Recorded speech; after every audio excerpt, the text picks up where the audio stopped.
समस्तचरणश्रवणत्वगादीन् प्राणान् नमो भगवते पुरुषाय तुभ्यं भवदवोष्णेन तातप्यमानान् भुवि परं नाथमप्रेक्षमाणान् भुवनमान्येन च अन्येन दोष्णा भवतु भीर्मा इति नः सान्त्वयन्तम् प्रणतवान् प्राणिनां प्राणभूतं प्रणतिः प्रीणये पूर्णबोधम् तपो विद्या विरत्यादि सद्गुणरोगाकरानहम् वादिराजगुरून् वन्दे हयग्रीवपदाश्रयान् मूकोऽपि यत्प्रसादेन मुकुन्दशयनायते राजराजायते रिक्तो राघवेन्द्रं तमाश्रये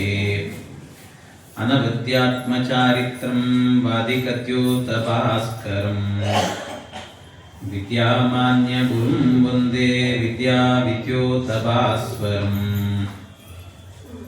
तपस्वाध्यायशुश्रूषा कृष्णपूजारतं मुनिम् विश्वेशमिष्टदं वन्दे परिव्राट् चक्रवर्तिनम्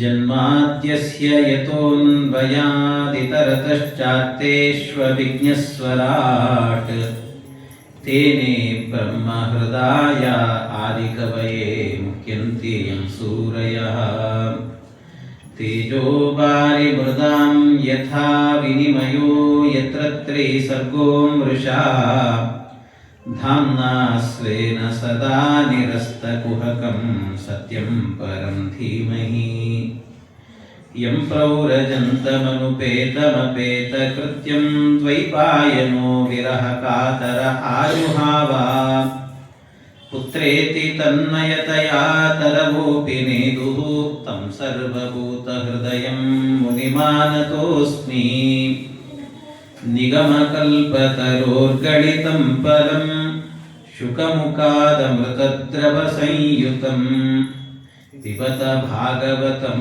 रसमालयं मुहुरहो रसिका भुवि भावुकाः ಹರಿಕಥಾಮೃತಸಾರ ಗುರುಗಳ ಕರುಣದಿಂದಾಪನಿತು ಬೇಡುವೆ ಪರಮ ಭಗವದ್ಭಕ್ತರಿದನಾದರದಿ ಕೇಳುವುದು. ಶ್ರೀ ಗುರುಭ್ಯೋ ನಮಃ. ಹರಿ ಓಂ ಹರಿ ಓಂ ಹರಿ ಓಂ. ಅತ ಸರ್ವಗುಣೋಪೇತಃ ಕಾಲಃ ಪರಮಶೋಭನಃ ಯರ್ಹೇವಾವಜನಂ ಜನ್ಮರ್ಕ್ಷಃ ಶಾಂತರ್ಕ್ಷಗ್ರಹ ತಾರಕಃ. ಅಥ ಸರ್ವಗುಣೋಪೇತಃ. ಇವರೆಲ್ಲ ಅಥ ಅಂದರೆ ಭಗವಂತನ ಗರ್ಭಸ್ತುತಿಯನ್ನು ಮಾಡಿದ ನಂತರ ಅಂತ ಅರ್ಥ. ಅಥ ಸರ್ವಗುಣೋಪೇತಃ ಅಂತ. ಅಥ ಇದಕ್ಕೆ ಸತ್ಯಧರ್ಮತೀರ್ಥ ಶ್ರೀಪಾದರು ಬರೆಯುವ ಅರ್ಥ ಇನ್ನೂ ಅದ್ಭುತ. ಅಥ ಅಂದರೆ ಅ ಅಂದರೆ ನಿಷೇಧ ಅಂತ ಅರ್ಥ. ಅಲ್ಲ ಅಂತೀವಲ್ವ, ಇಲ್ಲ ಅಂತೀವಲ್ಲ, ಹಾಗೆ ಅ ಅಂದರೆ ನಿಷೇಧ, ಇಲ್ಲ. ಏನಿಲ್ಲ? ಊಟ ಇಲ್ಲ, ಊಟ ಇಲ್ಲದ ದಿನ ಅಂತ ಅರ್ಥ. ಅಥ ಅನ್ನೋ ಶಬ್ದಕ್ಕೆ ಅನ್ನ ಇಲ್ಲದಂತಹ ಸ್ಥಿತಿ, ಏಕಾದಶಿ ಇದ್ದ ಹಾಗೆ ಅನ್ನ ಇಲ್ಲದಂತ ದಿನ ಇದೆಯಲ್ಲ, ಅದನ್ನ ಅಥ ಅಂತ ಕರೀತಾರೆ. ಥ ಅಂದ್ರೆ ಸ್ಥಿತಿ ಅಂತ ಅರ್ಥ. ಅ ಅಂದ್ರೆ ಅನ್ನ ಇಲ್ಲದಂತೆ ಸ್ಥಿತಿ, ಇರುವಿಕೆ ಅಂತ ಅರ್ಥ. ಏಕಾದಶಿ ಅಂತೆ. ಸರ್ವಗುಣೋಪೇತಃ ಕಾಲಃ ಪರಮಶೋಭನಃ. ಸರ್ವಗುಣೋಪೇತವಾದಂಥ ಒಂದು ಕಾಲ ಬಂತಂತೆ. ಆವತ್ತಿನ ದಿವಸ ಎಲ್ಲರ ಸ್ಥಿತಿ ಏನಾಗಿತ್ತು ಅಂದ್ರೆ ಅನ್ನ ಇಲ್ಲದ ಸ್ಥಿತಿ ಆಗಿತ್ತು. ಅಂದ್ರೆ ಕೃಷ್ಣಾವತಾರದ ದಿವಸ ಅದು ಅಂತ ಅರ್ಥ. ಕೃಷ್ಣಾಷ್ಟಮಿ ಉಪವಾಸ ಅಂತ ಅರ್ಥ. ಅದಕ್ಕೆ ಎಷ್ಟೋ ಜನ ಕೇಳ್ತಿರ್ತಾರೆ, ಕೃಷ್ಣಾಷ್ಟಮಿ ದಿವಸ ಉಪವಾಸ ಮಾಡಬೇಕು ಅಂತ. ಇಲ್ಲಲ್ಲ, ಹಾಗೇನು ಭಾಗವತದಲ್ಲಿ ಹೇಳಿಲ್ಲ ಅಂದ್ರೆ ಅದಕ್ಕೆ ಸತ್ಯಧರ್ಮ ತೀರ್ಥರು ತೋರಿಸುವಂತಹದ್ದು ಅಥ ಸರ್ವಗುಣೋಪೇತಃ ಅನ್ನುವಲ್ಲಿ ಅಥ ಅನ್ನೋ ಶಬ್ದ ಇದೆಯಲ್ಲ, ಅ ಅಂತ ಹೇಳಿದ್ರೆ ಅನ್ನ ಇಲ್ಲದೆ, ಥ ಅಂದ್ರೆ ಇರುವಂತಹದ್ದು, ಸ್ಥಿತಿ ಅಂತ ಅರ್ಥ. ಅನ್ನ ಇಲ್ಲದ ಸ್ಥಿತಿಯಲ್ಲಿ ಸರ್ವಗುಣೋಪೇತಃ ಕಾಲ, ಒಳ್ಳೆ ಎಲ್ಲಾ ಗುಣಗಳಿಂದ ಕೂಡಿದಂತ ಒಂದು ಕಾಲ ಬಂತು. ಆ ಕಾಲದಲ್ಲಿ ಭಗವಂತ ಅವತಾರವನ್ನ ಮಾಡ್ತಾ ಇದ್ದಾನೆ ಅಂತ ಹೇಳ್ತಾರೆ. ಪರಮಾತ್ಮ ಅವತಾರವನ್ನ ಮಾಡ್ತಾನಂತೆ. ವವೌ ವಾಯುಸ್ಸು ಕಸ್ಪರ್ಶಃ ಪುಣ್ಯಗಂಧವ ಶುಚಿ ಅಗ್ನಯಶ್ಚ ದ್ವಿಜಾತೀನಾಂ ಶಾಂತಾಸ್ತತ್ರ ಸಮಿಂಧತ. ಭಗವಂತ ಅವತಾರ ಮಾಡುವ ಕಾಲ ಇತ್ತಲ್ಲ, ಯಾವ ರೀತಿ ಇತ್ತು ಅದು ಅಂತ ಹೇಳಿದ್ರೆ, ವವೌ ವಾಯು ಸುಖಸ್ಪರ್ಶ, ರಾತ್ರಿ ಕಾಲ ಅತಿಯಾದ ಚಳಿ ಇಲ್ಲ, ಹಾಗೆ ಅಂತ ಅದು ಗಾಳಿ ಎನ್ನುವಂಥದ್ದು ಸೆಕೆಯನ್ನು ಕೂಡ ಮಾಡ್ತಾ ಇಲ್ಲ, ಹಿತವಾಗಿದೆ ಅಂತೆ. ಸುಖಸ್ಪರ್ಶ, ಗಾಳಿ ಹರಿದಾಡ್ತಾ ಇರುವಂತಹದ್ದು ಕೃಷ್ಣಾವತಾರ ಆಗ್ತಾ ಇದೆ. ನಾನು ಅದನ್ನು ನೋಡ್ಲಿಕ್ಕೋಸ್ಕರ ನಿಧಾನವಾಗಿ ಓಡಾಡಬೇಕು ಅಂತ ಗಾಳಿ ಓಡಾಡ್ತಾ ಇದೆ ಅಂತೆ. ಪುಣ್ಯಗಂಧವ ಶುಚಿ, ಒಳ್ಳೆ ಗಂಧವನ್ನ, ಹೂವಿನಲ್ಲಿರುವ ಪರಿಮಳಗಳನ್ನೆಲ್ಲವನ್ನು ಕೂಡ ಕಿತ್ತು ತರ್ತಾ ಇದೆ ಅಂತೆ ಆ ಗಾಳಿ ಎನ್ನುವಂತಹದ್ದು. ಎಲ್ಲ ಕಡೆಯಲ್ಲಿ ಪರಿಸರ ಎನ್ನುವಂತಹದ್ದು ಸುಗಂಧಭರಿತವಾಗಿರುವಂತಹ ಪರಿಸರ. ಅಗ್ನಯಶ್ಚ ದ್ವಿಜಾತೀನಾಂ, ಬ್ರಾಹ್ಮಣರ ಮನೆಯಲ್ಲಿ ಅಗ್ನಿಗಳಿತ್ತಂತೆ, ಅಗ್ನಿಹೋತ್ರ ಅಂತ ಮಾಡ್ತಾರೆ. ಹಾಗೆ ಅಗ್ನಿಗಳಿತ್ತು, ಎಲ್ಲವೂ ಕೂಡ ಉರಿಯುವಾಗ ಕೆಲವೊಮ್ಮೆ ದಗ ದಗ ದಗ ದಗ ಉರಿತದೆ, ಹಾಗೆಲ್ಲ ಇಲ್ಲ, ಶಾಂತವಾಗಿ ನೋಡ್ಲಿಕ್ಕೇನೋ ಸಂತೋಷ ಆಗಬೇಕು, ಆ ರೀತಿ ಉರಿತಾ ಇತ್ತಂತೆ ಅಗ್ನಿ ಎನ್ನುವಂತಹದ್ದು. ಅಗ್ನಯಶ್ಚ ದ್ವಿಜಾತೀನಾಂ ಶಾಂತಾಸ್ತತ್ರ ಸಮಿಂದತ ದಿಶ ಪ್ರಸೇದುರ್ಗಗನಂ ನಿರ್ಮಲೋಡು ಗಣೋದಯಂ. ದಿಕ್ಕುಗಳೆಲ್ಲ ನೋಡ್ತಾ ಇದ್ರೆ ಪ್ರಸನ್ನವಾಗಿತ್ತಂತೆ, ಆನಂದವಾಗಿತ್ತು ಅಂತ ಹೇಳ್ತಾರೆ. ಅಷ್ಟೇ ಅಲ್ಲ, ಈ ನಿರ್ಮಲೋಡು ಗಣೋದಯಂ ಅಂತ, ಈ ಸ್ವಚ್ಛವಾಗಿರುವಂತ ಆಕಾಶದಲ್ಲಿ ಎಲ್ಲ ಕಡೆ ನಕ್ಷತ್ರಗಳು ಸ್ಪಷ್ಟವಾಗಿ ಕಾಣಿಸ್ತಾ ಇತ್ತಂತೆ. ಅದು ನಮಗೆ ಈ ಸಿಟಿಯಲ್ಲಿ ಕಾಣಿಸೋದೇ ಇಲ್ಲ, ನಕ್ಷತ್ರಗಳೇ ಕಾಣಿಸಲ್ಲ ಬಹಳ ದಿವಸ. ಆದ್ರೆ ಹಳ್ಳಿಗಳಿಗೆ ಹೋದ್ರೆ ನಕ್ಷತ್ರಗಳೆಲ್ಲ ಬಹಳ ಚೆನ್ನಾಗಿ ಕಾಣಿಸ್ತದೆ. ಹಳ್ಳಿಗಳಲ್ಲಿ ಅಂಗಳದಲ್ಲಿ ಮಲ್ಕೊಂಡೇನೆ ಮಂಚ ಹಾಕಿ ಮರಿಬಿಟ್ಟಿರ್ತಾರೆ, ಮೇಲೆ ನಕ್ಷತ್ರ ಎಣಿಸ್ತಾ ಇರ್ತಾರೆ, ಅಂತಹ ಸ್ಥಿತಿ ಇರ್ತದೆ. ಹಾಗೆ ಅಷ್ಟು ಸ್ಪಷ್ಟವಾಗಿ ಎಲ್ಲ ನಕ್ಷತ್ರಗಳು ಕೂಡ ಕಾಣಿಸ್ತಾ ಇತ್ತಂತೆ. ಮಹಿ ಮಂಗಲ ಭೂಯಿಷ್ಠ ಪುರಗ್ರಾಮ ವ್ರಜಾಕರ. ಮಹಿ ಮಂಗಲ ಭೂಯಿಷ್ಠ, ಮಹಿ ಈ ಭೂದೇವಿ ಇದ್ದಾಳಲ್ವಾ, ಭೂದೇವಿ ಏನ್ ಮಾಡಿದ್ದಂತೆ ಅಲಂಕೃತಳಾಗಿ ನಿಂತಿದ್ದಂತೆ, ಅಲಂಕೃತಳಾಗಿ ನಿಂತಿದ್ಲು. ಆ ಅಲಂಕೃತಳಾಗಿ ನಿಂತಹ ಭೂದೇವಿ ಇದ್ದಾಳಲ್ವಾ, ಆ ಭೂದೇವಿಗೆ ಮದುವೆ ಆಗಿರ್ಲಿಲ್ಲ ಅಂತ. ಪಾಪ ಭೂದೇವಿ ಮದುವೆ ಆಗಿರ್ಲಿಲ್ಲ, ಅವಳು ಕನ್ಯೆಯಾಗಿದ್ದಂತೆ. ಅವಳು ಚೆನ್ನಾಗಿ ಅಲಂಕಾರ ಮಾಡಿಕೊಂಡಿದ್ದಂತೆ. ಏನ್ ಸೀರೆ ಹುಟ್ಟಿದ್ಲು, ಅವಳ ನೆರಳು ಯಾವುದು, ಏನ್ ಕತೆ ಅಂತೆಲ್ಲ ಕೇಳಿದ್ರೆ ಅವಳ ಎದೆ ಎನ್ನುವಂತಹದ್ದು ಪರ್ವತಗಳಂತೆ. ಇನ್ನು ಅವಳ ಹುಟ್ಟ ಸೀರೆ ಯಾವುದು ಅಂದ್ರೆ ಇಡೀ ಏನು ಭೂಮಿಯಲ್ಲಿರುವಂತ ಹಸಿರಿದೆ ಅಂದ್ರೆ ಬೆಳೆ ಎಲ್ಲವೂ ಕೂಡ ಇದೆಯಲ್ಲ, ಅದು ಅವಳ ಸೀರೆ ಅಂತೆ. ಹಸಿರು ಸೀರೆಯನ್ನು ಉಟ್ಟುಕೊಂಡಿದ್ಲಂತೆ. ಅದ್ರ ಜೊತೆಗೆ ಆ ಏನು ಗಿಡ ಮರಗಳಲ್ಲಿ ಬಿಟ್ಟ ಹೂಗಳಿರ್ತವೆ ಅದನ್ನೆಲ್ಲ ತಲೆಯಲ್ಲಿ ಮುಡ್ಕೊಂಡಿದ್ಲಂತೆ, ಅಲಂಕಾರ ಮಾಡ್ಕೊಂಡಿದ್ಲಂತೆ. ಅಲಂಕಾರ ಮಾಡಿಕೊಂಡು ಕಾಯ್ತಾ ಇದ್ದಾಳಂತೆ, ಒಂದು ಒಳ್ಳೆ ಗಂಡು ಬೇಕು ಅಂತ. ಅನೇಕ ವರಗಳು ಬಂದಿದ್ವಂತೆ, ಅನೇಕ ವರಗಳು. ಮೊದಲೊಂದು ವರ ಬಂತಂತೆ, ಆ ವರ ಬಂದ್ರೆ ನೋಡ್ಲಿಕ್ಕೇನೋ ಪರವಾಗಿಲ್ಲ, ಮೈಯೆಲ್ಲ ವಾಸನೆ ಇತ್ತಂತೆ. ಅದಕ್ಕೆ ಮೈಯೆಲ್ಲ ವಾಸನೆ ಇದ್ದದ್ರಿಂದಾಗಿ ಆ ವರನನ್ನ ನೋಡ್ಲಿಕ್ಕೆ ಪರವಾಗಿಲ್ವೋ, ಆದ್ರೆ ಮೈಯೆಲ್ಲ ವಾಸನೆ ಇದೆ ನಿನ್ನದ್ದು, ಬೇಡ ಅಂತ ಹೇಳಿದ್ರಂತೆ. ಆಮೇಲೆ ಇನ್ನೊಂದು ವರ ಬಂತಂತೆ. ಇನ್ನೊಂದು ವರ ಬಂದ್ರೆ ಸ್ವಲ್ಪ ಏನಾಗಿತ್ತಂತೆ, ಭಾರಿ ಗಟ್ಮುಟ್ಟಿದ್ದಂತೆ, ಗಟ್ಮುಟ್ಟು ಒಳ್ಳೆ ಆಸಾಮಿ ಅಂತಾರಲ್ಲ, ಭಾರಿ ಗಟ್ಟಿ. ಅದಕ್ಕೆ ನೋಡಿ ಇಷ್ಟು ಗಟ್ಟಿ ಇದ್ರೆ ನಂಗೆ ಯಾಕೋ ಹಿಡಿಸಲ್ಲ, ಸ್ವಲ್ಪ ನೋಡ್ಲಿಕ್ಕೆ ಮೃದುವಾಗಿರ್ಬೇಕು, ಆದ್ರಿಂದ ನೀನು ಬೇಡ ಅಂತ ಅವನು ರಿಜೆಕ್ಟ್ ಮಾಡಿದ್ದಂತೆ. ಆಮೇಲೆ ಇನ್ನೊಂದು ವರ ಬಂದಿತ್ತಂತೆ. ಇನ್ನೊಂದು ವರ ನೋಡಿದ್ರೆ ಯಾವಾಗಲೂ ಏನು ಅಂತಂದ್ರೆ, ವರ ಬಂದಾಗ ಕನ್ಯೆ ಇರ್ತಾಳಲ್ಲ ಅವಳು ತಲೆ ಕೆಳಗೆ ಹಾಕಬೇಕು, ಈ ವರನೇ ತಲೆ ಕೆಳಗೆ ಹಾಕಿ ಓಡಾಡ್ತಿದ್ದಂತೆ. ಆದ್ರಿಂದಾಗಿ ನೀನು ಬೇಡ ಅಂತ ಅವನು ರಿಜೆಕ್ಟ್ ಮಾಡಿದ್ದಂತೆ. ಸರಿ, ಆಮೇಲೆ ಇನ್ನೊಂದು ವರ ಬಂದಿತ್ತು, ಸ್ವಲ್ಪ ನೋಡ್ಲಿಕ್ಕೆ ಸಿಟಿ ಜಾಸ್ತಿ ಇತ್ತಂತ, ಸಿಡಿ ಮಾಡ್ತಿತ್ತು, ಅದಕ್ಕೆ ಬೇಡ ಅಂತ ಹೇಳಿದ್ರಂತೆ. ಇದು ಬೇಡ ಅಂತ. ಇನ್ನೊಂದು ವರ ಬಂತು, ಇದು ಯಾಕೋ ಎಲ್ಲದಕ್ಕೂ ಹೆಸರಿಟ್ಟಿದ್ಲು. ಇನ್ನೊಂದು ವರ ಬಂದಿತ್ತು, ಸ್ವಲ್ಪ ಅದೇನಂದ್ರೆ ಎತ್ತರ ಇರಲಿಲ್ಲ ಅಷ್ಟೇ, ಅದಕ್ಕೆ ಎತ್ತರ ಇಲ್ಲ ಇದು ಗಂಡು, ಸರಿ ಇಲ್ಲ ಇದು ಅಂತ ಅದನ್ನು ರಿಜೆಕ್ಟ್ ಮಾಡಿದ್ದಂತೆ. ಇನ್ನೊಂದು ವರ ನೋಡಿದ್ರೆ ಯಾವಾಗಲೂ ಕಣ್ ಕೆಂಪು ಮಾಡ್ಕೊಂಡೇ ಇರ್ತಿತ್ತು, ಆದ್ರಿಂದ ಬೇಡಪ್ಪ ನೀನು ಬೇಡ ಅಂತ ಹೇಳಿ. ಆಮೇಲೆ ಇನ್ನೊಂದು ವರ ಬಂದಿತ್ತಂತೆ. ಇನ್ನೊಂದು ವರ ಬಂದಿದ್ರೆ ಆ ವರನಿಗೆ ಹೇಳಿದ್ದಂತೆ, ನೀನು ನನ್ನ ಅಳಿ ಆಗ್ತೀಯೋ, ನಿನ್ನ ನಾನು ಮದುವೆ ಮಾಡಿಕೊಳ್ಳಲ್ಲ ಅಂತ ಹೇಳಿದ್ದಂತೆ. ಆಮೇಲೆ ಕಾಯ್ತಾ ಕೂತಿದ್ಲಲ್ಲ, ಆಗ ಅವತಾರವನ್ನ ಯಾರಿಗೋಸ್ಕರ ಅಂದ್ರೆ ಭಗವಂತ ಕೃಷ್ಣನಿಗೋಸ್ಕರ ಕಾಯ್ತಿದ್ದಂತೆ. ಕೃಷ್ಣ ಬಂದ ಅಂದ್ರೆ ವಿವಾಹ ಮಾಡ್ಕೊಳ್ಬೇಕು ಅಂತ ಇಷ್ಟು ಅಲಂಕಾರ ಮಾಡ್ಕೊಂಡಿದ್ದಾರೆ. ಯಾರು ಇವರೆಲ್ಲ ಅಂತ ಹೇಳಿದ್ರೆ, ಮೊದಲನೇದು ವಾಸನೆ ಅಂದಲ್ಲ, ಅದು ಮೀನು ಅಂತ ಅರ್ಥ. ಮತ್ಸ್ಯಾವತಾರಿ ಭಗವಂತ ಬೇಡ ಅಂದಿದ್ಲಂತೆ. ಆಮೇಲೆ ಬಂದದ್ದು ಮತ್ಯಾರು ಅಂದ್ರೆ ಕೂರ್ಮ, ಅದು ದೇಹ ಕಠಿಣ ಆದದ್ದು, ಬೆನ್ನು, ಆದ್ರಿಂದ ಸ್ವಲ್ಪ ಮೃದುವಾಗಿರ್ಬೇಕು, ಇಷ್ಟು ಗಟ್ಟಿ ಬೇಡ ಅಂತಂದಿದ್ಲು. ಆಮೇಲೆ ಬಂದದ್ದು ಯಾರು ಅಂದ್ರೆ ವರಾಹ. ಅದು ತಲೆ ಕೆಳಗೆ ಹಾಕಿ ಓಡಾಡ್ತಿರ್ತದೆ ಅದು ಯಾವಾಗಲೂ ಕೂಡ. ಗಂಡು ತಲೆ ಕೆಳಗೆ ಹಾಕಬಾರ್ದು, ಎದ್ದು ಓಡಾಡಬೇಕು ಅಂತ. ಆಮೇಲೆ ಒಬ್ರು ಬಂದ್ರು ವರ, ಅವ್ರು ಯಾರು ಅಂದ್ರೆ ನರಸಿಂಹದೇವರು, ಸಿಡಿ ಸಿಡಿ ಮಾಡ್ತಾರೆ ಬೇಡ ಅಂತ ಹೇಳಿದ್ದಂತೆ ಅದನ್ನು ಕೂಡ. ಆಮೇಲೆ ಒಬ್ರು ಬಂದಿದ್ರು, ಯಾರು ಅಂದ್ರೆ ಸ್ವಲ್ಪ ಕುಳ್ಳಗಿದ್ರು ಅಂತ ಹೇಳಿ ವಾಮನ, ಬೇಡ ಅಂತ ಹೇಳಿದ್ದಂತೆ. ಕಣ್ಣೇ ಕೆಂಪು ಮಾಡ್ಕೊಂಡು ಓಡಾಡ್ತಾರೆ, ಪರಶುರಾಮ ನೀನು ಬೇಡ ಅಂತ ಹೇಳಿದ್ದಂತೆ.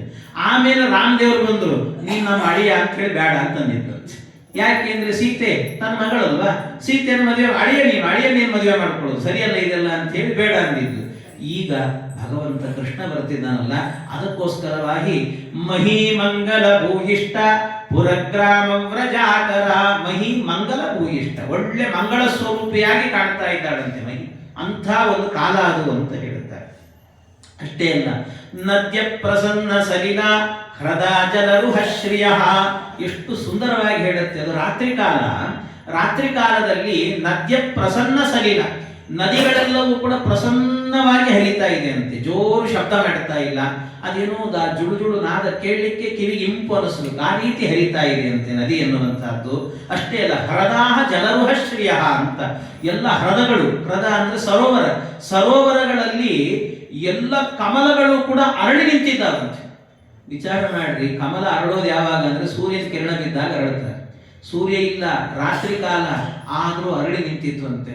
ಯಾಕೆ ಅರಳಿ ನಿಂತಿದ್ದಾವೆ ಅಂದ್ರೆ ವಾದರಾಜ ಸ್ವಾಮಿಗಳು ಹೇಳ್ತಾರೆ, ಕಮಲಗಳೆಲ್ಲ ತಮ್ಮ ಮನಸ್ಸಿನಲ್ಲಿ ಅಂದುಕೊಂಡುವಂತೆ ಎಲ್ಲ ಕೃಷ್ಣಾವತಾರ ಆಗ್ತಾ ಇದೆ, ಭಗವದ್ ಅವತಾರ ಆಗ್ತಾ ಇದೆ.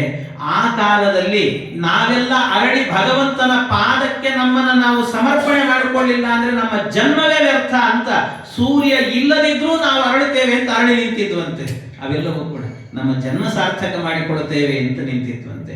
ಈ ರೀತಿಯಲ್ಲಿ ಹೂಗಳೆಲ್ಲವೂ ಕೂಡ ದ್ವಿಜಾಲಿ ಕುಲ ಸನ್ನಾದ ಸ್ತಬಕಾವನ ರಾಜಯ, ಎಲ್ಲ ಗಿಡ ಮರಗಳಲ್ಲಿ ಹೂವು ಹಣ್ಣು ಗೊಂಚಲುಗಳಾಗಿ ಬಿಟ್ಟಿದ್ವಂತೆ. ಮಧುರವಾಗಿ ಎಲ್ಲ ಕೋಗಿಲೆಗಳು ಎಲ್ಲವೂ ಕೂಡ, ಪಕ್ಷಿಗಳೆಲ್ಲವೂ ಕೂಡ ಅವುಗಳ ರವ ಕೇಳಲಿಕ್ಕೆ ಮಧುರವಾದ ರವ ಅಂತೆ. ಆ ರೀತಿಯಲ್ಲಿ ಎಲ್ಲ ನಿನಾದಗಳನ್ನು ಮಾಡ್ತಾ ಇದ್ವಂತೆ. ಇಂಥ ಒಂದು ಕಾಲ ಅಂತ ಹೇಳ್ತಾರೆ. ಇದೇ ಕಾಲದಲ್ಲಿ ಇನ್ನು ಏನೆಲ್ಲ ನಡೆಯಿತು ಅಂದ್ರೆ ಜಗು ಕಿನ್ನರ ಗಂಧರ್ವಾಹ ತುಷ್ಟುವು ಸಿದ್ಧ ಚಾರಣಾ ವಿದ್ಯಾಧರಾಷ್ಟನ ನೃತು ಅಪ್ಸರೋ ವಿಸ್ಸಮಂ ಮುದಾ. ಇನ್ನೇನಾಯ್ತಂತೆ, ಜಗು ಕಿನ್ನರ ಗಂಧರ್ವಾಹ, ಕಿನ್ನರರು ಗಂಧರ್ವರು ಇವರೆಲ್ಲರೂ ಕೂಡ ಹಾಡು ಹೇಳ್ತಾ ಇದ್ರಂತೆ. ಕೃಷ್ಣಾವತಾರ ಆಗ್ತಾ ಇದೆ ಅಂತ ಜೋರಾಗಿ ಹಾಡು ಹೇಳಿದ್ರಂತೆ. ಅವರೆಲ್ಲ ಕಚೇರಿಗಳನ್ನು ನಡೆಸಿದ್ರಂತೆ. ಯಾಕೆ ನಡೆಸಿದ್ರು ಕಚೇರಿ ಇವರು ಆ ಕಾಲದಲ್ಲಿ ಅಂದ್ರೆ ಒಂದು ಸಂತೋಷ ಆಗಿತ್ತು ಅಂತ, ಕೃಷ್ಣಾವತಾರದ ಕಾಲ ಇದು ಅಂತ ಮಾಡಿದ್ರು ಒಂದು. ಇದಷ್ಟೇ ಅಲ್ಲ ಅಂತ, ಇನ್ನೊಂದೇನು ಅಂದ್ರೆ ವಾದಿರಾಜರು ಚಮತ್ಕಾರದಿಂದ ಹೇಳ್ತಾರೆ. ಯಾಕೆ ಇವರು ಹಾಡು ಹೇಳಿದ್ರು ಅಂದ್ರೆ, ಮುಂದೆ ಭಗವಂತ ಕೃಷ್ಣಾವತಾರ ಮಾಡಿದ ಮೇಲೆ ಅವನು ವೇಣುನಾದ ಮಾಡ್ತಾನೆ. ಅವನ ವೇಣುನಾದ ಕೇಳಿದ ಮೇಲೆ ಜಗತ್ತೇ ಮರ್ತು ಹೋಗ್ತದೆ, ಮೈ ಮರು ಬರ್ತದಂತೆ. ಹಾಗಾಗಿ ಎಲ್ಲರ ಮೈ ಮರುವಿನಿಂದಾಗಿ ಜಗತ್ನಲ್ಲಿ ಗಾನ ಕೇಳೋದು ಅಂದ್ರೆ ಕೃಷ್ಣನ್ ಗಾನ ಕೇಳಬೇಕು, ಮತ್ತಾರ್ದು ಬೇಡ ಅಂತ ಅನಿಸ್ಬಿಡ್ತದೆ. ಆದ್ರಿಂದ ಕೃಷ್ಣ ವೇಣುನಾದ ಮಾಡಿದ ಮೇಲೆ ಆಮೇಲೆ ನಮ್ಮನ್ನು ಯಾರು ಸಂಗೀತ ಕಚೇರಿಗೆ ಬರ್ರಿ ಅಂತ ಕರೆಯಲ್ಲ. ಆದ್ರಿಂದ ನಮ್ಮ ಕೆಲಸ ಈಗಲೇ ಮುಗಿಸ್ಕೊಂಡ್ಬಿಡೋಣ ಅಂತ ಹಾಡು ಹೇಳ್ತಾ ಇದ್ರಂತ ಅವರೆಲ್ಲರೂ ಕೂಡ. ಅಷ್ಟೇ ಅಲ್ಲ, ಅದರ ಜೊತೆಗೆ ನನೃತುಹು ಅಪ್ಸರೋಭಿ, ಅಪ್ಸರ ಸ್ತ್ರೀಯರೆಲ್ಲರೂ ಕೂಡ ನರ್ತನೆ ಮಾಡ್ತಿದ್ರಂತೆ. ಅವ್ರು ಯಾಕೆ ನರ್ತನೆ ಮಾಡಿದ್ರು ಅಂದ್ರೆ, ಕೃಷ್ಣನ ಕಾಳಿಂಗ ಮರ್ದನದ ನರ್ತನೆ ನೋಡಿದ ಮೇಲೆ ನಮ್ಮನ್ನು ಕುಣಿಲಿಕ್ಕೆ ಬರ್ರಿ ಅಂತ ಯಾರು ಕರೆಯಲ್ಲ, ನಮ್ಮನ್ನ ಈಗಲೇ ಕುಣಿತೀವಿ ಅಂತ ಕುಣಿದಿದ್ರಂತೆ. ವಾದಿರಾಜರು ಚಮತ್ಕಾರದಿಂದ ಹೇಳೋದು. ಹಾಗೆ ಇದೆಲ್ಲ ನಡೀತಾ ಇತ್ತು. ಇಂಥ ಕಾಲದಲ್ಲಿ ನಿಶೀತೆ ತಮ ಉದ್ಭೂತೆ ಜಾಯಮಾನೇ ಜನಾರ್ದನೆ ದೇವಕ್ಯಾಂ ದೇವರೂಪಿಣ್ಯಾಂ ವಿಷ್ಣು ಸರ್ವಗುಹಾಶ್ರಯ.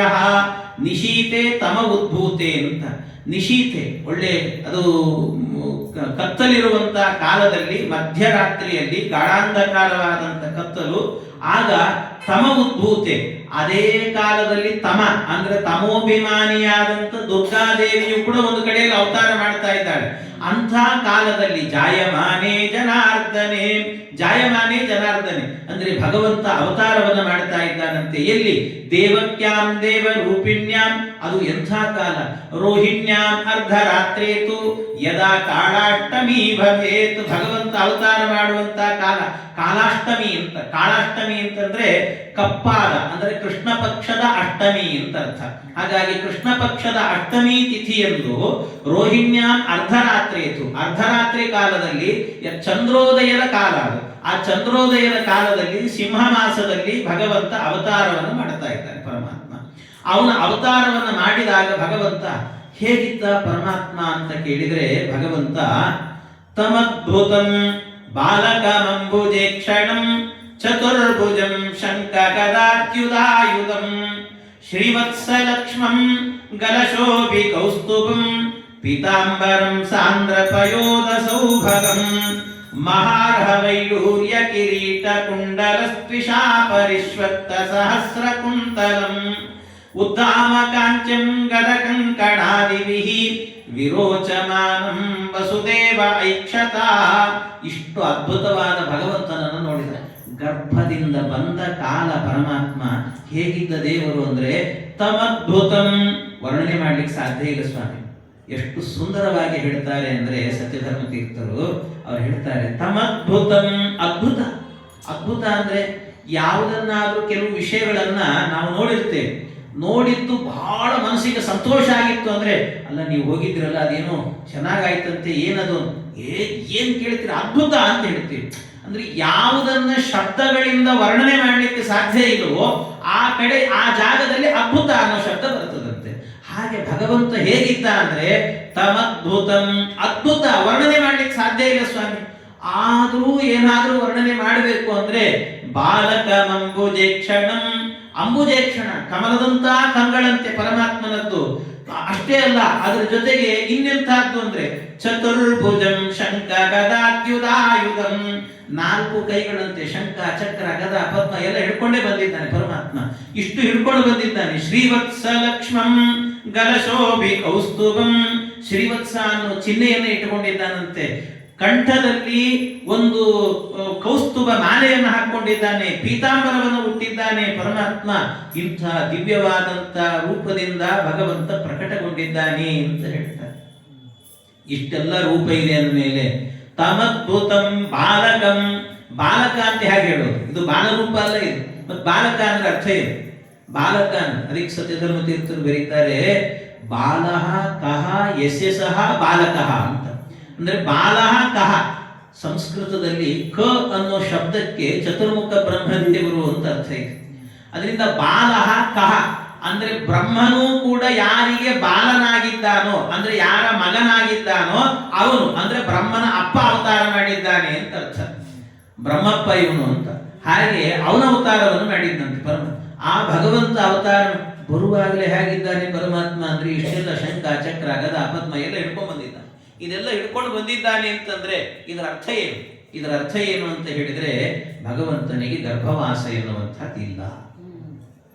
ಯಾರಾದ್ರೂ ಗರ್ಭದಿಂದ ಆಗತಾನೆ ಬರುವವರು ಕೈಯಲ್ಲಿ ಶಂಖ ಚಕ್ರ ಗದಾ ಪದ್ಮ ಹಿಡ್ಕೊಂಡ್ ಬರ್ತಾರೆ. ಇವನು ಬಂದಿದ್ದಾನೆ ಅಂದ್ರೆ ಅವನಿಗೆ ಗರ್ಭವಾಸ ಇಲ್ಲ, ಅಲ್ಲಿ ಒಳಗೆ ಕಾಣದೇ ಇಲ್ಲ, ಇಲ್ಲಿ ಪ್ರಕಟನಾದ ಅಷ್ಟೇ ಅರ್ಥ ಅದಕ್ಕೆ. ಹೊರತಾಗಿ ಅವನು ಭಗವಂತ ನಮ್ಮಂತೆ ಅವತಾರ ಮಾಡಿದ ಅಂತ ತಿಳ್ಕೊಂಡು, ನಮ್ಮಂತೆ ಏನು ಶುಕ್ಲ ಶೋಣಿತನಾಗಿ ಅವನು ಗರ್ಭವಾಸ ಮಾಡಿಕೊಂಡು ಒದ್ದಾಡಿಕೊಂಡು ಬಂದ ಹಾಗರ್ಥ ಅಲ್ಲ. ನಮ್ಮ ನಾರಾಯಣಗೂ ಈರಮ್ಮೆ ಗಡಿ ಗಡಿಗೂ ಜನ್ಮವೆಂಬುವುದು ಅವತಾರ. ಇದು ಭಗವಂತನಿಗೆ ಅವತಾರ ಅಷ್ಟೇ. ಪರಮಾತ್ಮನಿಗೆ ದೇವರು ಅವತಾರ ಮಾಡುತ್ತಾನೆ. ನಿಮ್ಗೆ ಇದು ನಂಬಿಕೆ ಬರಲಿಲ್ಲ ಅಂದ್ರೆ ನರಸಿಂಹ ಅವತಾರ ಇಟ್ಕೊಂಡ್ಬಿಡ್ರಿ ಅಂತಾರೆ. ನರಸಿಂಹ ಅವತಾರದಲ್ಲಿ ಅವನಿಗೆ ಯಾರು ತಾಯಿ ಯಾರು? ಅವಾಗ ತಾಯಿ ಯಾರು? ವಾದರಾಜ ಸ್ವಾಮಿಗಳು ಪ್ರಶ್ನೆ ಮಾಡ್ತಾರೆ. ಯದಾ ನರಸಿಂಹ ಕೃತಿರಾವಿರಾಸೀತ್, ಯಾವಾಗ ನರಸಿಂಹನಾಗಿ ಆ ಅವತಾರವನ್ನು ಮಾಡಿದ್ದಲ್ಲ, ತಾಯಿ ಯಾರಿದ್ದಾರೆ ಹೇಳಿ? ಅವಾಗ ಯಾರು ಕೂಸೋದು? ನರಸಿಂಹದೇವರು ಕಂಬದ ಕೂಸು ಅನ್ಬೇಕಷ್ಟೇ, ಕಂಬದಿಂದ ಬಂದಿದ್ದಲ್ಲ. ಅದಕ್ಕೆ ವಾದರಾಜರು ಹಾಗೆ ಹೇಳ್ತಾರೆ, ಸ್ತಂಭದ ಕೂಸಿವರು ಅಂತ. ಸ್ತಂಭಾರ್ವ ಕಾಸಹನ ಡಿಂಬಾಯ ದತ್ತವರ ಗಂಭೀರ ನಾದ ನೃಹರೇ. ಈ ನೃಹರಿ ಏನಿದ್ದಾನೆ ಸ್ತಂಭಾರ್ಭ ಕಾಸಹನ, ಇದು ಸ್ತಂಭಾರ್ಭ ಕಾಸ, ಕಂಬದ ಕೂಸಾಗಿ ಅವತಾರ ಮಾಡಿದ್ದು ಅಂತ ಹೇಳ್ತಾರೆ. ಹಾಗೆ ಅಂತ ಕಂಬದ ಬಾಣಂತನ ಮಾಡಬೇಡ್ರಿ ಅಂತಾರೆ ಅಲ್ವಾ? ಯಾರು ಮಾಡ್ತಾರೆ ಹೇಳಿ? ಅದರಿಂದಾಗಿ ಭಗವಂತ ಅವನಿಗೆ ಗರ್ಭವಾಸ ಎನ್ನುವಂತಹದ್ದು ಇಲ್ಲ ಅಂತ ತೋರಿಸಿದ. ಇದರ ಮೂಲಕ ದೇವರಿಗೆ ಗರ್ಭವಾಸ ಎನ್ನುವಂತಹದ್ದಿಲ್ಲ ಪರಮಾತ್ಮನಿಗೆ. ಹೀಗೆ ಅವತಾರವನ್ನು ಮಾಡಿದ ಭಗವಂತ ಪುಟ್ಟ ಬಾಲಕನಾದಂತೆ ಭಗವಂತ. ಈ ಕೃಷ್ಣ ದೇವರ ಅವತಾರ ಮಾಡಿದ್ನಲ್ಲ, ಈ ಅವತಾರದಲ್ಲೇ ಒಂದು ದೊಡ್ಡ ಸಂದೇಶ ಕೊಟ್ಟಿದ್ದಾನೆ ಪರಮಾತ್ಮ. ಯಾಕೆಂದ್ರೆ ಈ ಮನುಷ್ಯರು ಹೊಡೆದಾಡಿಕೊಡ್ತಾರೆ ಅಂತ ಗೊತ್ತು ಭಗವಂತನಿಗೆ. ಅದಕ್ಕೆ ಎಲ್ಲದರಲ್ಲೂ ಒಂದು ಪರಿಹಾರವನ್ನು ಕೊಟ್ಟಿದ್ದಾನೆ ದೇವರು. ಯಾಕೆಂದ್ರೆ ನೋಡಿ, ಸಮಸ್ಯೆ ಏನು ಅಂದ್ರೆ ಈ ಕೃಷ್ಣಾಷ್ಟಮಿ ಯಾವಾಗ ಯಾವಾಗ ಬರ್ತದೋ ಅವಾಗೆಲ್ಲ ಒಂದೊಂದು ಗೋಳು ಇರ್ತದೆ ನಮಗೆ. ಯಾಕೆಂದ್ರೆ ಕೃಷ್ಣಾಷ್ಟಮಿ ಬರ್ತಾ ಹೌದಾ ಕೃಷ್ಣಾಷ್ಟಮಿ ನಿಮ್ಗೆ ಯಾವತ್ತು, ನಮಗೆ ಇವತ್ತು, ನಿಮಗೆ ಯಾವತ್ತು ನಾಳೆ, ಓ ನಮ್ಮ ಮುಂದಿನ ತಿಂಗಳು, ನಿಮ್ಗೆ ಆ ತಿಂಗಳು, ಏನು ಒದ್ದಾಟ ಇದು. ಅದಕ್ಕೆ ಹಾಗಾದ್ರೆ ನಿಜವಾದ ಕೃಷ್ಣಾಷ್ಟಮಿ ಯಾವಾಗ? ನಿಜವಾದ ಕೃಷ್ಣಾಷ್ಟಮಿ ಯಾವಾಗ? ಕೃಷ್ಣಾಷ್ಟಮಿ ನೀನೊಂದು ಮಾಡ್ತಿ, ನಾನು ಮಾಡಿದ್ದು ನನಗೆ ಸರಿ, ನೀನು ಮಾಡಿದ್ದು ನಿನಗೆ ಸರಿ, ಎಲ್ಲವೂ ಸರಿ ಅಂತ ಆದ್ರೆ ಆಗ ನಿಜವಾಗ್ಲೂ ಕೃಷ್ಣಾಷ್ಟಮಿ ಯಾವತ್ತು ಆಚರಣೆ ಮಾಡಬೇಕು ನಾವು? ಹಾಗಾದ್ರೆ ಅಂದ್ರೆ ಮಧ್ವಾಚಾರ್ಯ ಹೇಳ್ತಾರೆ, ನೋಡಪ್ಪ ಕೃಷ್ಣಾಷ್ಟಮಿಯಲ್ಲಿ ಒಂದು ಸಂದೇಶ ಇದೆ, ಆ ಸಂದೇಶವನ್ನು ಆಚರಣೆ ಮಾಡು, ಅದೇ ನಿಜವಾದ ಕೃಷ್ಣಾಷ್ಟಮಿ ಅಂತ. ಅದೇ ನಿಜವಾದ ಕೃಷ್ಣಾಷ್ಟಮಿ. ಯಾವುದದು ಸಂದೇಶ? ಈ ಕೃಷ್ಣಾಷ್ಟಮಿ ಇದೆಯಲ್ವಾ, ಇದನ್ನು ಯಾವತ್ತೋ ಒಂದು ದಿವಸ ಅಲ್ಲ, ಸಿಂಹ ಮಾಸದಲ್ಲಿ ಅಥವಾ ಭಾದ್ರಪದ ಶ್ರಾವಣ ಯಾವುದೋ ಒಂದು ದಿವಸ ಅಲ್ಲ ಮಾಡೋದಿದು. ಈ ಕೃಷ್ಣಾಷ್ಟಮಿಯನ್ನ ಯಾವಾಗ ಮಾಡಬೇಕು ಅಂದ್ರೆ ಪ್ರತಿನಿತ್ಯವೂ ಈ ಕೃಷ್ಣಾಷ್ಟಮಿ ಆಚರಣೆ ಮಾಡಬೇಕು ಅಂತ ಹೇಳ್ತಾರೆ. ನಿತ್ಯವೂ ಕೃಷ್ಣಾಷ್ಟಮಿ ಆಚರಣೆ. ಹೇಗೆ ಇದು ಕೃಷ್ಣಾಷ್ಟಮಿ ಆಚರಣೆ ಅಂತಂದ್ರೆ, ಕೃಷ್ಣ ಅವತಾರ ಮಾಡಿದ್ದಲ್ಲಿ ಮಥುರಾ ಪಟ್ಟಣದಲ್ಲಿ ಸೆರೆಮನೆಯಲ್ಲಿ ವಸುದೇವ ದೇವಕಿಯರಿಗೆ ಅವತಾರ ಮಾಡಿದ. 6 ಜನ ಮಕ್ಕಳು ಸತ್ತ ಮೇಲೆ 7ನೇ ಗರ್ಭ ಬಂದ ಮೇಲೆ ಆಮೇಲೆ ಕೃಷ್ಣ ಅವತಾರ. ಅಂದ್ರೆ ಅರ್ಥ ಏನು ಗೊತ್ತಾ? ಇದು ಮಥುರಾ ಪಟ್ಟಣ. ಮಥುರಾ ಪಟ್ಟಣ ಅಂದ್ರೆ ಬೇರೆ ಯಾವುದಲ್ಲ, ನಮ್ಮ ದೇಹವೇ ಮಧುರವಾದ ಪಟ್ಟಣ. ಈ ದೇಹದಲ್ಲಿರುವಂತಹ ಸೆರೆಮನೆ ಅಂದ್ರೆ ನಮ್ಮ ಹೃದಯವೇ ಸೆರೆಮನೆ ಅಂತೆ. ಆ ಹೃದಯವೆಂಬ ಸೆರೆಮನೆಯಲ್ಲಿ ವಸುದೇವ ದೇವಕಿಯರನ್ನ ಬಿಡಬೇಕು. ಅಂದ್ರೆ ವಸುದೇವ ಅಂತ ಹೇಳಿದ್ರೆ ಅವನು ವೈರಾಗ್ಯದ ಸಂಕೇತ, ದೇವಕಿ ಅಂದ್ರೆ ಭಕ್ತಿಯ ಸಂಕೇತ. ವೈರಾಗ್ಯ ಭಕ್ತಿ ಎರಡೂ ಸೇರಿಕೊಳ್ಳಬೇಕಂತೆ. ಎರಡು ಸೇರಿದಾಗ ಆಗ 6 ಜನ ಮಕ್ಕಳು ಸಾಯ್ತಾರೆ. ಅಂದ್ರೆ ಅರಿಷಡ್ವರ್ಗಗಳು, ಕಾಮ, ಕ್ರೋಧ, ಮೋಹ, ಮದ, ಮಾತ್ಸರ್ಯ, ಲೋಭ ಅಂತ ಅರಿಷಡ್ವರ್ಗಗಳು ಸಾಯ್ತಾವಂತೆ. ಈ ಅರಿಷಡ್ವರ್ಗಗಳು ಸತ್ತಾಗ 7ನೇ ಗರ್ಭವಾಗಿ ತತ್ವಜ್ಞಾನಕ್ಕೆ ಅಭಿಮಾನಿಗಳಾದಂತಹ ಶೇಷದೇವರು ಬರ್ತಾರೆ. ಅವರು ಬಂದರು ಅಂತಾದ್ರೆ ಜ್ಞಾನವೂ ಸೇರಿತು ಅಂತ ಅರ್ಥ. ಜ್ಞಾನ ಸೇರಿತ್ತು ಅಂದ್ರೆ ಅದರ ಅರ್ಥ ಏನಾಗಾದ್ರೆ ಜ್ಞಾನ, ಭಕ್ತಿ, ವೈರಾಗ್ಯ 3 ಸೇರಿಕೊಳ್ತು. ಯಾರ ಹೃದಯದಲ್ಲಿ ಜ್ಞಾನ, ಭಕ್ತಿ, ವೈರಾಗ್ಯಗಳು ಮೇಳವಿಸಿತ್ತೋ ಅಲ್ಲಿ 8ನೇ ಗರ್ಭವಾಗಿ ನಾನೇ ಅವತಾರ ಮಾಡ್ತೇನೆ ಅಂತ ಕೃಷ್ಣಾವತಾರ ಎನ್ನುವುದು ನಡೆಯುತ್ತೆ. ಇಂಥ ಕೃಷ್ಣಾವತಾರ ಎನ್ನುವಂತಹದ್ದು ಒಂದು ದಿವಸ ಮಾಡೋದಲ್ಲ, ಪ್ರತಿನಿತ್ಯ ಮಾಡಿ ಅಂತ ಹೇಳ್ತಾರೆ. ನಿಮ್ಮಲ್ಲಿರುವಂತಹ ಅರಿಷಡ್ವರ್ಗಗಳ ಸಂಹಾರ ನಿತ್ಯ ನಡೀಲಿ, ಜ್ಞಾನ, ಭಕ್ತಿ, ವೈರಾಗ್ಯಗಳು ಬರಲಿ, ಕೃಷ್ಣನ ಅವತಾರ ಎನ್ನುವಂತಹದ್ದು ನಡೀಲಿ. ಇದನ್ನು ಗಲಾಟೆ ಮಾಡಿಕೊಂಡು ಹೊಡೆದಾಡುವಂತಹದ್ದಲ್ಲ, ನಿತ್ಯ ಇದರ ಆಚರಣೆ ಮಾಡಿ ಅಂತ ಮಧ್ವಾಚಾರ್ಯ ಇದರ ಸಂದೇಶವನ್ನು ಕೊಡ್ತಾರೆ. ಹೀಗೆ ಆ ಭಗವಂತನ ಕೃಷ್ಣಾವತಾರದಲ್ಲಿರುವಂತಹ ಒಂದು ದೊಡ್ಡ ಸಂದೇಶ. ಅಷ್ಟೇ ಅಲ್ಲ, ಆ ಕೃಷ್ಣನನ್ನ ನೀವೇನ್ ಮಾಡಬೇಕು ಅಂತ, ಅವನನ್ನು ಅವತಾರ ಮಾಡಿ ನಮ್ಮ ಹೃದಯದಲ್ಲಿ ಇಟ್ಕೊಳ್ಬೇಕು. ಅವನು ಏನ್ ಮಾಡಿದ್ರು ಕೂಡ ಅದು ಕೃಷ್ಣನ ಉತ್ಸವ ಅಂತ. ಎದ್ದು ಓಡಾಡ್ತಾ ಇದ್ದೇವೆ ಅಂತಂದ್ರೆ ಅದು ಕೃಷ್ಣ ನಿನಗೆ ಮಾಡ್ತಾ ಇರುವ ರಥೋತ್ಸವ ಇದು ಅಂತ ಅನ್ಕೊಳ್ಳೋದು. ನಮ್ಮ ದೇಹವೇ ರಥ. ಆ ದೇಹವೆಂಬ ರಥದಲ್ಲಿ ಕೇಶವನನ್ನು ಕೂಡಿಸ್ಬೇಕಲ್ಲ ಭಗವಂತನನ್ನು. ಯಾರದು ಅಂದ್ರೆ ಕೃಷ್ಣ ಕೂತಿದ್ದಾನೆ ನಮ್ಮ ಹೃದಯದಲ್ಲಿ ಅಂತ ಅರ್ಥ. ಜ್ಞಾನ, ಭಕ್ತಿ, ವೈರಾಗ್ಯಗಳು ಬಂದಾಗ ಅಲ್ಲಿ ಕೃಷ್ಣ ಬಂದು ಕೂತಿರ್ತಾರೆ. ಆ ಕೃಷ್ಣ ನಿತ್ಯವೂ ಕೂಡ ನಮ್ಮ ಹೃದಯದಲ್ಲಿ ಇರಬೇಕಂತ. ಈ ರಥದಲ್ಲಿ ಕೃಷ್ಣ ಇರಬೇಕು. ಒಂದು ವೇಳೆ ನಾವೇನಾದ್ರೂ ಈ ಕೃಷ್ಣನ ಕೆಳಗೆ ಇಳಿಸಿದ್ವಿ ಅಂತ ಇಟ್ಟುಕೊಳ್ಳಿ, ನಮ್ಮ ದೇಹ ಬಿತ್ತು ಅಂತ. ರಥದಲ್ಲಿ ಕೃಷ್ಣ ಇರೋ ತನಕ ಸಮಸ್ಯೆ ಇಲ್ಲ, ರಥದಿಂದ ಕೆಳಗಿಳದಾದ್ರೆ ಸಮಸ್ಯೆ ಆಗ್ತದಂತೆ. ಈ ಮಹಾಭಾರತದ ಯುದ್ಧದಲ್ಲಿ ಎಲ್ಲ ಯುದ್ಧ ಮುಗೀತು. ಮುಗಿದಾದ್ಮೇಲೆ ಕೊನೆಗೆ ಏನಾಯ್ತಂತೆ, ರಥವನ್ನು ತಂದು ನಿಲ್ಲಿಸಿದ ಕೃಷ್ಣ. ಅರ್ಜುನನಿಗೆ ಹೇಳಿದ, ಅರ್ಜುನ ಕೆಳಗಿಳಿ ಎಂದ. ಈ ಅರ್ಜುನನಿಗೆ ಯುದ್ಧ ಗೆದ್ದು ಬಿಟ್ಟಿದ್ದೀನಿ ಅನ್ನೋ ಅಹಂಕಾರ ಬಂದ್ಬಿಟ್ಟಿತ್ತು ಅವನಿಗೆ. ಅದಕ್ಕೆ ಅಹಂಕಾರದಿಂದ ಅವನು ಹೇಳಿದ, ಕೃಷ್ಣ ನೀನು ಡ್ರೈವರು, ನೀನು ಕೆಳಗಿಳಿದು ಡೋರ್ ಓಪನ್ ಮಾಡು, ಆಮೇಲೆ ನಾ ಇಳಿತೀನಿ ಅಂತ. ಕೃಷ್ಣ ಹೇಳಿದ, ಅರ್ಜುನ ನಾ ಇಳಿದ್ರೆ ಆಮೇಲೆ ಇಳಿಲಿಕ್ಕೆ ನೀ ಇರುವುದಿಲ್ಲ ಮಾರಾಯ, ಮೊದಲು ನೀನು ಇಳಿ ಅಂತಂದ. ಕೇಳಲಿಲ್ಲ ಅವನು. ಕಡೆಗೆ ಕೃಷ್ಣನೇ ಕೈ ಹಿಡಿದು ಒತ್ತಾಯ ಮಾಡಿ ಕೆಳಗಿಳಿಸಿದ್ನಂತೆ. ಕೆಳಗಿಳಿಸಿ ಆದ ಮೇಲೆ ಕೃಷ್ಣ ತಾನೂ ಇಳಿತೇನೆ ಅಂತ ನಿಧಾನವಾಗಿ ಅದರಿಂದ ಕೆಳಗಿಳಿದಂತೆ. ಕೆಳಗೆ ಇಳಿಲಿಕ್ಕೆ ಪುರುಸೊತ್ತಿಲ್ಲ, ಇಡೀ ರಥ ಎನ್ನುವಂತಹದ್ದು ಉರಿದು ದಗ ದಗ ದಗ ದಗ ದಗ ಬೆಂಕಿ ಹತ್ತಿ ಉರಿದು ಸುಟ್ಟು ಭಸ್ಮ ಆಗಿ ಹೋಯ್ತಂತೆ. ಇಡೀ ರಥ ಸುಟ್ಟು ಭಸ್ಮ ಆಯಿತು. ಅರ್ಜುನ ನಿಬ್ಬೆರಗಾಗಿ ನಿಂತು ಕೇಳಿದನಂತೆ, ಕೃಷ್ಣ ಏನಪ್ಪ ಇದು, ಏನಿದು ಅಂತ ಕೇಳಿದ. ಕೇಳುವಾಗ ಕೃಷ್ಣ ಹೇಳ್ತಾನೆ, ಅರ್ಜುನ ನಿನ್ನ ಈ ರಥ ಯಾವತ್ತೋ ಸುಟ್ಟು ಹೋಗ್ಬೇಕಿತ್ತು. ಯಾಕೆ ಅಂದ್ರೆ ನಿನ್ನ ರಥದ ಮೇಲೆ ಎಷ್ಟು ಜನರು ಕಣ್ಣು ಹಾಕಿದ್ದಾರೆ, ಎಷ್ಟು ಅಸ್ತ್ರಗಳನ್ನು ಪ್ರಯೋಗ ಮಾಡಿದ್ದಾರೆ, ಎಷ್ಟು ಶಸ್ತ್ರಗಳನ್ನು ಪ್ರಯೋಗ ಮಾಡಿದ್ದಾರೆ, ಎಷ್ಟು ಮಾಯಾ ಮಂತ್ರ ತಂತ್ರ ಏನೇನೋ ಪ್ರಯೋಗಗಳನ್ನು ಮಾಡಿದ್ದಾರೆ. ಯಾವತ್ತೋ ಈ ರಥ ಸುಟ್ಟು ಹೋಗಬೇಕಿತ್ತು. ಆದರೂ ಈ ರಥ ಸುಡ್ಲಿಲ್ಲ. ಯಾಕೆ ಅಂದರೆ ನಾನು ಕೂತಿದ್ದೆ ಆದ್ರಿಂದ ಅಂತ ಕೃಷ್ಣ. ನಾನಿದ್ದೆ ಆದ್ರಿಂದ ಈ ರಥ ಸುಟ್ಟಿರಲಿಲ್ಲ, ಹಾಗಾಗಿ ಇದು ಉಳಿದಿತ್ತು.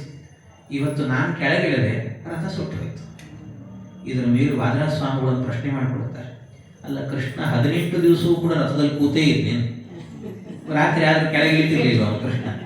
ಮತ್ತು ಅವಾಗ ಯಾರು ನೋಡ್ತಿದ್ರು ರಥವನ್ನ ಅಂದರೆ ವಾದರಾಜ ಸ್ವಾಮಿಗಳಿದನ್ನು ಮಹಾಭಾರತಕ್ಕೆ ಒಂದು ಲಕ್ಷಾಲಂಕಾರ ಅಂತ ಒಂದು ವ್ಯಾಖ್ಯಾನ ಬರೆದಿದ್ದಾರೆ. ಅಲ್ಲಿ ಹೇಳ್ತಾರೆ ಕೃಷ್ಣ ಇಳಿತಾ ಇದ್ದ, ಹೌದು ಕೃಷ್ಣ ಇಳಿದರೂ ಕೂಡ ಆ ರಥದಲ್ಲಿ ಮೇಲೆ ಒಂದು ಧ್ವಜ ಇತ್ತಂತೆ. ಆ ಧ್ವಜದಲ್ಲಿ ಹನುಮಂತ ಇತ್ತಂತೆ. ಅದಕ್ಕೆ ರಥಕ್ಕೆ ಏನಾಗ್ತಾ ಇರಲಿಲ್ಲ ಅಂತ ಹನುಮಂತ ದೇವರು ಇದ್ದದ್ರಿಂದ. ಆಮೇಲೆ ಯುದ್ಧ ಮುಗಿದ ಮೇಲೆ ಹನುಮಂತ ಅಲ್ಲಿಂದಲ್ಲೇ ಹಾರಿ ಹೋಗಿದ್ದಂತೆ. ಅದು ಕೃಷ್ಣನಿಗೂ ಗೊತ್ತಿತ್ತು. ಹನುಮಂತ ಹೋಗಿದ್ದ, ಈಗ ಕೃಷ್ಣ ಕೆಳಗಿಳಿದ, ಇಡೀ ರಥ ಸುಟ್ಟು. ಆದ್ರಿಂದ ಎಲ್ಲಿ ತನಕ ಹರಿವಾಯುಗಳು ಹೃದಯದಲ್ಲಿ ಇರ್ತಾರೋ ಅಲ್ಲಿ ತನಕ ಈ ದೇಹ ಸುಡೋದಿಲ್ಲಂತೆ. ವಾಯುದೇವರು ಇರೋ ತನಕ ಸುಡ್ತಾರ ಹೇಳ್ರಿ? ಯಾರು ಸುಡ್ತಾರೆ ಹೇಳ್ರಿ? ವಾಯುದೇವರು ಇರೋ ತನಕ ಒಬ್ಬರು. ವಾಯುದೇವರು ಹೋದರು ಅಂತಾದ್ರೆ ಇದಕ್ಕೇನಂತಾರೆ, ಬಿಡಿದಾಸಿನ ಬೆಲೆ ಇಲ್ಲ ಇದಕ್ಕೆ ಅಂತ ಹೇಳ್ತಾರೆ. ಏನ್ ಬೇಕಾದ್ರೂ ಇಟ್ಕೊಳ್ತಾರೆ ಮನೆಯಲ್ಲಿ. ಏನಾದ್ರೂ ಅಕಸ್ಮಾತ್ ಮನೆಯಲ್ಲಿ ಕೊಳತು ಹೋಗಿದೆ, ಏನೋ ಪದಾರ್ಥ ತರಕಾರಿ ತಂದಿದ್ದೀವಿ, ಕೊಳತು ಹೋಗಿದೆ, ವಾಸನೆ ಬರ್ತಾ ಇದೆ, ಅಲ್ಲಿ ಇಲ್ಲಿ ಬಿಸಾಕಿದ್ರೆ ಬೈತಾರೆ. ಅದಕ್ಕೆ ಕಾರ್ಪೊರೇಷನ್ ಅವರೇ ಬರ್ಬೇಕು ತಗೊಂಡು ಹೋಗ್ಲಿಕ್ಕೆ. ಅವ್ರು ಬೇರೆ ಸ್ಟ್ರೈಕ್ ಮಾಡ್ತಿರ್ತಾರೆ, ಬರ್ತಾ ಇರಲ್ಲ. 4 ದಿವಸ ಅವ್ರು ಬರ್ಲಿಲ್ಲ, ವಾಸನೆ ಕುಡ್ಕೊಂಡಾದ್ರೂ ಮನೇಲಿ ಇಟ್ಕೊಂಡಿರ್ತಾರೆ, ಹೊರಗೆ ಹಾಕ್ಲಿಕ್ಕೆ ಹೋಗಲ್ಲ. ಆದ್ರೆ ದೇಹ ಬಿದ್ದು ಹೋದ್ರೆ, ವಾಯುದೇವರು ಹೋದ್ರೆ ಇಟ್ಕೊಳ್ತಾರೆ? ಯಾರು ಇಟ್ಕೊಳ್ತಾರೆ? ಯಾರೂ ಇಟ್ಕೊಡೋದಿಲ್ಲ, ಕಳಿಸ್ಬಿಡ್ತಾರಂತೆ. ಹರಿವಾಯುಗಳು ಇರುವಲ್ಲಿಯ ತನಕ ಇದಕ್ಕೆ ಬೆಲೆ ಅನ್ನೋದಕ್ಕೆ ಇದು ನಿದರ್ಶನ. ಎಲ್ಲರೂ ಹೇಳ್ತಾರೆ ಎಷ್ಟೊತ್ತಿಗೆ ಇಟ್ಕೊಳ್ಳಿಕ್ಕಾಗ್ತದೆ ಮನೆಯಲ್ಲಿ, ಕಳಿಸ್ರಿ ಬೇಗ ಅಂತ ಹೇಳ್ತಾರೆ. ಸುತ್ತಲೇ ಕುಳ್ಳಿತ ಮಿತ್ರ ಬಾಂಧವರೆಲ್ಲ ಹೊತ್ತಾಯಿತು ಹೊರಗೆ ಹಾಕೆನುವರೋ, ಹಿತ್ತಾಲ ಕಸಕ್ಕಿಂತ ಅತ್ತತ್ತ ಈ ದೇಹ ಹೊತ್ತುಕೊಂಡೊಯ್ದು ಅಗ್ನಿಯೋಳು ಬಿಸುಟುವರೋ. ಯಾರು ಬರ್ತಾರೆ ಜೊತೆಗೆ? ಯಾರು ಇಲ್ಲ. ನಾರಾಯಣನ ನಾಮ ನೆರೆಬಾ ಹೋದಲ್ಲದೆ ಯಾರೂ ಸಂಗಡ ಬಾಹುದಿಲ್ಲ. ಅದರಿಂದಾಗಿ ನಮ್ಮ ಹೃದಯದಲ್ಲಿ ಯಾವಾಗಲೂ ಕೃಷ್ಣನನ್ನು ಇಟ್ಟುಕೊಳ್ಳಿ. ಹರಿವಾಯುಗಳಿದ್ರು ಅಂತಾದ್ರೆ ನಮ್ಮ ದೇಹಕ್ಕೆ ಏನಾಗಲ್ಲ. ಆ ರಥದಿಂದ ಯಾವಾಗ ಕೃಷ್ಣ ಕೆಳಗಿಳಿದು ಇಡೀ ರಥ ಸುಟ್ಟು ಹೋಯಿತು. ಹಾಗೆ ಈ ದೇಹ ಎನ್ನುವುದು ಒಂದು ರಥ. ಈ ರಥದ ಮೇಲೂ ಕೂಡ ಎಷ್ಟು ಜನ ಅಸ್ತ್ರ ಶಸ್ತ್ರ ಮಾಟ ಮಂತ್ರ ಏನೇ. ಯಾಕೆ ಅಂದ್ರೆ ನೋಡುವವರ ದೃಷ್ಟಿ ಇರ್ತದಲ್ವಾ, ಯಾರ ದೃಷ್ಟಿ ಏನಿರ್ತದೋ ಗೊತ್ತಿಲ್ಲ. ಕಣ್ಣು ಹಾಕಿದ್ರೆ ಸುಟ್ಟು ಭಸ್ಮನೆ ಆಗಬೇಕು, ಆ ರೀತಿ ಕಣ್ಣು ಹಾಕ್ತಿರ್ತಾರೆ. ಏನಿಲ್ಲ, ಇನ್ನೊಬ್ರು ಎದುರುಗಡೆ ಇರೋ ವ್ಯಕ್ತಿ ಚೆನ್ನಾಗಿದ್ದಾರೆ ಅಂದ್ರೆ ಸಾಕು ಅವರಿಗೆ. ದುಷ್ಟಿರ್ತಾರಲ್ಲ, ಈ ಕೌರವರಿಗೆ ಪಾಂಡವರೇನು ಕಷ್ಟ ಕೊಟ್ಟಿರ್ಲಿಲ್ಲ, ಆದ್ರೂ ಪಾಂಡವರನ್ನು ಕಂಡ್ರೆ ಉರಿಯವ್ರಿಗೆ. ಯಾಕೆ ಅಂದ್ರೆ ಇವ್ರು ಚೆನ್ನಾಗಿದ್ದಾರಲ್ಲ ಅಂತಲೇ ಉರಿಯುತ್ತವ್ರಿಗೆ. ಹಾಗೆ ಕೆಲವರು ಚೆನ್ನಾಗಿದ್ದಾರಲ್ಲ ಅಂತಲೇ ಉರ್ಕೊಳ್ತಿರ್ತಾರೆ, ಕಣ್ಣು ಹಾಕ್ತಿರ್ತಾರೆ. ನಮ್ಮ ಮೇಲೂ ಕೂಡ ಎಷ್ಟು ಜನರು ಕಣ್ಣು ಬಿದ್ದಿರ್ತದೋ, ಏನ್ ದೃಷ್ಟಿ ತಾಗಿರ್ತದೋ, ಯಾವಾಗಲೂ ಹೋಗೇ ಬಿಡಬೇಕು. ಹರಿವಾಯುಗಳು ಇದ್ದಾರೆ ಅಂತ ಉಳಿದಿದ್ದೀವಿ ಅಂತ, ಅವರಿದ್ದಾರೆ ಅಂತ ಉಳಿದಿದ್ದೀವಿ. ಅದರಿಂದ ಸದಾ ಕಾಲ ಕೃಷ್ಣನನ್ನ ನಿಮ್ಮ ಹೃದಯದಲ್ಲಿ ಇಟ್ಟುಕೊಂಡ್ರೆ ನಿಮ್ಮ ದೇಹದ ಮೇಲೆ ಏನು ಪ್ರಯೋಗಗಳಾದರೂ ಕೂಡ ಯಾವುದು ಏನು ಮಾಡುವುದಿಲ್ಲ. ಆದರೆ ಕೃಷ್ಣನ್ ಕೆಳಗಿಳಿಸಿದ್ರಿ ಅಂದ್ರೆ ಹೋಯ್ತು, ಸುಟ್ಟು ಭಸ್ಮ ಆಯಿತು ಅಂತ ಅರ್ಥ. ಅದರಿಂದ ಕೃಷ್ಣನನ್ನ ಕೆಳಗಿಳಿಸಬೇಡ್ರಿ ಅಂತ ಹೇಳ್ತಾರೆ. ಹೀಗೆ ಇದೆಲ್ಲ ಕೃಷ್ಣಾವತಾರದಲ್ಲಿ ಇರುವಂತ ಸಂದೇಶಗಳಿದು ಅಂತ ಹೇಳ್ತಾರೆ. ಇಂಥ ಕೃಷ್ಣ ಭಗವಂತ ಅವತಾರವನ್ನು ಮಾಡಿದ ಅಂತ. ಅಷ್ಟೇ ಅಲ್ಲ, ಭಗವಂತ ಅವತಾರ ಮಾಡಿದ ಕಾಲದಲ್ಲಿ ನಾವೇನು ಹೇಳ್ತೇವೆ? ಯಾಕೆ ಕೃಷ್ಣ ಅವತಾರ ಮಾಡಿದ ಅಂದ್ರೆ ಜಾತಕಂಸವಧಾರ್ತಾಯ ಭೂಭಾರ ಹರಣಾಯ ಚ. ಭಗವಂತ ಅವತಾರ ಮಾಡಿದ ಯಾಕೆ ಅಂತಂದ್ರೆ ಭೂಭಾರ ಹರಣಕ್ಕೋಸ್ಕರವಾಗಿ ಮತ್ತು ಈ ಕಂಸನ ವಧೆಗೋಸ್ಕರವಾಗಿ, ಕಂಸನನ್ನು ಕೊಲ್ಲೋದಕ್ಕೋಸ್ಕರವಾಗಿ ಅವತಾರ. ನಾವು ಆಜ್ಞೆ ಕೊಡುವಾಗ ಮತ್ತೆ ಇದೇ ಮಂತ್ರ ಹೇಳ್ತೇವೆ, ಪಾಂಡವಾನಂ ಹಿತಾರ್ಥಾಯ, ಪಾಂಡವರಿಗೆ ಹಿತ ಮಾಡಲಿಕ್ಕೋಸ್ಕರವಾಗಿ, ಭೂಭಾರ ಹರಣ ಮಾಡಲಿಕ್ಕೋಸ್ಕರ, ಜಾತಕ ಕಂಸವಧಾರ್ಥಾಯ ಅಂತೇಳಿ ಇದೇ ಶ್ಲೋಕವನ್ನೇ ನಾವು ಹೇಳುವಂತಹದ್ದು. ಬರೀ ಒಬ್ಬ ಕಂಸನ್ ಕೊಲ್ಲೋದಕ್ಕೋಸ್ಕರ ಕೃಷ್ಣಾವತಾರ ಆಗ್ಬೇಕು. ಬರೀ ಒಬ್ಬ ಕಂಸ ಅವನ್ನ ಕೊಲ್ಲೋದಕ್ಕೋಸ್ಕರ ಕೃಷ್ಣಾವತಾರ ಆಗಬೇಕಾದ್ರೆ ಮತ್ತೆ ಅದಕ್ಕೆ ಅವತಾರ ಮಾಡಿದ್ರು. ಅದು ಒಂದೇ ಮಾಡಲಿಲ್ಲ, ಬೇರೆನೂ ಮಾಡಿದ್ದಾರೆ. ಆದ್ರೂ ನಾವು ಹೇಳುವಾಗ ವಿಶೇಷವಾಗಿ ಜಾತಕ ಕಂಸವಧಾರ್ಥಾಯ ಅಂತ ಹೇಳ್ತೀವಲ್ಲ, ಯಾಕೆ ಅಂದ್ರೆ ಅದರ ಹಿನ್ನೆಲೆ ಹೀಗಿದೆ ನೋಡಿ. ಭಗವಂತ ಅವತಾರ ಮಾಡಿದ್ದು ಆವತ್ತು ಕಂಸನ ವಧೆ ಆಗಲಿ, ನಾನು ಈಗಾಗಲೇ ಹೇಳಿದೆ, ಕೃಷ್ಣಾವತಾರ ಒಂದು ದಿವಸ ನಡೆಯೋದಲ್ಲ, ಪ್ರತಿನಿತ್ಯ ನಡೆಯಲಿ ಅಂತ ಹೇಳಿ, ನಿತ್ಯ ನಡೆಯಬೇಕು ಅಂತ. ನಿತ್ಯ ಈ ಕೃಷ್ಣಾವತಾರ ಆಗಬೇಕು ಅಂದ್ರೆ ಮತ್ತೆ ಕಂಸನ ವಧೆ ಆಗಬೇಕಲ್ಲ, ಹಾಗಾದ್ರೆ ನಿತ್ಯ ಕಂಸ ಹುಟ್ಟಬೇಕಾಗ್ತದೆ. ಹಾಗಾದ್ರೆ ಕಂಸನ ವಧೆ ಆಗಬೇಕು. ಕಂಸ ಎಲ್ಲಿದ್ದಾನೆ ಅಂದ್ರೆ ನೋಡಿ, ಈ ಕಂಸ ಏನಿದ್ದಾನಲ್ವಾ, ಕಂಸ ಈ ದುಷ್ಟತನ ಇದೆಯಲ್ವಾ, ದುಷ್ಟತನಕ್ಕೆ ಅಂದ್ರೆ ಕೆಟ್ಟ ಮನಸ್ಸಿಗೆ ಪ್ರೇರಕ. ಅವನ ಮನೋಭಿಮಾನಿ ಅಂತ ಕರೀತಾರೆ. ಅವನು ಕಾಲನೇಮಿ ಅಂತ ಹೇಳ್ತೀವಲ್ಲ, ಕಾಲನೇಮಿ ಯಾರು ಅಂದ್ರೆ ಮನಸ್ಸಿಗೆ ಅಭಿಮಾನಿ. ಮನೋಭಿಮಾನಿಗಳು ದೇವತೆಗಳಾಗಿ ರುದ್ರದೇವರು ಇದ್ದಾರೆ. ರುದ್ರದೇವರು ಒಳ್ಳೆಯ ಮನಸ್ಸಿಗೆ ಪ್ರೇರಣೆ ಮಾಡ್ತಾರೆ. ನಮ್ಮ ಕೆಟ್ಟ ಮನಸ್ಸನ್ನ ಹೋಗಲಾಡಿಸಿ ಭಾಗವತವನ್ನು ಕೇಳುವ ಮನಸ್ಸನ್ನು ಕೊಡ್ತಾರಂತೆ. ಅದಕ್ಕೆ ರುದ್ರದೇವರೇನೆ ಶುಕಾಚಾರ್ಯರಾಗಿ ಬಂದು ಇವನಿಗೆ ಭಾಗವತವನ್ನು ಹೇಳಿತ್ತು, ಪರೀಕ್ಷಿತನಿಗೆ. ಯಾಕೆ ಅಂದ್ರೆ ಅವ್ರು ಕೆಟ್ಟ ಮನಸ್ಸು ನಿನ್ಗೆ ಹತ್ತಿರದಲ್ಲಿ ಕೇಳಬಾರದು ಅನ್ನೋ ಮನಸ್ಸು ಬರುವುದಿಲ್ಲ ಅಂತ. ಅವ್ರ ಹತ್ರದಲ್ಲಿದ್ರೆ, ರುದ್ರದೇವರ ಹತ್ರದಲ್ಲಿದ್ರೆ ಕೆಟ್ಟ ಮನಸ್ಸೇ ಇರುವುದಿಲ್ಲಂತೆ. ಅದಕ್ಕೋಸ್ಕರ ಅವರು ಪ್ರಾರ್ಥನೆ ಮಾಡಬೇಕು, ಸ್ವಾಮಿ ನಿಮ್ ಎದರಲ್ಲೇ ಕೂತ್ಕೊಂಡು. ಅದಕ್ಕೋಸ್ಕರ ಪರೀಕ್ಷಿತಿಯನ್ನು ಮಾಡಿದ್ದು ಅಂದ್ರೆ ಇಂಥ ಇವ್ರು ಎದುರಿಗೆ ಕೂತ್ವೆ ಅಂದ್ರೆ ಒಳ್ಳೆ ಮನಸ್ಸಿಗೆ ಪ್ರೇರಣೆ ಮಾಡುವವರಾದ್ರಿಂದಾಗಿ ಕೆಟ್ಟ ಮನಸ್ಸು ದೂರ ಹೋಗುವಂತೆ ಮಾಡಿ ಒಳ್ಳೆ ಮನಸ್ಸನ್ನು ಕೊಟ್ಟು ಭಾಗವತವನ್ನು ಉಪದೇಶ ಮಾಡ್ತಾರೆ. ಅದಕ್ಕೋಸ್ಕರ ಇವ್ರು ಎದರಲ್ಲಿ ಕೂಡುತ್ತೇನೆ ಅಂತ ಅವರೇ ರುದ್ರದೇವರು ಅಲ್ವಾ, ಅವರೇ ರುದ್ರದೇವರು ಹೇಳು. ಅದನ್ನೇ ಹೇಳಿದ್ರು, ಭವಮೋಚಕ ಭಾಗವತ ಶಾಸ್ತ್ರವ ಅವನೀಶಗೆ ಪೇಳ್ದವ ನೀನಲ್ಲವೇ ಶಿವನೇ ನಾ ನಿನ್ನ ಸೇವಕನಯ್ಯ. ದುರ್ಮನ ಬಿಡಿಸಯ್ಯ.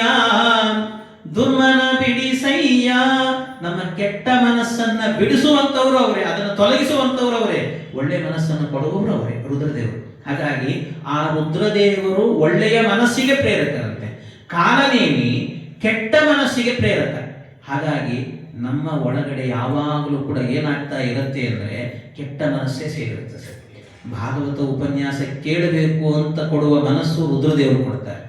ಕೇಳಬೇಡ, ಇವತ್ತು ಆರಾಮಾಗಿ ಕ್ರಿಕೆಟ್ ನೋಡೋಣ ಅಥವಾ ಇನ್ನೇನಾದ್ರೂ ನೋಡೋಣ ಅಂತ ಇನ್ನೊಂದು ಮನಸ್ಸು ಹೇಳುತ್ತದೆ. ಅದು ಕಾಲನೇಮಿ ಹೇಳುವುದಂತೆ. ಕಾಲನೇಮಿ ಅವನು ಸಂಹಾರ ಆಗಬೇಕು. ಅವನ ಸಂಹಾರ ಆಗಬೇಕು ಅಂದ್ರೆ ಏನಾಗಬೇಕು? ಅದಕ್ಕೋಸ್ಕರವಾಗಿ ಭಗವಂತನ ಅವತಾರ ಆಗಬೇಕಂತೆ. ಕೃಷ್ಣಾವತಾರ ಎನ್ನುವಂತಹದ್ದು ನಡಿಬೇಕು. ಈ ಕೃಷ್ಣಾವತಾರ ಎನ್ನುವುದು ನಡೆದರೆ ಅವನೇ ಸಂಹಾರವನ್ನು ಮಾಡ್ತಾನೆ. ಆದ್ರಿಂದ ಜಾತಕ ಕಂಸವದಾರ್ಥಾಯ ಅಂತ ಹೇಳಿದ್ರೆ ಕೇವಲ ಕಂಸನನ್ನ ಸಂಹಾರ ಮಾಡಲಿಕ್ಕೋಸ್ಕರ ಅಲ್ಲ, ನಮ್ಮ ಒಳಗೆ ಇರುವಂತ ಪ್ರತಿಯೊಬ್ಬ ವ್ಯಕ್ತಿಯನ್ನ ಉದ್ಧಾರ ಮಾಡಲಿಕ್ಕೋಸ್ಕರ ಭಗವಂತ ಅವತಾರ ಮಾಡಿದ್ದು ಅಂತ ಅರ್ಥ. ಪ್ರತಿಯೊಬ್ಬರ ಮನಸ್ಸಿನಲ್ಲೂ ಕೂಡ ಕಾಲನೇಮಿ ಕಂಸ ಕೂತಿದ್ದಾನೆ. ಆ ಕಂಸನ ಸಂಹಾರ ಆಗಬೇಕು, ಒಳ್ಳೆಯ ಮನಸ್ಸು ಬರಬೇಕು. ಅದರಿಂದ ಭಾಗವತಾದಿ ಗ್ರಂಥಗಳನ್ನು ಕೇಳಬೇಕು ಅಂತ ಆಗಬೇಕು. ಈ ರೀತಿಯಲ್ಲಿ ಈ ಅರ್ಥದಲ್ಲಿ ಜಾತಕ ಕಂಸವದಾರ್ಥಾಯ ಅಂತ ಹೇಳಿ ಬರೀ ಒಬ್ಬ ಕಂಸನ ಕೊಲ್ಲೋದಕ್ಕೋಸ್ಕರ ಯಾಕೆ ಕೃಷ್ಣ ಅವತಾರ? ಎಲ್ಲರ ಮನಸ್ಸಿನಲ್ಲಿ ಇರುವಂತಹ ಕಂಸನ ಸಂಹಾರ ಮಾಡಬೇಕು. ಅದಕ್ಕೋಸ್ಕರ ಕೃಷ್ಣನ ಅವತಾರ ಎನ್ನುವಂತಹದ್ದು ನಡೆಯಬೇಕು ಅಂತ ಈ ಅರ್ಥದಲ್ಲಿ ಹೇಳಿರುವಂತ. ಹೀಗೆ ಈ ಕೃಷ್ಣಾವತಾರ ಅನ್ನೋದೇನಿದೆ, ಈ ಕೃಷ್ಣಾವತಾರದಲ್ಲಿ ಅನೇಕ ಸಂದೇಶಗಳೆಲ್ಲವೂ ಕೂಡ ತುಂಬಿದ್ದಾರೆ.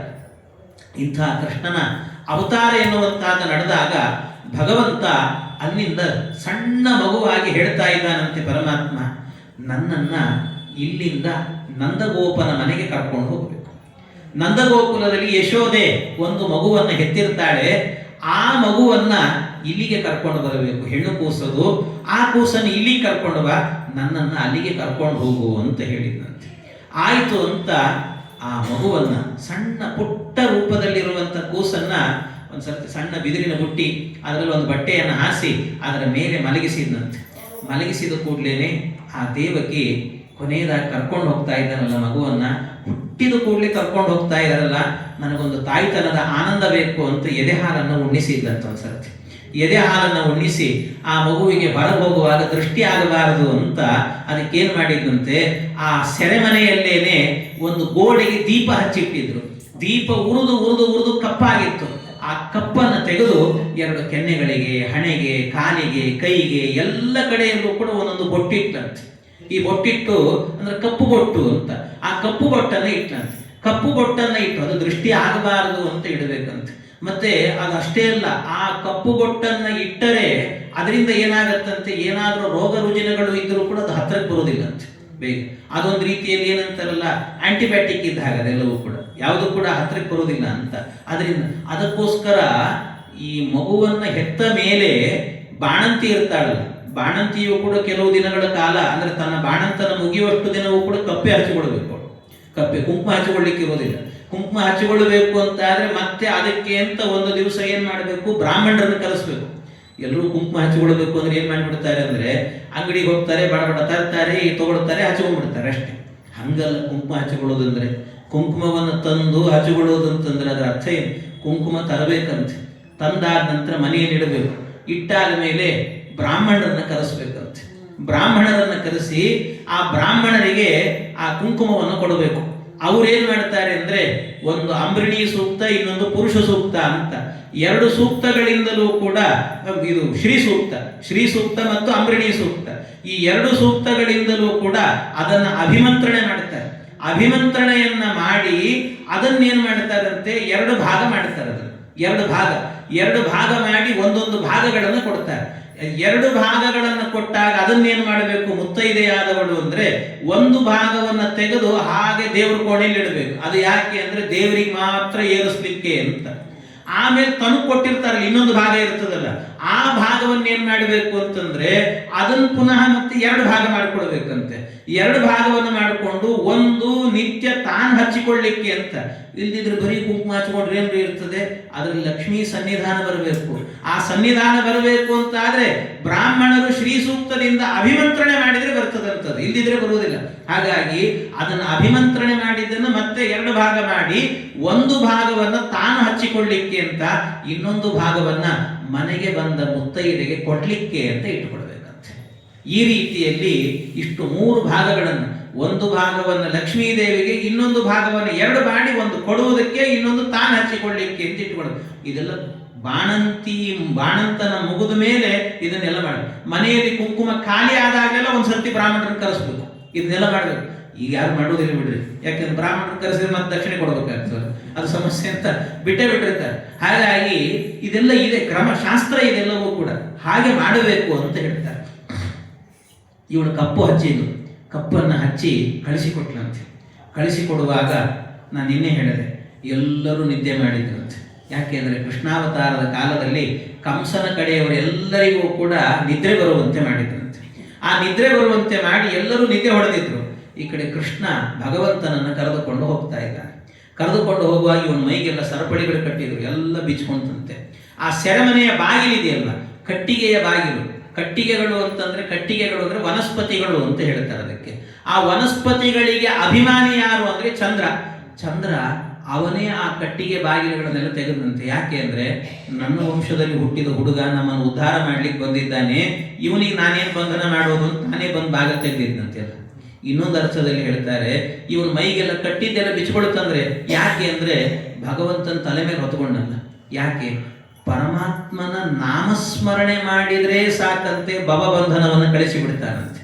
ಅವನ್ನೇ ಹೊತ್ತುಕೊಂಡಿದ್ದಾನೆ. ಯಾವ ಬಂಧನ ಏನ್ ಮಾಡ್ತದೆ, ಎಲ್ಲವೂ ಪರಿಹಾರ ಆಯ್ತು. ಆಮೇಲೆ ಕರ್ಕೊಂಡು ಹೊರಟಿದ್ದಾರೆ. ಹೋಗಬೇಕಾದ್ರೆ ಏನಾಯ್ತಂತೆ, ದಾರಿಯಲ್ಲಿ ಹೋಗುವಾಗ ಮೇಲೆ ಒಂದಷ್ಟು ಮೋಡಗಳಿದ್ವಂತೆ. ಆ ಮೋಡಗಳೆಲ್ಲ ನೋಡಿದ್ವಂತೆ ಕೆಳಗಿರುವಂತ ಭಗವಂತನನ್ನು. ಆ ರೂಪವನ್ನು ನೋಡಿ ಸಂತೋಷ ಆಯ್ತಂತೆ. ದೊಡ್ಡ ದೊಡ್ಡ ಮೋಡ ಇತ್ತು, ಚಿಕ್ಕ ಮೋಡ ಇತ್ತು. ಆ ಚಿಕ್ಕ ಮೋಡಗಳಿಗೆಲ್ಲ ಸಂತೋಷ ತಡಿಲಿಕ್ಕಾಗದೇನೆ, ಮೋಡಗಳಿಗೆ ಸಂತೋಷ ಆದ್ರೆ ಹೇಗೆ ವ್ಯಕ್ತಪಡಿಸ್ಬೇಕು? ಮೋಡಗಳಿಗೆ ಸಂತೋಷ ಆದ್ರೆ ಗರ್ಜನೆ ಮಾಡಿ ಮಳೆ ಬರೆಸಿ ಸಂತೋಷ ಪಡಬೇಕು. ಅದಕ್ಕೊಂದ್ಸರ್ತಿ ಗರ್ಜನೆ ಮಾಡಬೇಕು ಅಂತ ಶಬ್ದ ಮಾಡ್ಲಿಕ್ಕೆ ಹೋದ್ವಂತೆ, ಗುಡುಗಿದ್ವಂತೊಮ್ಮೆ. ಅವು ಗುಡುಗಬೇಕಾದ್ರೆ ದೊಡ್ಡ ದೊಡ್ಡ ಮೋಡಗಳಿದ್ವು, ಅವೆಲ್ಲ ಬೈದ್ವಂತ. ಅವಕ್ಕೆ ನೀವು ತಲೆ ಸರಿ ಇಲ್ಲ ನಿಮಗೆಲ್ಲ, ಅಲ್ಲಿ ಕೆಳಗೆ ನೋಡಿದ್ರು ಸಣ್ಣ ಕೂಸು ಮಲಗಿದೆ, ಅದಕ್ಕೆ ಶಬ್ದ ಮಾಡಿ ಎಬ್ಬಿಸ್ತೀರ ನೀವು ಅಂತ ಬೈದ್ವಂತೆ. ಆದ್ರೆ ಇವ್ ಬೇಜಾರಾಯ್ತು, ಅಯ್ಯೋ ಮತ್ತೆ ನಮ್ಮ ಸಂತೋಷ ಹೇಗೆ ವ್ಯಕ್ತಪಡಿಸುವ? ಅದಕ್ಕೆ ತಮ್ಮ ಒಳಗಿದ್ದ ಒಡಲಲ್ಲಿ ಇದ್ದಂತಹ ತಮ್ಮ ಚೀಲವನ್ನು ಹರಿದು ಸ್ವಲ್ಪ ತುಂತುರು ಹನಿ ಬೀಳಿಸಿದ್ರಂತೆ ಕೆಳಗೆ. ಅದು ಬೀಳಿಸ್ತಾ ಇದ್ದಂತೇನೆ ಏನಾಯ್ತಂತೆ, ಕೂಡಲೇ ಅಲ್ಲೇ ಇದ್ದಂತಹ ಶೇಷದೇವರು ಎಲ್ಲಿ ನಮ್ಮ ಭಗವಂತನಿಗೆ ಶೀತ ಆಗತ್ತೋ ಅಂತ ಓಡಿ ಬಂದು ಛತ್ರಿಯ ಹಾಗೆ ನಿಂತ್ಕೊಂಡ್ರಂತೆ. ಛತ್ರಿಯ ಹಾಗೆ ನಿಂತ್ಕೊಂಡು. ಯಾಕೆ ಅವರು ಛತ್ರಿಯ ಹಾಗೆ ಬಂದು ನಿಂತರು ಅಂತ ಹೇಳಿದ್ರೆ, ಅವರೊಂದು ಅನುಸಂಧಾನ ಮಾಡ್ಕೊಂಡಿದ್ರಂತೆ ಶೇಷದೇವರು ಕೂಡ. ಒಂದು ನಮ್ಮಲ್ಲಿ ಶಾಸ್ತ್ರ ಒಂದು ಮಾತನ್ನು ಹೇಳುತ್ತೆ, ಧರ್ಮಶಾಸ್ತ್ರದಲ್ಲಿ ಒಂದು ಮಾತಿದೆ. ಏನು? ದೇವರ ವಿಷಯದಲ್ಲಿ ಏನಾದರೂ ಅಪರಾಧವನ್ನ ಮಾಡಿದರೆ ಅದಕ್ಕೆ ದೇವರಿಗೊಂದು ರಥೋತ್ಸವ ಮಾಡಿಸ್ಬೇಕಂತೆ. ಪಾಪ ಪರಿಹಾರಕ್ಕೋಸ್ಕರವಾಗಿ ರಥೋತ್ಸವ ಮಾಡಬೇಕಂತ. ಆ ರಥೋತ್ಸವ ಮಾಡಬೇಕಾದ್ರೆ ಹೇಗೆ ಅಂತಂದ್ರೆ, ತಾನೇ ಖುದ್ದಾಗಿ ಹೋಗಿ ಆ ರಥಕ್ಕೆ ಮಾವಿನ ತೋರಣ ಕಟ್ಟಬೇಕಂತದೆ. ಮಾವಿನ ತೋರಣವನ್ನು ಕಟ್ಟಿ ಅಂತ ರಥದಲ್ಲಿ ಭಗವಂತನನ್ನು ಕೂಡಿಸಿ ರಥೋತ್ಸವ ಮಾಡಿ ಅದನ್ನು ಮಾಡಿದರೆ ಆ ಅಪರಾಧಗಳೆಲ್ಲ ಪರಿಹಾರ ಆಗ್ತದಂತೆ. ಪ್ರಾಯಶ್ಚಿತ್ತ ಅದಕ್ಕೆ ಅಂತ ಹೇಳ್ತಾರೆ. ಅದಕ್ಕೆ ಶೇಷದೇವರು ಬಂದು ಮಾಡ್ಕೊಂಡಿದ್ರಂತೆ ಪ್ರಾಯಶ್ಚಿತ್ತ. ಇವರೇನು ಅಪರಾಧ ಮಾಡಿದ್ರು ಅಂದರೆ, ಈ ಅವತಾರದಲ್ಲಿ ಕೃಷ್ಣಾವತಾರದಲ್ಲಿ ಶೇಷದೇವರು ಅಣ್ಣನಾಗಿ ಹುಟ್ಟಿರಲ್ಲ. ಅಣ್ಣನಾಗಿ ಹುಟ್ಟಿದ್ದರಿಂದಾಗಿ ಇಡೀ ಕೃಷ್ಣಾವತಾರ ಪೂರ್ತಿಯಾಗಿ ಕೃಷ್ಣ ಇವನನ್ನ ಅಣ್ಣ ಅಣ್ಣ ಅಂತ ಕರೆದಿದ್ದಂತೆ.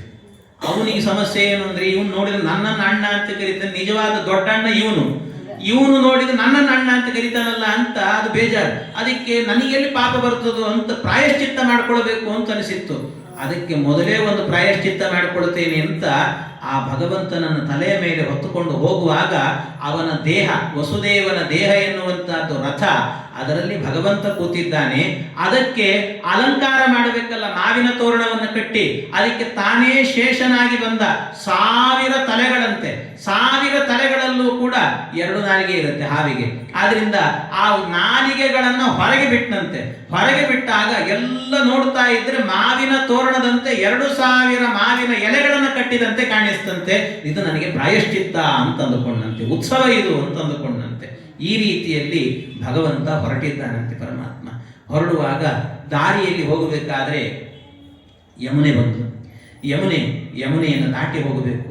ಯಮುನೆ ದಾಟಬೇಕು ಅನ್ನುವಾಗ ಸರಿಯಾಗಿ ಎದುರುಗಡೆಯಲ್ಲಿ ಯಮುನೆ ಹರಿತಾ ಇದ್ದಾಳೆ, ಉಕ್ಕಿ ಉಕ್ಕಿ ಹರಿತಿದ್ದಾಳೆ. ಈ ವಸುದೇವ ಭಗವಂತನನ್ನು ಹೊತ್ತಿದ್ದೇನೆ, ಎಚ್ಚರ ಇಲ್ಲ ಅವನಿಗೆ, ದೇವರನ್ನು ಸ್ಪರ್ಶ ಮಾಡಿದ್ದೇನೆ ಎನ್ನುವ ಆನಂದ ಅವನಿಗೆ. ಆ ಆನಂದದಲ್ಲಿ ಹೊರಟಿದ್ದಾನೆ. ಹೊರಡುವಾಗ ಏನಾಯ್ತಂತೆ, ಆ ಯಮುನೆ ಇವನ ಸೊಂಟದ ತನಕ ಬಂದು, ಎದೆಯ ತನಕ ಬಂದು, ಭುಜವನ್ನ, ಕಂಠವನ್ನ ಮುಳುಗಿಸಿದ್ಲು. ಈ ಬಾಯಿ ತನಕಲೂ ಕೂಡ ಬಂದಿದ್ದಾಳೆ ಯಮುನೆ. ಮುಳುಗ್ತಾ ಇದ್ದಾನೆ, ಇನ್ನೂ ಮುಂದಕ್ಕೆ ಹೋದ್ರೆ ಮುಳುಗೇ ಬಿಡ್ತಾನೆ. ಅಷ್ಟರಲ್ಲಿ ಈ ಯಮುನೆ ಉಕ್ಕಿ ಉಕ್ಕಿ ಹರಿತಾ ಇದ್ದಲ್ಲ, ಉಕ್ಕಿ ಹರಿಯುವಾಗ ಒಂದು ಹನಿ ನೀರು ಏನಾಯ್ತಂತೆ, ಭಗವಂತನ ಪಾದ ಹೀಗೆ ಹೊರಗೆ ಬಿದ್ದಿತ್ತಲ್ಲ ಬಿದಿರಿನ ಬುಟ್ಟಿಯಿಂದ, ಆ ಪಾದಕ್ಕೆ ಬಡ್ಕೊಂಡು ಹೋದಂತೆ. ಪಾದಕ್ಕೆ ಬಡ್ಕೊಂಡು ಹೋದಾಗ ಆ ಪಾದಕ್ಕೆ ದೇವಕಿ ಬರುವಾಗಲೇನೆ ಒಂದು ಕಪ್ಪು ಹಚ್ಚಿದ್ಲಲ್ಲ, ಆ ಕಪ್ಪನ್ನು ತೊಳ್ಕೊಂಡು ಹೋದಂತೆ. ಕಪ್ಪು ತೊಳ್ಕೊಂಡು ಹೋದ ನಂತರ ಕೃಷ್ಣನ ಪಾದದ ಕಪ್ಪನ್ನ ತಾನು ಹಚ್ಚಿಕೊಂಡದ್ರಿಂದ ಆವತ್ತಿನಿಂದ ಜಗತ್ತಿನಲ್ಲಿ ಕಾಲಿಂದಿ ಅಂತ ಪ್ರಸಿದ್ಧಿ ಆಯ್ತು. ಅವಳು ಕಾಲಿಂದಿ ಆದದ್ದು ಹೀಗೆ. ಕಾಲಿಂದಿ ಅಂತ, ಕಪ್ಪು ನದಿ ಅಂತ ಕರೀತಾರೆ ಯಮುನೆಗೆ. ಹಾಗಾಗಿ ಕಾಲಿಂದಿ ಅಂತ ಹೆಸರು ಅವಳಿಗೆ. ಯಾಕೆ ಅಂತ ಹೇಳಿದ್ರೆ ಕೃಷ್ಣನ ಪಾದದ ಕಪ್ಪನ್ನು ಹಚ್ಚಿಕೊಂಡದ್ರಿಂದ ಆಗ ಕೂಡಲೇ ಕೃಷ್ಣನ ಪಾದದ ಕಪ್ಪಿದು ಅಂತ, ದೇವರಿದ್ದಾನೆ ಮೇಲೆ ಅಂತ ಪೂರ್ಣ ಕೆಳಗೆ ಹೋಗಿಬಿಟ್ಲಂತೆ, ಬಗ್ಗಿ ಬಿಟ್ಲಂತೆ. ಅಂದ್ರೆ ದೇವರ ಹತ್ತಿರಕ್ಕೆ ಹೋಗುವಾಗ ಬಗ್ಗಿ ಹೋಗಬೇಕು ಅನ್ನೋದನ್ನ ಅವಳು ತೋರಿಸಿಕೊಟ್ಲಂತೆ. ಹಾಗೆ ಬಗ್ಗಿ ಬಿಟ್ಲು. ಅವನು ಕರ್ಕೊಂಡು ಹೋದ ನಂತರ ಅಲ್ಲಿಗೆ ಹೋಗ್ತಾನೆ. ಆ ಊರಿಗೆ ಹೋದಾಗ ಎಂಥ ಅದ್ಭುತ, ಚಿಕ್ಷಿಂಪಂತಹ ವಿಲಿಂಪಂತಹ ಇಡೀ ಊರಿನಲ್ಲಿ ಗೋಪಾಲಕರು, ಗೋಪಿಯರು ಎಲ್ಲರೂ ಕೂಡ ಭಗವಂತನ ಅವತಾರ ಆಗಿದೆ ಅಂತ, ಹೇಗೆ ಈ ಕೆಲವು ಆರಾಧನೆಗಳೆಲ್ಲ ಆದಾಗ ಕೊನೆಯ ದಿವಸ ಉತ್ತರಾರಾಧನೆ ಅಂತ ಈ ಬಣ್ಣಗಳನ್ನು ಹಾಕ್ಕೊಳ್ತಾರಲ್ಲ ಒಬ್ಬರಿಗೊಬ್ಬರು, ಆ ರೀತಿಯಲ್ಲಿ ಕೃಷ್ಣಾವತಾರದ ಕಾಲದಲ್ಲಿ ಆ ಗೋಪಾಲಕರು, ಗೋಪಿಯರೆಲ್ಲರೂ ಕೂಡ ಏನು ಮಾಡಿದ್ರಂತೆ, ಹಾಲು, ಮೊಸರು, ಬೆಣ್ಣೆಗಳನ್ನು ಎರಚಿಕೊಂಡಿದ್ರಂತೆ. ಒಬ್ಬರಿಗೊಬ್ಬರು ಹಾಲಿನಿಂದ ಸ್ನಾನವನ್ನು ಮಾಡಿಕೊಂಡಿದ್ರಂತೆ, ಮೊಸರಿಂದ ಸ್ನಾನವನ್ನು ಮಾಡಿಕೊಂಡಿದ್ರಂತೆ, ಒಬ್ಬರಿಗೊಬ್ಬರು ಎರಚಿಕೊಳ್ತಾ ಇದ್ರಂತೆ. ಕೃಷ್ಣಾವತಾರ ಅಂತ, ಕೃಷ್ಣನಿಗೋಸ್ಕರ ದೇವರು ಬರ್ತಾ ಇದ್ದಾನೆ ಅಂತ ಆವತ್ತಿನ ದಿವಸ ಅವ್ರಿಗೆ ಆ ಬುದ್ಧಿ ಕೊಟ್ಟಿದ್ದ ದೇವರು. ಆ ಒಂದು ದಿವಸಕ್ಕೆ ಕೃಷ್ಣ ಇವನು ದೇವರು ಅಂತ ಗೊತ್ತಿತ್ತು. ಎಲ್ಲರೂ ಮನೆಗಳಲ್ಲಿ ಎಲ್ಲಾ ರೀತಿ ಬಗೆಯಾಗಿರುವಂತಹ ಎಲ್ಲ ಪದಾರ್ಥಗಳನ್ನು ಮಾಡಿದ್ರಂತೆ. ಎಂತಿಂತಹದ್ದು ಅನೇಕ ಉಂಡೆಗಳಂತೆ. ಏನದು ವೆರೈಟಿ ಉಂಡೆ ಅಂತ ಹೇಳ್ತಾರೆ. ಅದರಲ್ಲೂ ಕೂಡ ವೆರೈಟಿ ಉಂಡೆ ಅಂದ್ರೆ ಡ್ರೈ ಫ್ರೂಟ್ಸ್ ಉಂಡೆ ಅಂತ ಮಾಡಿದ್ರಂತೆ, ಇನ್ನು ಅರಳಿನ ಉಂಡೆ ಮಾಡಿದ್ರು, ಎಳ್ಳಿನ ಉಂಡೆ ಮಾಡಿದ್ರು, ಏನೇನೋ ಬಗೆ ಈ ನಮ್ಮೂರಿಂದು ಬಿಟ್ಟಿಲ್ಲ, ಮತ್ತೆ ಬೇಸನ ಉಂಡೆನೂ ಮಾಡಿದ್ರಂತೆ. ಎಲ್ಲವೂ ಸೇರಿಸಿ ಮಾಡಿದ್ರು, ಚಕ್ಲಿ ಮಾಡಿದ್ರಂತೆ, ಎಲ್ಲ ಮಾಡಿಟ್ಟಿದ್ರು. ಭಗವಂತ ಆ ಊರಿಗೆ ಬಂದು ಕೂಡ್ಲೇನೆ ಎಲ್ಲರೂ ತಂದಿಟ್ಟು ಕೃಷ್ಣನ ಎದುರಲ್ಲಿ, ಭಗವಂತನ ಎದುರಲ್ಲಿಟ್ಟು ಕೃಷ್ಣಾರ್ಪಣ ವಸ್ತು ಅಂದ್ರೆ ಅಷ್ಟೂ ಪದಾರ್ಥಗಳಲ್ಲಿ ಮೊದಲು ಎತ್ತಿಕೊಂಡು ತಿಂದದ್ದು ಏನು ಅಂದ್ರೆ ಭಗವಂತ ಚಕ್ಲಿ ತಿನ್ನಂತೆ. ಹಲ್ಲಿಲ್ಲದ ಬಾಯಿ, ಬೊಚ್ಚು ಬಾಯಿಯಲ್ಲೇನೆ ಮೊದಲು ತಿಂದದ್ದೇನು ಅಂದ್ರೆ ಚಕ್ಲಿ ತಿನ್ನಂತೆ. ಅಂದ್ರೆ ಆ ಘಟನಾ ಸಾಮರ್ಥ್ಯ ಭಗವಂತನಿಗಿದೆ, ನನಗೆ ಮಾತ್ರ ಇದೆ ಅನ್ನೋದನ್ನ ತೋರಿಸ್ತಾನೆ ಪರಮಾತ್ಮ. ಮತ್ತು ಹಲ್ಲಿಲ್ಲದೆ ಇರೋರು ತಿನ್ಲಿಕ್ಕೆ ಹೋಗ್ಬಿಟ್ರೆ ಕೃಷ್ಣ ತಿಂದ ಅಂತ ಆಮೇಲೆ ಇನ್ನೇನೂ ತಿನ್ಲಿಕ್ಕಾಗಲ್ಲ ಅಂತ ಸ್ಥಿತಿ ಬಂದ್ಬಿಡ್ತದೆ. ಆದ್ರಿಂದ ಭಗವಂತ ಇದನ್ನು ತೋರಿಸಿದ. ಆಮೇಲೆ ಎಲ್ಲರೂ ಆದ ನಂತರ ಭಗವಂತ ಅಲ್ಲಿಂದ ಮುಂದಕ್ಕೆ ಹೋಗಿ ಅವನನ್ನ ಆ ಯಶೋದೆಯ ಮಡಿಲಲ್ಲಿ ಮಲಗಿಸ್ಲಿಕ್ಕೆ ಹೇಳಿದಂತೆ. ಯಶೋದೆಯ ಮಡಿಲಲ್ಲಿ ಮಲಗಿಸ್ಲಿಕ್ಕೆ ಹೇಳಿದಾಗ ಈ ಕೃಷ್ಣಾವತಾರ ನಡೀತಲ್ವ, ಕೃಷ್ಣಾವತಾರ ನಡೆದ ದಿವಸ ಅಷ್ಟಮಿ ತಿಥಿ. ಆ ಅಷ್ಟಮಿ ತಿಥಿ ಎಷ್ಟಿತ್ತು ಅಂದ್ರೆ ಕೃಷ್ಣಾವತಾರವಾಗಿ 1 ಮುಹೂರ್ತಗಳ ಕಾಲ ಅಷ್ಟಮಿ ಇತ್ತಂತೆ, 1 ಮುಹೂರ್ತ ಕಾಲ. ಆಮೇಲೆ ನವಮಿ ಬಂದ್ಬಿಟ್ಟಿತ್ತಂತೆ. ಯಾವಾಗ ಕೃಷ್ಣಾವತಾರ ಅಷ್ಟಮಿಗೆ ಆಯ್ತಲ್ವ, ಆಗ 1 ಮುಹೂರ್ತ ಆದ ನಂತರ ನವಮಿ ಬಂತು. ನವಮಿ ಹೊತ್ತಿಗೆ ಏನಾಗಿತ್ತಂತೆ, ದುರ್ಗೆ ಅವತಾರ ಮಾಡಿದಂತೆ. ಆದ್ರಿಂದ ದುರ್ಗೆಗೆ ನವಮಿ, ಕೃಷ್ಣನಿಗೆ ಅಷ್ಟಮಿ, ದುರ್ಗಾ ನವಮಿ ಅಂತ ಹೇಳ್ತಾರೆ. ಹಾಗಾಗಿ ನವದುರ್ಗಾ ಅಂತ ಉಪಾಸನೆ ಮಾಡ್ತೀವಲ್ಲ ಈ ನವರಾತ್ರಿಯಲ್ಲೆಲ್ಲ, ಹಾಗೆ ಅದರಲ್ಲಿ ದುರ್ಗೆಗೆ ನವಮಿ ಅಂತ, ನವಮಿ ದಿವಸ ಅವತಾರವನ್ನು ಮಾಡಿದಂತೆ. ಕೃಷ್ಣ ಅಷ್ಟಮಿ ದಿವಸ ಅವತಾರ. ಹೀಗೆ ನವಮ್ಯಾಮೇವ ಸಂಜಾತ ಕೃಷ್ಣ ಪಕ್ಷಸ್ಯ ವೈತಿಥೌ, ಇದೆಲ್ಲ ನವಮ್ಯಾಮೇವ ಸಂಜಾತ, ಅವಳು ಹುಟ್ಟಿದ್ದು ನವಮಿ ತಿಥಿಯಲ್ಲೇ, ದುರ್ಗೆ ಅಷ್ಟಮಿಯಲ್ಲೂ ಹುಟ್ಟಿದ್ದಲ್ಲ ಅವಳು ಅಂತ ಹೇಳ್ತಾರೆ. ಹಾಗಾಗಿ ಅನುಜ್ಞಾಪ್ಯ ಈ ರೀತಿ ಗರ್ಭಕಾಲೇತ್ವ ಸಂಪೂರ್ಣೆ ಅಷ್ಟಮೇ ಮಾಸಿತೆ ಸ್ತ್ರೀಯವು ದೇವಕೀ ಚ ಯಶೋದಾ ಚ ಶುಶುಭಾತೆ ಸಮಂ ತದಾ. ಇಬ್ಬರು ಸಮಾನ ಕಾಲದಲ್ಲಿ, ಸಮಾನ ಕಾಲ ಅಂತಂದ್ರೆ ಒಂದೇ ಗಳಿಗೆಯಲ್ಲಿ ಅಂತ ಅರ್ಥ ಅಲ್ಲ, ಅಂದ್ರೆ ಒಂದೇ ದಿನದಲ್ಲಿ ಅಂತ ಅರ್ಥ, ಒಂದೇ ರಾತ್ರಿಯಲ್ಲಿ ಅಂತ ಅರ್ಥ. ಆ ರಾತ್ರಿ ಕಾಲದಲ್ಲಿ ಆಗುವಾಗ ಸಮಂ ಅಂದ್ರೆ ಒಂದೇ ಸಮಯದಲ್ಲಿ ಎನ್ನುವಂತ ಮಾತಿಗೆ ಒಂದು ಮುಹೂರ್ತ ಕಾಲ ಅಷ್ಟೇ ವ್ಯತ್ಯಾಸ ಅಂತ ಅರ್ಥ, ಒಂದು ಮುಹೂರ್ತ ಕಾಲ. ಇವನು ಅಷ್ಟಮಿ 1 ಮುಹೂರ್ತಕ್ಕೆ ಮುಗಿತು, ನವಮಿ ದಿವಸ ಅವಳ ಅವತಾರವನ್ನು ಮಾಡಿದ್ದಂತೆ ದುರ್ಗೆ. ಹೀಗೆ ದುರ್ಗಾದೇವಿ ಅವತಾರವನ್ನು ಮಾಡಿದ್ಲು. ಆ ದುರ್ಗಾದೇವಿ ಅವತಾರ ಮಾಡಿದ ಕೂಡಲೇ ಆಗ ಭಗವಂತ ಅಲ್ಲಿ ಹೋಗಿದ್ದಾನೆ. ಆ ದುರ್ಗೆಯನ್ನು ಎತ್ತಿಕೊಂಡು ನೀನು ಹೋಗು ಅಂತ ಹೇಳಿದಂತೆ. ದೇವರು ಕಳಿಸಿಕೊಟ್ಟ. ನಾನು ಇಲ್ಲೇ ಇರ್ತೀನಿ ಅಂತ ಹೇಳಿದ. ಇದು ಇಷ್ಟೆಲ್ಲ, ಮತ್ತು ಇದು ಮಕ್ಕಳನ್ನ ಅದಲು ಬದಲು ಮಾಡಿದ್ದು, ಇದೆಲ್ಲ ಗೊತ್ತಿಲ್ಲದೆ, ತಂದೆ ತಾಯಿಗಳಿಗೆ ಗೊತ್ತಿಲ್ಲದೆ ಮಾಡೋದು, ಇದೆಲ್ಲ ದೋಷ ಅಲ್ವಾ, ತಪ್ಪಲ್ವ ಇದು ಅಂದ್ರೆ ಯಾರು ಹೇಳಿದ್ದು? ಇದು ನಂದಗೋಪನಿಗೆ ಗೊತ್ತಿತ್ತು. ನಂದಗೋಪ ಮತ್ತು ಈ ವಸುದೇವ ಎಲ್ಲ ಒಟ್ಟಿಗೆ ಮಾತಾಡ್ಕೊಂಡಿದ್ರಂತೆ, ಉಗ್ರಸೇನ ಎಲ್ಲ ಮಾತಾಡ್ಕೊಂಡಿದ್ರು. ಭಾಗವತದಲ್ಲಿ ಹೇಳಿಲ್ಲ, ಬೇರೆ ಪುರಾಣಗಳಲ್ಲೆಲ್ಲ ಇದನ್ನು ಹೇಳಿಬಿಟ್ಟಿದ್ದಾರೆ ಕಥೆ. ಸ್ಕಂದ ಪುರಾಣದಲ್ಲಿ ಹೇಳ್ತಾರೆ, ಪದ್ಮ ಪುರಾಣದಲ್ಲಿ ಹೇಳ್ತಾರೆ, ಬೇರೆ ಬೇರೆ ಪುರಾಣಗಳಲ್ಲಿ ಈ ಕಥೆ ಬಂದಿದೆ. ಹಾಗಾಗಿ ಈ ಉಗ್ರಸೇನ, ನಂದಗೋಪ ಮತ್ತು ವಸುದೇವ ಎಲ್ಲ ಮೊದಲೇ ಮಾತಾಡ್ಕೊಂಡಿದ್ರಂತೆ. ಹೀಗೆ ನಾವು ಬದಲು ಮಾಡ್ಕೊಳ್ಬೇಕು, ಭಗವಂತ ಕೃಷ್ಣನಾಗಿ ಅವತಾರ ಮಾಡ್ತಾನೆ, ನಮ್ಮನ್ನೆಲ್ಲ ಉದ್ಧಾರ ಮಾಡ್ಲಿಕ್ಕೆ ಬರ್ತಾನೆ ಅಂತ ಅವರು ಮಾತಾಡ್ಕೊಂಡಿದ್ರು ಮೊದಲೇ. ಮಾತಾಡಿಕೊಂಡು ಮಾಡಿದ್ದು, ಆದ್ರಿಂದ ಇದು ದೋಷ ಅಲ್ಲ ಅಂತ ಹೇಳ್ತಾರೆ. ಹಾಗೆ ಅರ್ಥ ಮಾಡ್ಕೊಳ್ಬೇಕು. ಈ ರೀತಿಯಲ್ಲಿ ಭಗವಂತ ಅವತಾರ ಮಾಡಿ ಅಲ್ಲಿ ಬಂದ, ಈ ದುರ್ಗೆಯನ್ನು ಕಳಿಸಿಕೊಟ್ಟ. ಬಹಳ ಹೊತ್ತಿಲ್ಲ. ಇದನ್ನ ವಾದರಾಜ ಸ್ವಾಮಿಗಳು ಬಹಳ ಚಮತ್ಕಾರದಿಂದ ಹೇಳ್ತಾರೆ. ಭಗವಂತ ಯಾಕೆ ಈ ಪಟ್ಟಣವನ್ನ, ಮಥುರಾ ಪಟ್ಟಣವನ್ನು ಬಿಟ್ಟು ಅಲ್ಲಿಗೆ ಹೋದ? ಕಂಸನಿಗೆ ಹೆದರಿ ಹೋದ್ನ ಅಂತ ಕೇಳಿದ್ರೆ, ಕಂಸನಿಗೆ ಹೆದರಿ ಹೋದದ್ದಲ್ಲ. ಯಾಕೆ ಹೋದದ್ದು ಅಂದ್ರೆ ಅನೇಕ ಕಾರಣ. ಒಂದು ವೇಳೆ ಅಲ್ಲೇ ಇದ್ದ ಅಂದ್ರೆ ಈ ಕಂಸ ಅವತ್ತೇ ಸತ್ತು ಹೋಗ್ತಿದ್ದ. ಅಷ್ಟು ಬೇಗ ಸಾಯಬಾರ್ದು ಈ ಕಂಸ. ಮತ್ತೇನು, ಅವನ ಪಾಪದ ಕೊಡ ಇನ್ನೂ ತುಂಬಬೇಕು, ಪೂರ್ಣ ತುಂಬಿದ ಮೇಲೆ ಕೊಲ್ಲಬೇಕು, ಅದಕ್ಕೋಸ್ಕರ ಹೋದ. ಇನ್ನೊಂದೇನು ಅಂದ್ರೆ, ಭಗವಂತ ಈ ಮಥುರಾ ಪಟ್ಟಣದಲ್ಲಿ ಕಂಸ ಪ್ರತಿನಿತ್ಯವೂ ಕೂಡ ದೊಡ್ಡ ಘೋರವಾದ ಅಪರಾಧ ಮಾಡ್ತಿದ್ದಂತೆ. ಏನು ಅಂದ್ರೆ, ಪ್ರತಿ ನಿತ್ಯವೂ ಕೂಡ ಗೋಹತ್ಯೆ ಮಾಡ್ತಾ ಇದ್ದಂತ ಅವನ ಊರಲ್ಲಿ, ಮಥುರಾ ಪಟ್ಟಣದಲ್ಲಿ ನಿತ್ಯ ಗೋಹತ್ಯೆ. ಭಗವಂತ ಹೇಳಿದ, ಎಲ್ಲಿ ಗೋಹತ್ಯೆ ನಡೆಯುತ್ತೆ ಆ ಊರಲ್ಲಿ ನಾನು ಇರೋದಿಲ್ಲ ಅಂತ ಹೇಳಿದ. ಅದರಿಂದ ಕಟುಕರಿರುವ ಜಾಗದಲ್ಲಿ ಭಗವಂತ ಇರೋದಿಲ್ಲ ಅಂತ, ಅದರಿಂದ ಅಲ್ಲಿ ಬಿಟ್ಟು ಹೋಗ್ಬಿಡ್ತೇನೆ ಅಂತ ಹೋದ. ಹಾಗೆ ಪರಮಾತ್ಮ ಅದಕ್ಕೋಸ್ಕರ ಮಥುರಾ ಪಟ್ಟಣವನ್ನು ಬಿಟ್ಟು ಹೋದದ್ದು. ಇನ್ನೊಂದೇನು ಅಂದರೆ, ಭಗವಂತ ಚಮತ್ಕಾರ ವಾದರಾಜರು ಹೇಳುವಂಥದ್ದು. ಇನ್ನೊಂದೇನು, ಭಗವಂತ ಹೋದದ್ದು ಯಾಕೆ ಅಂತ ಹೇಳಿದರೆ, ಭಗವಂತನಿಗೆ ಅನ್ನಿಸ್ತಂತೆ ಅಲ್ಲಿ ಲಕ್ಷ್ಮೀದೇವಿ ದುರ್ಗೆಯಾಗಿ ಅವತಾರ ಮಾಡಿದ್ದಾಳೆ. ಈ ದುರ್ಗೆಯಾಗಿ ಅವತಾರ ಮಾಡಿದಾಗ ಭಗವಂತನಿಗೆ ಅನ್ನಿಸ್ತು, ನನ್ನ ಹೆಂಡತಿಲಿ ಬೇಕಾದಷ್ಟು ಸರ್ತಿ ನೋಡಿದ್ದೀನಿ, ನನ್ನ ಜೊತೆಗೆ ಇರ್ತಾಳೆ, ನಾನು ನೋಡಿದ್ದೀನಿ, ಚೆನ್ನಾಗಿರ್ತಾಳೆ ಪಾಪ. ಆದರೆ ನನ್ನ ಹೆಂಡತಿ ಸಣ್ಣ ಕೂಸಾಗಿ ಅವತಾರ ಮಾಡಿದಾಗ ಹೇಗಿರ್ತಾಳೆ ಅಂತ ನೋಡಬೇಕು ಅನಿಸ್ತಂತೆ ದೇವರಿಗೆ. ಅದಕ್ಕೋಸ್ಕರ ಇಲ್ಲಿ ಬಂದಂತೆ ವಾದರಾಜರ ಚಮತ್ಕಾರ. ಅವಳು ನೋಡಬೇಕು ಅಂತ ಅನಿಸ್ತಂತೆ, ಅದಕ್ಕೋಸ್ಕರ ಬಂದ ಮೇಲೆ ಬಾಣ ಹೊತ್ತು ನೋಡ್ಲಿಲ್ಲ, ಬೇಗ ಕರ್ಕೊಂಡು ಹೋಗು ಅಂದ್ಬಿಟ್ನಂತೆ. ಯಾಕೆ ಹೋಗು ಅಂತ ಹೇಳಿದ ಅಂದ್ರೆ, ಈಗ ಬೇರೆ ಸಂದರ್ಭಗಳಲ್ಲಿ ಲಕ್ಷ್ಮಿ ತನ್ನ ಹೆಂಡತಿ ಆಗಿದ್ಲು, ಈ ದುರ್ಗೆಯಾಗಿ ತನ್ನ ತಂಗಿ ಆಗಿಬಿಟ್ಟಿದ್ದಾಳೆ. ಹಾಗಾಗಿ ತಂಗಿನ ಬಹಳ ನೋಡೋ ಹಾಗಿಲ್ಲ, ಅದರಿಂದ ಹೋಗು ಅಂತ ಕಳಿಸ್ಬಿಟ್ನಂತೆ. ಆದ್ರೂ ಒಂದ್ಸರ್ತಿ ಹೆಂಡತಿ ಹೀಗೆ ಅವತಾರ ಮಾಡಿದಾಗ ಹೇಗಿರ್ತಾಳೆ ನೋಡ್ಬೇಕು ಅಂತ ಬಂದಂತೆ. ಇದೆಲ್ಲ ವಾದರಾಜರು ಹೇಳುವ ಚಮತ್ಕಾರಗಳೆಲ್ಲವೂ ಕೂಡ. ಹಾಗೆ ಅದನ್ನು ಕಳಿಸಿಕೊಟ್ಟಾದ ನಂತರ ಭಗವಂತ ಅಲ್ಲಿ ಮಲಗಿದ್ದಾನೆ. ಬೆಳಗಾಯಿತು. ಬೆಳಗಾದ ಕೂಡಲೇನೆ ಇವಳು ಎದ್ದಿದ್ದಾಳೆ ಯಶೋದೆ, ನೋಡ್ತಾ ಇದ್ದಾಳಂತೆ, ಮಗುವಿನ ಮುಖವನ್ನು ನೋಡಿದ್ಲು. ಮೊದಲು ಬೆಳಗ್ಗೆ ಎದ್ದು ಕೂಡಲೇನೆ ಒಂದಷ್ಟು ಮಂಗಳ ದ್ರವ್ಯಗಳನ್ನು ನೋಡಬೇಕು ಅಂತ ಹೇಳ್ತಾರೆ. ಕಪಿಲಾನ್ ದರ್ಪಣಂ ಭಾನುಂ ಭಾಗ್ಯವಂತಂಚ ಭೂಪತಿಂ. ಎಲ್ಲ ಕಪಿಲ ಗೋವನ್ನು ನೋಡಬೇಕಂತೆ, ಮತ್ತು ದರ್ಪಣವನ್ನು ನೋಡಬೇಕು ಅಂತೆ, ಅಂದ್ರೆ ಕನ್ನಡಿ ನೋಡಬೇಕಂತೆ. ಹೀಗೆಲ್ಲ ಕೆಲವು ಪದಾರ್ಥಗಳನ್ನು ನೋಡಬೇಕು ಅಂತ. ಹಾಗೆ ಬೆಳಿಗ್ಗೆ ಎದ್ದು ಕನ್ನಡಿ ನೋಡಿದಂತೆ. ಎಷ್ಟು ಅಂದ್ರೆ 1000 ಸರ್ತಿ ನೋಡಿದಂತೆ ಕನ್ನಡಿ. ಯಾಕೆ ಅಂದ್ರೆ ಇವಳಿಗೆ ಅನ್ನಿಸ್ತಾ ಇತ್ತಂತೆ, ಈ ಮಗು ನನ್ನ ಹೊಟ್ಟೆಯಲ್ಲಿ ಹುಟ್ಟಿದ್ದ ಅಂತ ಅವಳಿಗೆ ಡೌಟ್. ಯಾಕೆ ಇಷ್ಟು ಮುದ್ದಾಗಿದೆ ಈ ಕೂಸು ಅಂದ್ರೆ, ಪರಮ ಸುಂದರ, ಪರಮ ಸುಂದರ. ತಲೆ ತುಂಬ ಕೂದಲಂತೆ, ತುಟಿಗಳನ್ನು ನೋಡ್ತಾ ಇದ್ರೆ ಕೆಂಪಾದ ತುಟಿಗಳಂತೆ ಭಗವಂತನದ್ದು. ಎಂತ ತೊಂಡೆ ಹಣ್ಣಿನಂತ ಸುಂದರವಾದಂತ ಕೆಂಪು ತುಟಿಯಂತೆ ಅವನದ್ದು, ದೇವರದ್ದು.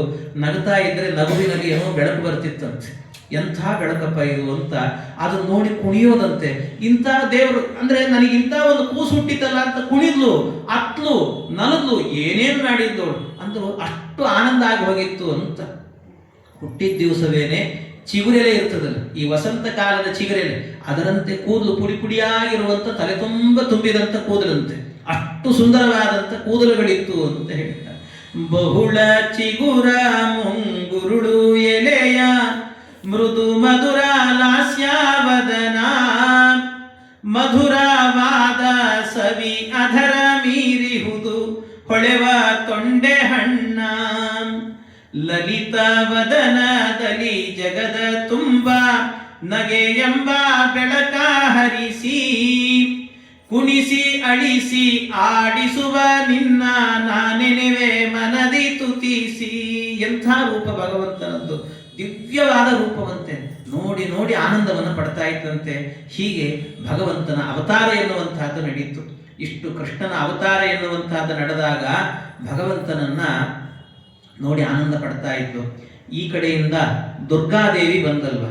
ದುರ್ಗಾದೇವಿ ಬಂದ ಕೂಡಲೇನೆ ದುರ್ಗೆಯನ್ನ ಬೆಳಿಗ್ಗೆನೆ ನೋಡಿದ. ಮಗು ಅಳ್ತಾ ಇರುವ ಶಬ್ದ ಕೇಳಿಸ್ತು. ಓಡಿ ಹೋದ ಈ ಕಂಸ. ಮಗುವನ್ನ ಕೊಲ್ಲಬೇಕು ಅಂತ ಹೋದ. ಮಗುವನ್ನ ಕೊಲ್ಲಬೇಕು ಅಂತ ಹೋದಾಗ ನೋಡ್ತಾನೆ ಹೆಣ್ಣು ಮಗು ಹುಟ್ಟಿದೆ. ಅಲ್ಲ, ಆಕಾಶವಾಣಿ ಗಂಡು ಹುಟ್ಟುತ್ತದೆ, ಅದು ನಿನ್ನ ಮೃತ್ಯು ಅಂತ ಹೇಳಿತ್ತು. ಅಯ್ಯೋ, ಬಹುಶಃ ಈಗ ದೇವತೆಗಳು ಸುಳ್ಳು ಹೇಳಲಿಕ್ಕೆ ಶುರು ಮಾಡಿದ್ದಾರೆ ಅಂತ ಅನ್ಕೊಂಡ. ದೈವಮಪ್ಯ ಅನರ್ಥಂ ವಕ್ತಿ ಅಂತ ಅನ್ಸರ್ತಿ. ದೇವತೆಗಳು, ನಾನು ಬರೀ ಮನುಷ್ಯರು ರಾಕ್ಷಸರು ಸುಳ್ಳು ಹೇಳ್ತಾರೆ ಅಂತ ತಿಳ್ಕೊಂಡಿದ್ದೆ, ಆದ್ರೆ ಈ ದೇವತೆಗಳು ಸುಳ್ಳು ಹೇಳಲಿಕ್ಕೆ ಶುರು ಮಾಡಿದ್ರಲ್ಲ. ದೈವಮಪ್ಯನೃತಂ ಭಕ್ತಿ ನಮರ್ತ್ಯ ಇವ ಏವ ಕೇವಲಂ. ಮನುಷ್ಯರು ಮಾತ್ರ ಅಲ್ಲ, ಎಲ್ಲರೂ ಹೇಳ್ತಿದ್ದಾರೆ ಸುಳ್ಳು ಅಂತ ಅನ್ಕೊಂಡು. ಅದಕ್ಕೆ ಆದ್ರೂ ಪರವಾಗಿಲ್ಲ, ಈ ಮಗುವನ್ನೇ ಕೊಲ್ಲಬೇಕು ಅಂತ ಆ ಮಗುವನ್ನ ಕಾಲ್ ಹಿಡಿದು ಮೇಲೆತ್ತಿ ಹೊಡಿಬೇಕು ಅಂತ ಹೋದ್ರೆ, ಭುವಿ ಭೌಮಾನಿ ಭೂತಾನಿ ಯಥಾಯಾಂತ್ಯಪಯಾಂತಿ ಚ ನಾಯಮಾತ್ಮ ತತೈತೇಷು ವಿಪರ್ಯೇತಿ ಯಥೈವ ಭೂಹು. ಆ ಕೂಡಲೇ ಏನ್ ಮಾಡಿತಂತೆ, ಆ ಕೂಸು ಮೇಲೆ ಹಾರಿತಂತೆ. ಮೇಲೆ ಹಾರಿತಂತೆ ಕೂಸು. ಮೇಲೆ ಹಾರಿ 8 ಬಾಹುಗಳಂತೆ.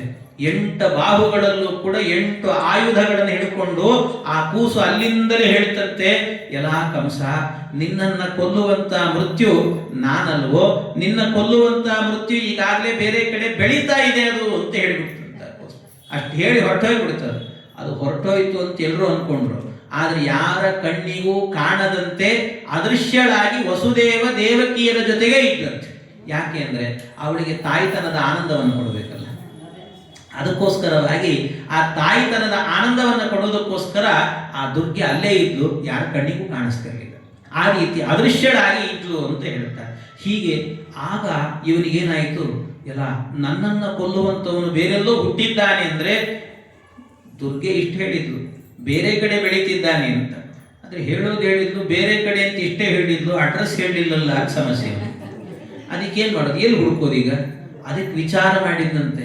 ಎಲ್ಲ ದೈತ್ಯರನ್ನು ಕರೆದು ಅವರಿಗೆಲ್ಲ ಹೇಳಿದಂತೆ, ನೋಡು, ಈಗ ತಾನೇ ಹುಟ್ಟಿದ ಮಕ್ಕಳು ಅಂತ ಎಲ್ಲೆಲ್ಲಿದ್ದಾರೋ ಅವರೆಲ್ಲರ ಸಂಹಾರ ಮಾಡ್ರಿ ಅಂತ. ಎಲ್ಲರ ಸಂಹಾರ ಮಾಡ್ರಿ, ಎಲ್ಲರ ಸಂಹಾರ ಮಾಡಿ ಅಂದಾಗ ಆಯ್ತು ಅಂತ ಎಲ್ಲರೂ ಒಂದೊಂದು ಕಡೆಗೆ ಹೋದ್ರು. ವಿಶೇಷವಾಗಿ ಭಗವಂತ ಇರುವ ಜಾಗಕ್ಕೆ ಪೂತನ ಎನ್ನುವಂತ ರಾಕ್ಷಸಿ ಬಂದಂತೆ. ಪೂತನ, ಆ ಪೂತನ ಅಂದ್ರೆ ಅವಳು ಯಾರು ಅಂದ್ರೆ ಊರ್ವಶಿ. ಊರ್ವಶಿ ಅಂದ್ರೆ, ಊರ್ವಶಿ ಹಿಂದೆ ಅವಳೊಂದು ಶಾಪಗ್ರಸ್ತಳಾಗಿ ಈ ರೀತಿ ಅವತಾರವನ್ನು ಮಾಡಿತ್ತು. ಅಂದ್ರೆ ಒಮ್ಮೆ ಏನಾಗಿತ್ತಂತೆ, ಪೂತನಿ ಅಂದ್ರೆ ಈ ಊರ್ವಶಿ ಅವರು ಅಪ್ಸರ ಸ್ತ್ರೀಯರು. ಅಪ್ಸರ ಸ್ತ್ರೀಯರ ನಿಯಮ ಏನು ಅಂದ್ರೆ, ಅವರಿಗೆ ನಿಯತ ಪತಿ ಅಂತ ಇರೋದಿಲ್ಲ, ಗಂಡ ಇವನೇ ಅಂತ ಇರೋದಿಲ್ಲ. ಅವ್ರು ಯಾರಾದ್ರೂ ಒಬ್ರು ಬಯಸಿದ್ರು ಅಂದ್ರೆ ಒಬ್ಬರ ಜೊತೆಗಿರ್ತಾರೆ. ಎಷ್ಟು ದಿವಸ ಅವರ ಜೊತೆಗಿರ್ತಾರೋ ಅವರೇ ಅವ್ರ ಗಂಡ ಆಗಿರ್ತಾರೆ. ಆಮೇಲೆ ಅವ್ರನ್ನ ಬಿಟ್ಟು ಇನ್ನೊಂದು ಕಡೆಗೆ ಹೋದ್ರೆ ಅವ್ರು ಇನ್ನೊಬ್ರು ಗಂಡ ಅಷ್ಟೇ. ಆದರೆ ಯಾರ ಜೊತೆಗಿರ್ತಾರೋ ಅವರನ್ನು ಬಿಟ್ಟು ಬೇರೆಯವ್ರ ಕಡೆಗೆ ಹೋಗೋ ಹಾಗಿಲ್ಲ ಅಷ್ಟು ದಿನಗಳ ಕಾಲ. ಅದು ಅಪ್ಸರೆಯರ ನಿಯಮಗಳು ಇವೆಲ್ಲವೂ ಕೂಡ. ಹಾಗೆ ಆ ಕಾಲ ಅಲ್ಲಿ ಅಪ್ಸರೆ ಇವಳು ಕುಬೇರನ ಜೊತೆಗಿದ್ಲು. ಕುಬೇರನ ಜೊತೆಗೆ ಇದ್ದಂತಹ ಇವಳು ಒಮ್ಮೆ ಏನ್ ಮಾಡಿಬಿಡ್ತಾಳೆ, ಒಬ್ಬ ಗಂಧರ್ವನ ಜೊತೆಗೆ ಹೋಗ್ಬಿಡ್ತಾಳೆ. ಅದು ನಿಯಮ, ಇಷ್ಟು ದಿವಸಗಳ ಕಾಲ ಯಾರ ಜೊತೆಗೆ ಹೋಗಬಾರ್ದು. ಅದು ಹೋದದ್ದು ಸಿಟ್ಟು ಬಂತು ಕುಬೇರನಿಗೆ, ನೀನು ರಾಕ್ಷಸಿಯಾಗಿ ಹುಟ್ಟು ಅಂತ ಶಾಪ ಹಾಕಿರೋದು. ಅವಳು ರಾಕ್ಷಸಿ ಆದ. ಆಗ ಆ ರಾಕ್ಷಸಿ ಆದದ್ದೇ ಪೂತನಿ ಅಂತ. ಆದರೆ ಒಂದು ನಿಯಮ ಇದೆ, ಆಚಾರ್ಯರ ಮಧ್ವಾಚಾರ್ಯ ಶಾಸ್ತ್ರದಲ್ಲಿ ಅದನ್ನು ಹೇಳ್ತಾರೆ. ಯಾರಾದರೂ ನಿಮಗೆ ಪುರಾಣಗಳಲ್ಲಿ ಎಲ್ಲಿಯಾದರೂ ಕೂಡ ದೇವತೆಗಳಿಗೆ ಶಾಪ ಬರ್ತದೆ ರಾಕ್ಷಸರಾಗಿ ಹುಟ್ಟಿ ಅಂತ. ನಿಮಗೆ ಎಷ್ಟು ಕಥೆ ಬೇಕಾದಷ್ಟಿದೆ. ಈ ಜಯ ವಿಜಯರದ್ದೇ ಕಥೆ ಇಲ್ವಾ, 3 ಬಾರಿ ನೀವು ರಾಕ್ಷಸರಾಗಿ ಹುಟ್ಟಿ ಅಂತ. ಹಾಗಾದ್ರೆ 3 ಬಾರಿ ರಾಕ್ಷಸರಾಗಿ ಹುಟ್ಟಿ ಅಂತಂದ್ರೆ ಏನರ್ಥ? ಹಾಗಾದ್ರೆ ಅವರೇ ರಾಕ್ಷಸರಾದರು ಅಂತ ಅರ್ಥವಾಗ. ಜಯ ಮತ್ತು ವಿಜಯನೇ ರಾಕ್ಷಸರಾದ್ರ, ಊರ್ವಶಿನೇ ರಾಕ್ಷಸಿಯಾದ ಅಂದ್ರೆ ಅಲ್ಲ. ಯಾವತ್ತೂ ಕೂಡ ದೇವತೆಗಳು ರಾಕ್ಷಸರಾಗೋದು ಅಂತ ಇಲ್ಲವೇ ಇಲ್ಲ. ಇದು ಆಚಾರ್ಯರ ಸಿದ್ಧಾಂತ. ಅಂದ್ರೆ ದೇವತೆಗಳು ರಾಕ್ಷಸರಾಗೋದೇ ಇಲ್ಲ. ಮತ್ತೆ ರಾಕ್ಷಸರಾಗಿ ಅಂದ್ರೆ ಅದರ ಅರ್ಥ ಏನು? ಜಯ ವಿಜಯರಿಬ್ಬರು ಕೂಡ ರಾಕ್ಷಸರಾದರು ಅಂತಂದ್ರೆ ಅರ್ಥ ಏನು ಅಂದ್ರೆ ಅದು ಹಾಗರ್ಥ ಅಲ್ಲ. ನ ದೇವಾನಾಂ ನ ದೇವೀನಾಂ ಸಾಮಸ್ತೇನ ಭುವಿರ್ಜನಿ ಅಂತ. ಅಂದ್ರೆ ದೇವತೆಗಳೆಲ್ಲರೂ ಕೂಡ ಅಲ್ಲಿಂದ ಬಂದರು ಅಂದ್ರೆ ಅವರು ಪೂರ್ಣವಾಗಿ ಬಂದು ಅದೇ ಆಗಿಬಿಡ್ತಾರೆ, ಅಥವಾ ಪೂರ್ಣ ಅಲ್ಲಿಂದ ಬಂದ್ಬಿಡ್ತಾರೆ ಅಂತ ಅರ್ಥ. ಮತ್ತೇನರ್ಥ ಅಂದ್ರೆ ರಾಕ್ಷಸನಾಗು ಅಂದ್ರೆ ಅದರ ಅರ್ಥ ರಾಕ್ಷಸರ ದೇಹದ ಒಳಗೆ ಪ್ರವೇಶ ಮಾಡುವಂತ ಅಷ್ಟೇ ಅರ್ಥ. ಅದರ ಒಳಗಿರುವುದು ಅಂದ್ರೆ ಅದ್ರ ಜೊತೆಗೆ ರಾಕ್ಷಸನ ದೇಹ ಅಂದ್ರೆ ಅದರಲ್ಲಿ ಆಲ್ರೆಡಿ ರಾಕ್ಷಸ ಇರ್ತಾನೆ, ಅವ್ರ ಜೊತೆಗೆ ನೀನು ವಾಸ ಮಾಡುವಂತ ಅಷ್ಟೇ ಅರ್ಥ. ಒಂದೇ ದೇಹದಲ್ಲಿ ರಾಕ್ಷಸನೂ ಇರ್ತಾನೆ, ಅವ್ರ ಜೊತೆಗೆ ನೀನು ವಾಸ ಮಾಡು. ಹೀಗೆ ವಾಸ ಮಾಡುವ ಅನ್ನೋದಿದೆಯಲ್ಲ, ಇದೇ ರಾಕ್ಷಸನಾಗುವ ಅಂದ್ರೆ. ದೇವತೆಗಳು ರಾಕ್ಷಸರಾಗುವುದು ಅಂದ್ರೆ ಅವರೇ ರಾಕ್ಷಸರಾಗಿ ಬಿಡ್ತಾರೆ ಅಂತ ಅರ್ಥ ಅಲ್ಲ, ರಾಕ್ಷಸರ ದೇಹದಲ್ಲಿ ಹೋಗಿ ವಾಸ ಮಾಡುವುದು ಅಂತ ಅರ್ಥ. ಹಾಗೆ ಅದೇ ರೀತಿ ಇಲ್ಲೂ ಕೂಡ ಯಾರಿವಳು ಅಂತಂದ್ರೆ, ಹಿಂದೆ ರಾಮಾವತಾರದ ಕಾಲದಲ್ಲಿ ತಾಟಕ ಅಂತ ಒಬ್ಬಳು ಅಸುರಿ ಇದ್ಲು, ತಾಟಕಿ. ಆ ತಾಟಕಿಯನ್ನ ಭಗವಂತ ಸಂಹಾರ ಮಾಡಿದ ಮೇಲೆ ಅವಳೇ ಪೂತನೆಯಾಗಿ ಹುಟ್ಟಿದ್ದು. ಅವಳ ಒಳಗೆ ಊರ್ವಶಿಯ ಪ್ರವೇಶ ಅಷ್ಟೇ. ಅಲ್ಲಿ ಇದೇನು ದೊಡ್ಡ ಶಾಪ ಏನಾದ್ರೆ ರಾಕ್ಷಸರ ಮಧ್ಯದಲ್ಲಿ ಅಲ್ಲಿ ಆ ದೇಹದಲ್ಲಿ ಇರೋದ್ರ ಶಾಪನ ಇದೊಂದು ಅಂದ್ರೆ ದೊಡ್ಡ ಶಾಪ ಸ್ವಾಮಿ ಇದು ಅಂತಾರೆ. ದೊಡ್ಡ ಶಾಪ ಇದು ಅಂತ. ಯಾಕೆಂದ್ರೆ ರಾಕ್ಷಸರ ದೇಹದಲ್ಲಿ ವಾಸ ಮಾಡೋದು ಅಂದ್ರೆ ಎಷ್ಟು ಸಮಸ್ಯೆ ಇರ್ತದೆ ಹೇಳ್ರಿ, ಹೇಗಿರ್ತದೆ? ಈ ರಾಕ್ಷಸರ ಒಂದೇ ದೇಹ ಬಿಡ್ರಿ, ನಾ ಹೇಳ್ತೀನಿ ಏನು ಅಂದ್ರೆ ರಾಕ್ಷಸರಿರೋ ವಟಾರ ಇರ್ತದಲ್ಲ, ಅಲ್ಲಿ ಬದುಕೋದೇ ಎಷ್ಟು ಕಷ್ಟ ಇರ್ತದೆ. ಅಂಥದ್ರಲ್ಲಿ ಒಂದೇ ದೇಹದಲ್ಲಿ ಇರೋದ್ರೆ ಇನ್ನು ಹೇಗಾಗಿರ್ಬೇಕು ಹೇಳಿ ಅಲ್ವಾ? ಅದರಿಂದಾಗಿ ಬಹಳ ಕಷ್ಟ ಇರ್ತದೆ. ಅದು ಅಂಥದ್ದನ್ನ ಇವರಿಗೆ ಶಾಪ ಆ ರೀತಿ ಬಂದಿತ್ತು. ಹಾಗೆ ಬಂದದ್ದು ಆದ್ರಿಂದಾಗಿ ಅವಳು ಪೂತನಿಗೆ ಬಂದಿದ್ದಾಳೆ, ಭಗವಂತನ ಬಳಿಗೆ ಬಂದಿದ್ದಾಳೆ. ಆ ಭಗವಂತನ ಬಳಿಗೆ ಬಂದು ಪರಮಾತ್ಮನಿಗೆ ಅದು ಬರುವಾಗ ಏನು ಮಾಡಿದ್ದಂತೆ ವಿಷವನ್ನು ತನ್ನ ಎದೆಗೆ ಮೆತ್ತಿಕೊಂಡು ಬಂದು ಅದನ್ನು ಉಣ್ಣಿಸಬೇಕು ಅಂತ ಬಂದು ಕೂಡಲೇ ಏನು ಮಾಡಿದ್ದಂತೆ ಯಶೋದೆಗೆ ಹೇಳಿದ್ದಂತೆ. ಎಲ್ಲರೂ ನೋಡಿ ಬೆರಗಾದ್ರು. ಪೂತನೆ ಇತ್ತಲ್ವಾ, ಪೂತನೆ ಇರೋದರಿಂದಾಗಿ ಆ ಅವಳಿಗೂ ಒಂದು ಸೌಂದರ್ಯ ಬಂದಿತ್ತಂತೆ. ಒಳ್ಳೆ ಬರುವಾಗ ಎಷ್ಟು ಲಕ್ಷಣವಾಗಿ ಬಂದಿದ್ದು ಅಂತೀರಿ, ಬರಬೇಕಾದ್ರೆ ಉದ್ದು ಕುಂಕುಮ ಹಚ್ಚಿದ್ದಂತೆ, ಕೈ ತುಂಬ ಬಳೆ ಹಾಕಿದ್ದಂತೆ, ಮೂಗುತಿ ಕಿವಿ ಓಲೆ ಎಲ್ಲ ಇಟ್ಟುಕೊಂಡು ಕಚ್ಚೆ ಹಾಕೊಂಡು ಬಂದಿದ್ದಂತೆ ಬರಬೇಕಾದ್ರೆ. ಆದ್ರೆ ಕಚ್ಚೆ ಹಾಕೊಂಡು ಮಾರು ಹೋಗ್ಬಿಡ್ಬಾರ್ದು ಮತ್ತಂತವ್ರಿಗೆಲ್ಲ ದೀರ್ಘದಂಡ ನಮಸ್ಕಾರ ಮಾಡಿಬಿಡ್ತಾರೆ ಕೆಲವರು.